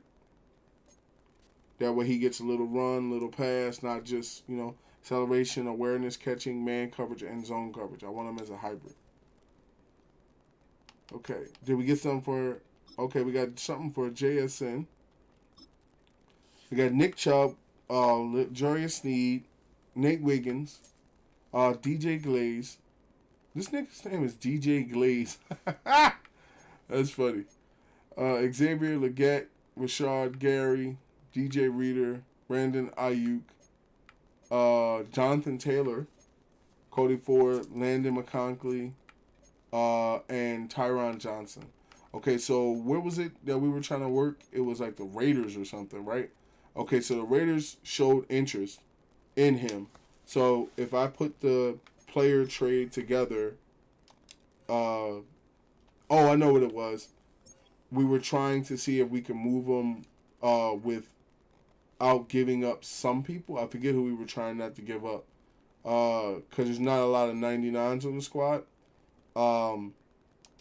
Let's see if we can do this. Let's see if we can go over to the Jaguars, put up Josh Hines Allen, and offer them JSN and see how far out we are. Okay. And then you want a tight end, right? I have 3 good ones, and I'm not really looking to part with any of them. What about Atkins? Okay. Now, I'm also willing to do Phillips as well because I will be getting an X Factor for a star. Okay, so I don't think that's a good trade. I would say let's do right by him because he's going to be very good this year. Let's send him back to Seattle. But in the course of sending him back to Seattle, ask for 2 cornerbacks that I want, Tariq Woolen and Bernard. Okay, so I could get possibly both cornerbacks, which would improve my cornerback room. Now let's see who we have at cornerback. So he would be taking the place of these 2 guys. They would be taking this guy's place and probably this guy's place as well, which isn't bad. But I'm down a linebacker and could use a better linebacker. So how about you keep Witherspoon and you give me, how good is Ernest Jones? Ernest Jones top 7, play recognition. How about Ernest Jones and you could keep Benford? You know what? Cornerbacks are going to only get better because Tariq Woolen is at 87 and Benford's at 85. I already got linebackers. How far are we out on this trade? Okay. And then you're also looking for a little bit of help somewhere else. So let's look at, because I want to do right by Jackson Smith and Jobu. I don't want to put him in a situation where, in Jigba, excuse me. That's why he can't be on my team. Like, let's see here. Oh, I know what I wanted to see before we pull this trade off. I wanted to see if they had interest in Veer Tucker and Jackson Smith and Jigba for Max Crosby. I wanted to see because they're almost 299s. Yeah, it doesn't even move the needle right there. That I think also because the Madden updated it where they're like we're never gonna trade him type thing. So, and then I know the Bears. I know the Browns will like never come off of Max Crosby, so that's understandable. Yeah, you have no chance there, even though you need a wide receiver.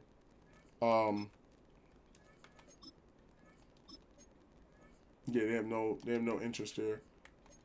So yeah, I would say send them back to Seattle for see if we can get the cornerbacks I'm trying to get and Woolen and Benford.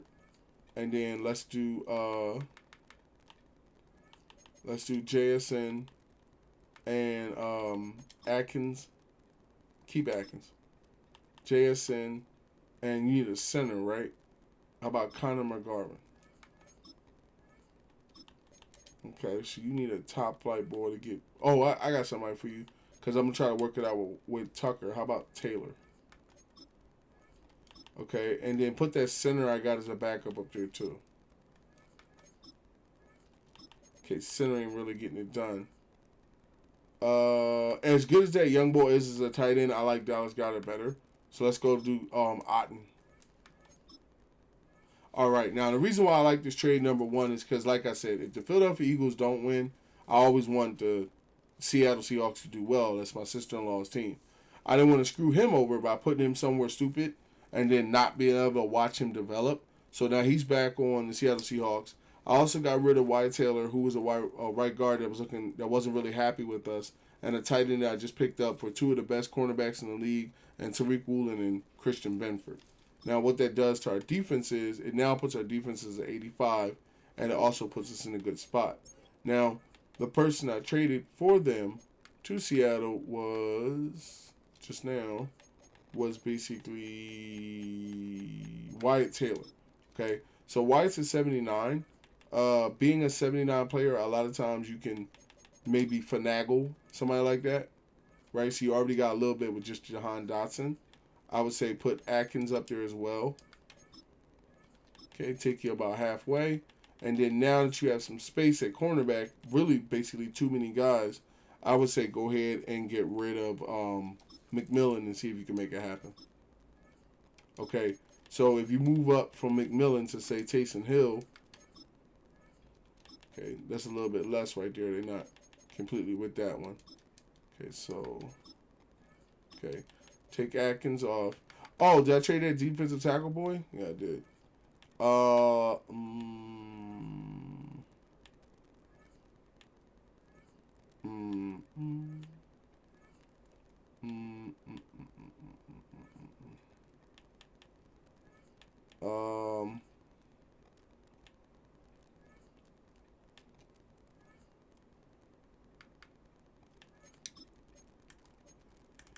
Even though I like Tank, I think Tank was saying that he didn't really want to be here like that in the re-signs, because I think he's at is his contract up? He has 2 more years. But he's a backup, and Wyatt Taylor is a 30-year-old. How long has he been in the league? 7 years as a superstar lineman. I got to try to take that. Yep. I'd rather give him all 3 of those players and get Wyatt Taylor and now have more positions open. Bringing the offense back up to 95, the defense at 98. As far as re-sign positions go, like I said, now Tariq Woolen needs to be re-signed, and he wants $54 million over 3. And we have some high number contracts, but we're going to see how we can make, try to finagle the best people at their positions. Just to give you a heads up, that was my last game for the day, so I don't want you to think you're going to miss anything. But some of the things, like right now, who would get the franchise tag for me if I had to pick one person? If I couldn't work a deal out with my first 2 people I'm going to sign, period, are going to be Nakobe Dean and Reed Blankenship. And then after that, with the $40 million, I'm going to look to the next person is probably going to be the next person after them with the $40 million would probably be Wyatt Taylor, because he's a superstar right guard that I can train up to be better than the other boy. He only wants 11 for 1. Maybe I'll look at him. I think Jawan Bentley, playing the way he played, showed me he needs to be signed first, so he's ahead of him. Matt Milano would be next at 26 for 3, especially when he's an X Factor. Kyle Pitts. I'm looking to work with people that want to work with me first, and then Tariq Woolen and I would be ahead of our, Elijah Vera Tucker. So this franchise is starting off well. What's the messages? Kobe Turner, Brandon Frisk, okay. Hey, Coach Terrell Barner has recovered from his injuries and he's healthy, okay. We have a plan for Chris Jones. Cool. All right, so we got some coaching points. Let's put the coaching points in before we move anything. Okay, so abilities-wise, this is 3 deep route running plus 3 deep route running for all wide receivers and tight ends. Let me get that. Development, 5 finesse moves for all defensive linemen. Let's go ahead and get that. And then personnel coaching staff earns XP. Let's go ahead and get that. And then the next one was 20. Let's get that. And then let's move to the play sheets a little bit. Get us a little bit more play sheets. Let's get this one. And then for offense, he has a lot already for offense. For defense, open up the nickel mug set. And then for me, as far as more play sheets, I would say old school football play sheet. Let's bring that up to gold. And then for abilities, let's go ahead and bring this pass block for offensive linemen up to that level. Okay? So, yeah, we're in a good spot. Let's also see what free agency looks like if anybody got released. Dowdle, I now can probably bring him on because Rico Dowdle, I can bring him on as a backup to my guy, fellow Dread. Let's see here. Justice Hill, no. Zach Moss, no. Just a lot of halfbacks. Man, if you was a halfback in this year's draft, man, you picked wrong. Okay. We definitely could use some defensive tackle help. Let's see if there's any. I think Calais Campbell was tripping. He wanted like $8 million. Not any names that I would know right at the bat that could hold it down. Wasn't Deshaun? I mean, I'm mainly looking for a speed rusher. I have a nose tackle. It's all nose tackles. Look at that. Power rusher. Okay, he's 10 years in the game. Naval Glamour. Okay, he's a normal. See, I'm starting to notice that's why a lot of nose tackles are available because, you know, they really can't move around like that. Moro Unjomu. Oh, yeah, we had Unjomu. I had Unjomu on my team. His play recognition is very bad. That's the only reason why I let him go, because I felt like I could do better in the trade room. Let me see this. Are there any defensive tackles that are on the trade block right now that are pretty good? Not that many. Not a lot of like stars or anything like that. Let's see here. From a defensive tackle room across the NFL, because I feel like we got a good combination with who we got so far, so I don't have to swing too hard for this. Vita Vea has fallen to number 3. He's still a top 3 defensive tackle.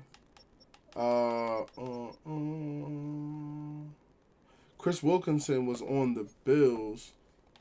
I doubt they would want to come up off of him. They're looking for a left guard, a Mike, a wide receiver, or a tight end. Just got rid of the only wide receiver I was looking to move. Looking for a left guard, huh? I don't really want to mess with my line like that to bring him on. As I'm only taking a risk to see if I could trade for him. Not trade risk.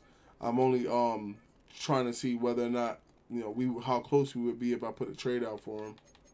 What about for Troy Hill? What about for Kool-Aid McKinstry? Okay. So y'all have him, and it's understandable. I don't have a problem with that. That was a big trade. Y'all gave me a lot of pieces to pick him up. Let's see here.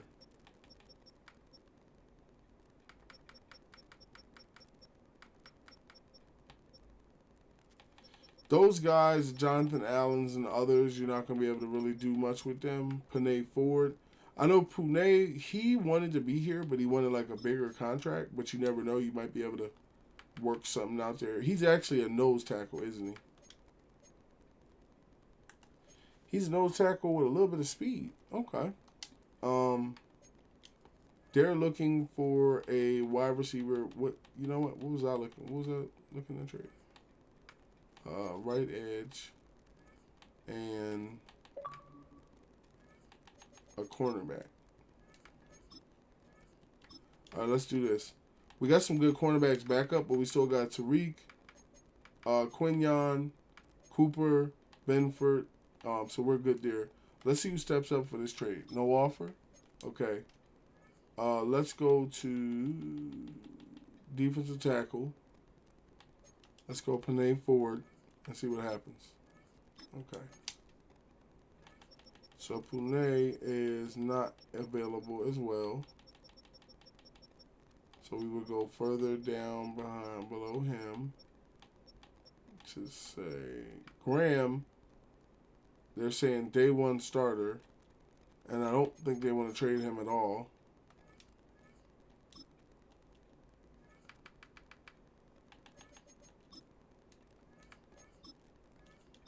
Little to no interest, okay.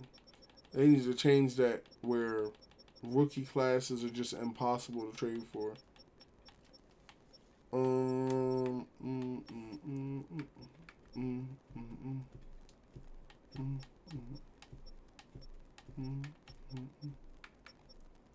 Eric Armstead. That's a young boy I just traded away who's a future starter. I could maybe go back and work that back out. Yeah, I think that's where I'm going to go before they find out that he's good. Because he's a 77. He's already a top 15 defensive tackle, so it may not be easy picking him back up. I may have to take a hit on that one. Yeah. And then how about, say, Taysom Hill? I mean, Troy Hill. Kool-Aid McKinstry. Alright, so they want to hold on to him, which is cool. He helped me get the people that I need to pick up.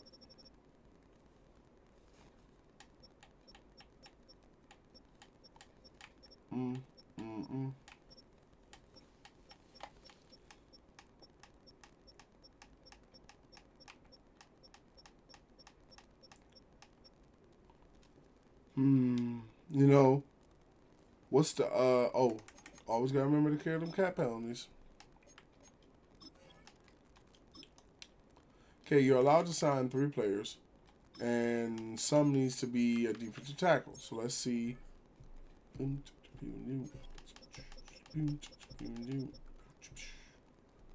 There's Shelby Harris's, the Jonathan Hankins. Jonathan Hankins was actually the defensive tackle of the Seattle Seahawks, the main one, until he ended up getting injured, and they kind of moved on from him. These guys been around for a while. They're going to decline after the year. And the money they want is ridiculous. I could make a right edge or a left edge a defensive tackle, which I think they would just have to have a certain weight to him. Emmanuel Ogba, he wants 271. He's a run stopper. Here we go. Power rusher, Tariq Lewis. How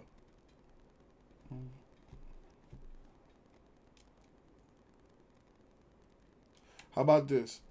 Give me back Joshua Oos, right? Give me Usay. Or Oos, I haven't heard his name mentioned a lot, so it's hard for me to remember his name. And then also give me Njomu, and we're just going to work on his practice squad. I mean, we're going to work on his information. Okay? And then we have him. Wait, did it say I'm over the thing? Is that what they just said? That I ain't got no more cap space? I think that's what it just said. Oh, okay. Alright, so we got him, and then I don't want to take a big chance on anybody else right now. So let's see where he is on his routes. Almost a 68. His backup defensive tackle. He is very good. Oh, hold on. He is very good. He has strength. He has 71 block shedding. You just gotta teach him a little bit of the play route. His motivation and tags. My knee. Very bad, to be honest. And I'm paying him $2.45 million, right? Do we have any cap hits? We still had the $63 million in cap stuff. Will I release a penalty? No, I don't get a penalty if I release him.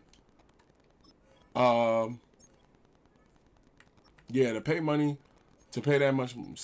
Harris is very good. He's a nose tackle. And then the next defensive tackle that comes up is a Sean Robinson, a nose tackle.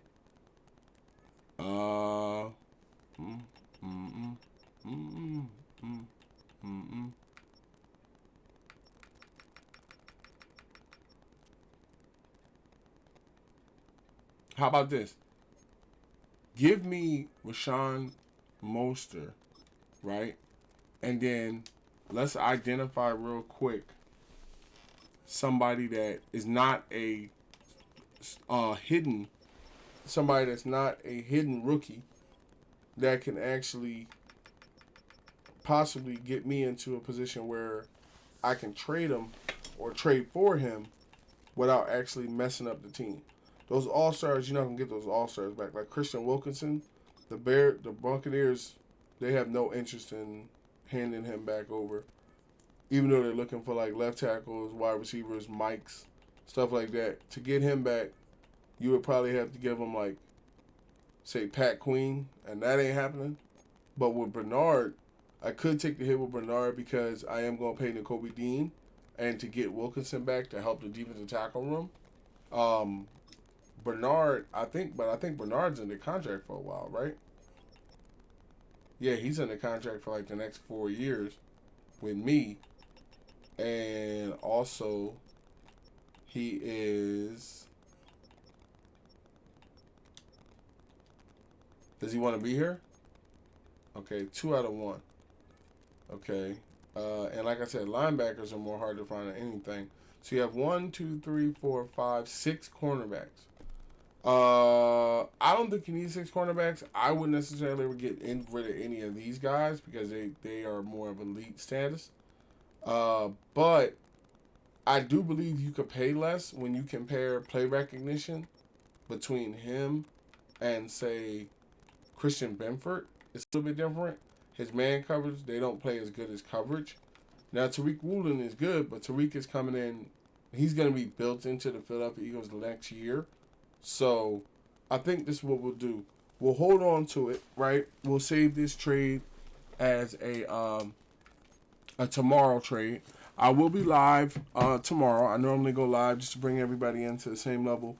I normally go live Monday through Friday. I can't really say whether it's an afternoon or a morning thing because right now I'm looking to put in some hours at this job I'm looking at and stuff. So basically, once that settles down a little bit, I'll have more of a scheduled time for you. But I'm normally live Monday through Friday, at least a couple hours in a day. We also have a Discord, which is the SR51 Media Discord. That same elephant that you see at the bottom is on the cover of the Discord. It says the SR51 Media server. If anybody in here would like to be invited to it, just let me know before the stream's over. If not, just shoot me a message online or whatever saying, hey, I want to join the Discord, and I'll ask for your name, and you answer all the questions and read the rules, and you're in. Also, there is a podcast on SoundCloud that I run called the SR51 Media Show, so be sure to go on over there and check that out. Also, we run videos that have been running in the background for years on YouTube, so that's available there. And also, don't forget to remember to check out the Empire's website, www.sr51media.com. And I want you to have a blessed, safe rest of your day. Be sure to stay close to your family and friends if you can. See about your mental health, your spiritual health, and your physical health. And I will talk to you in the next one. Peace.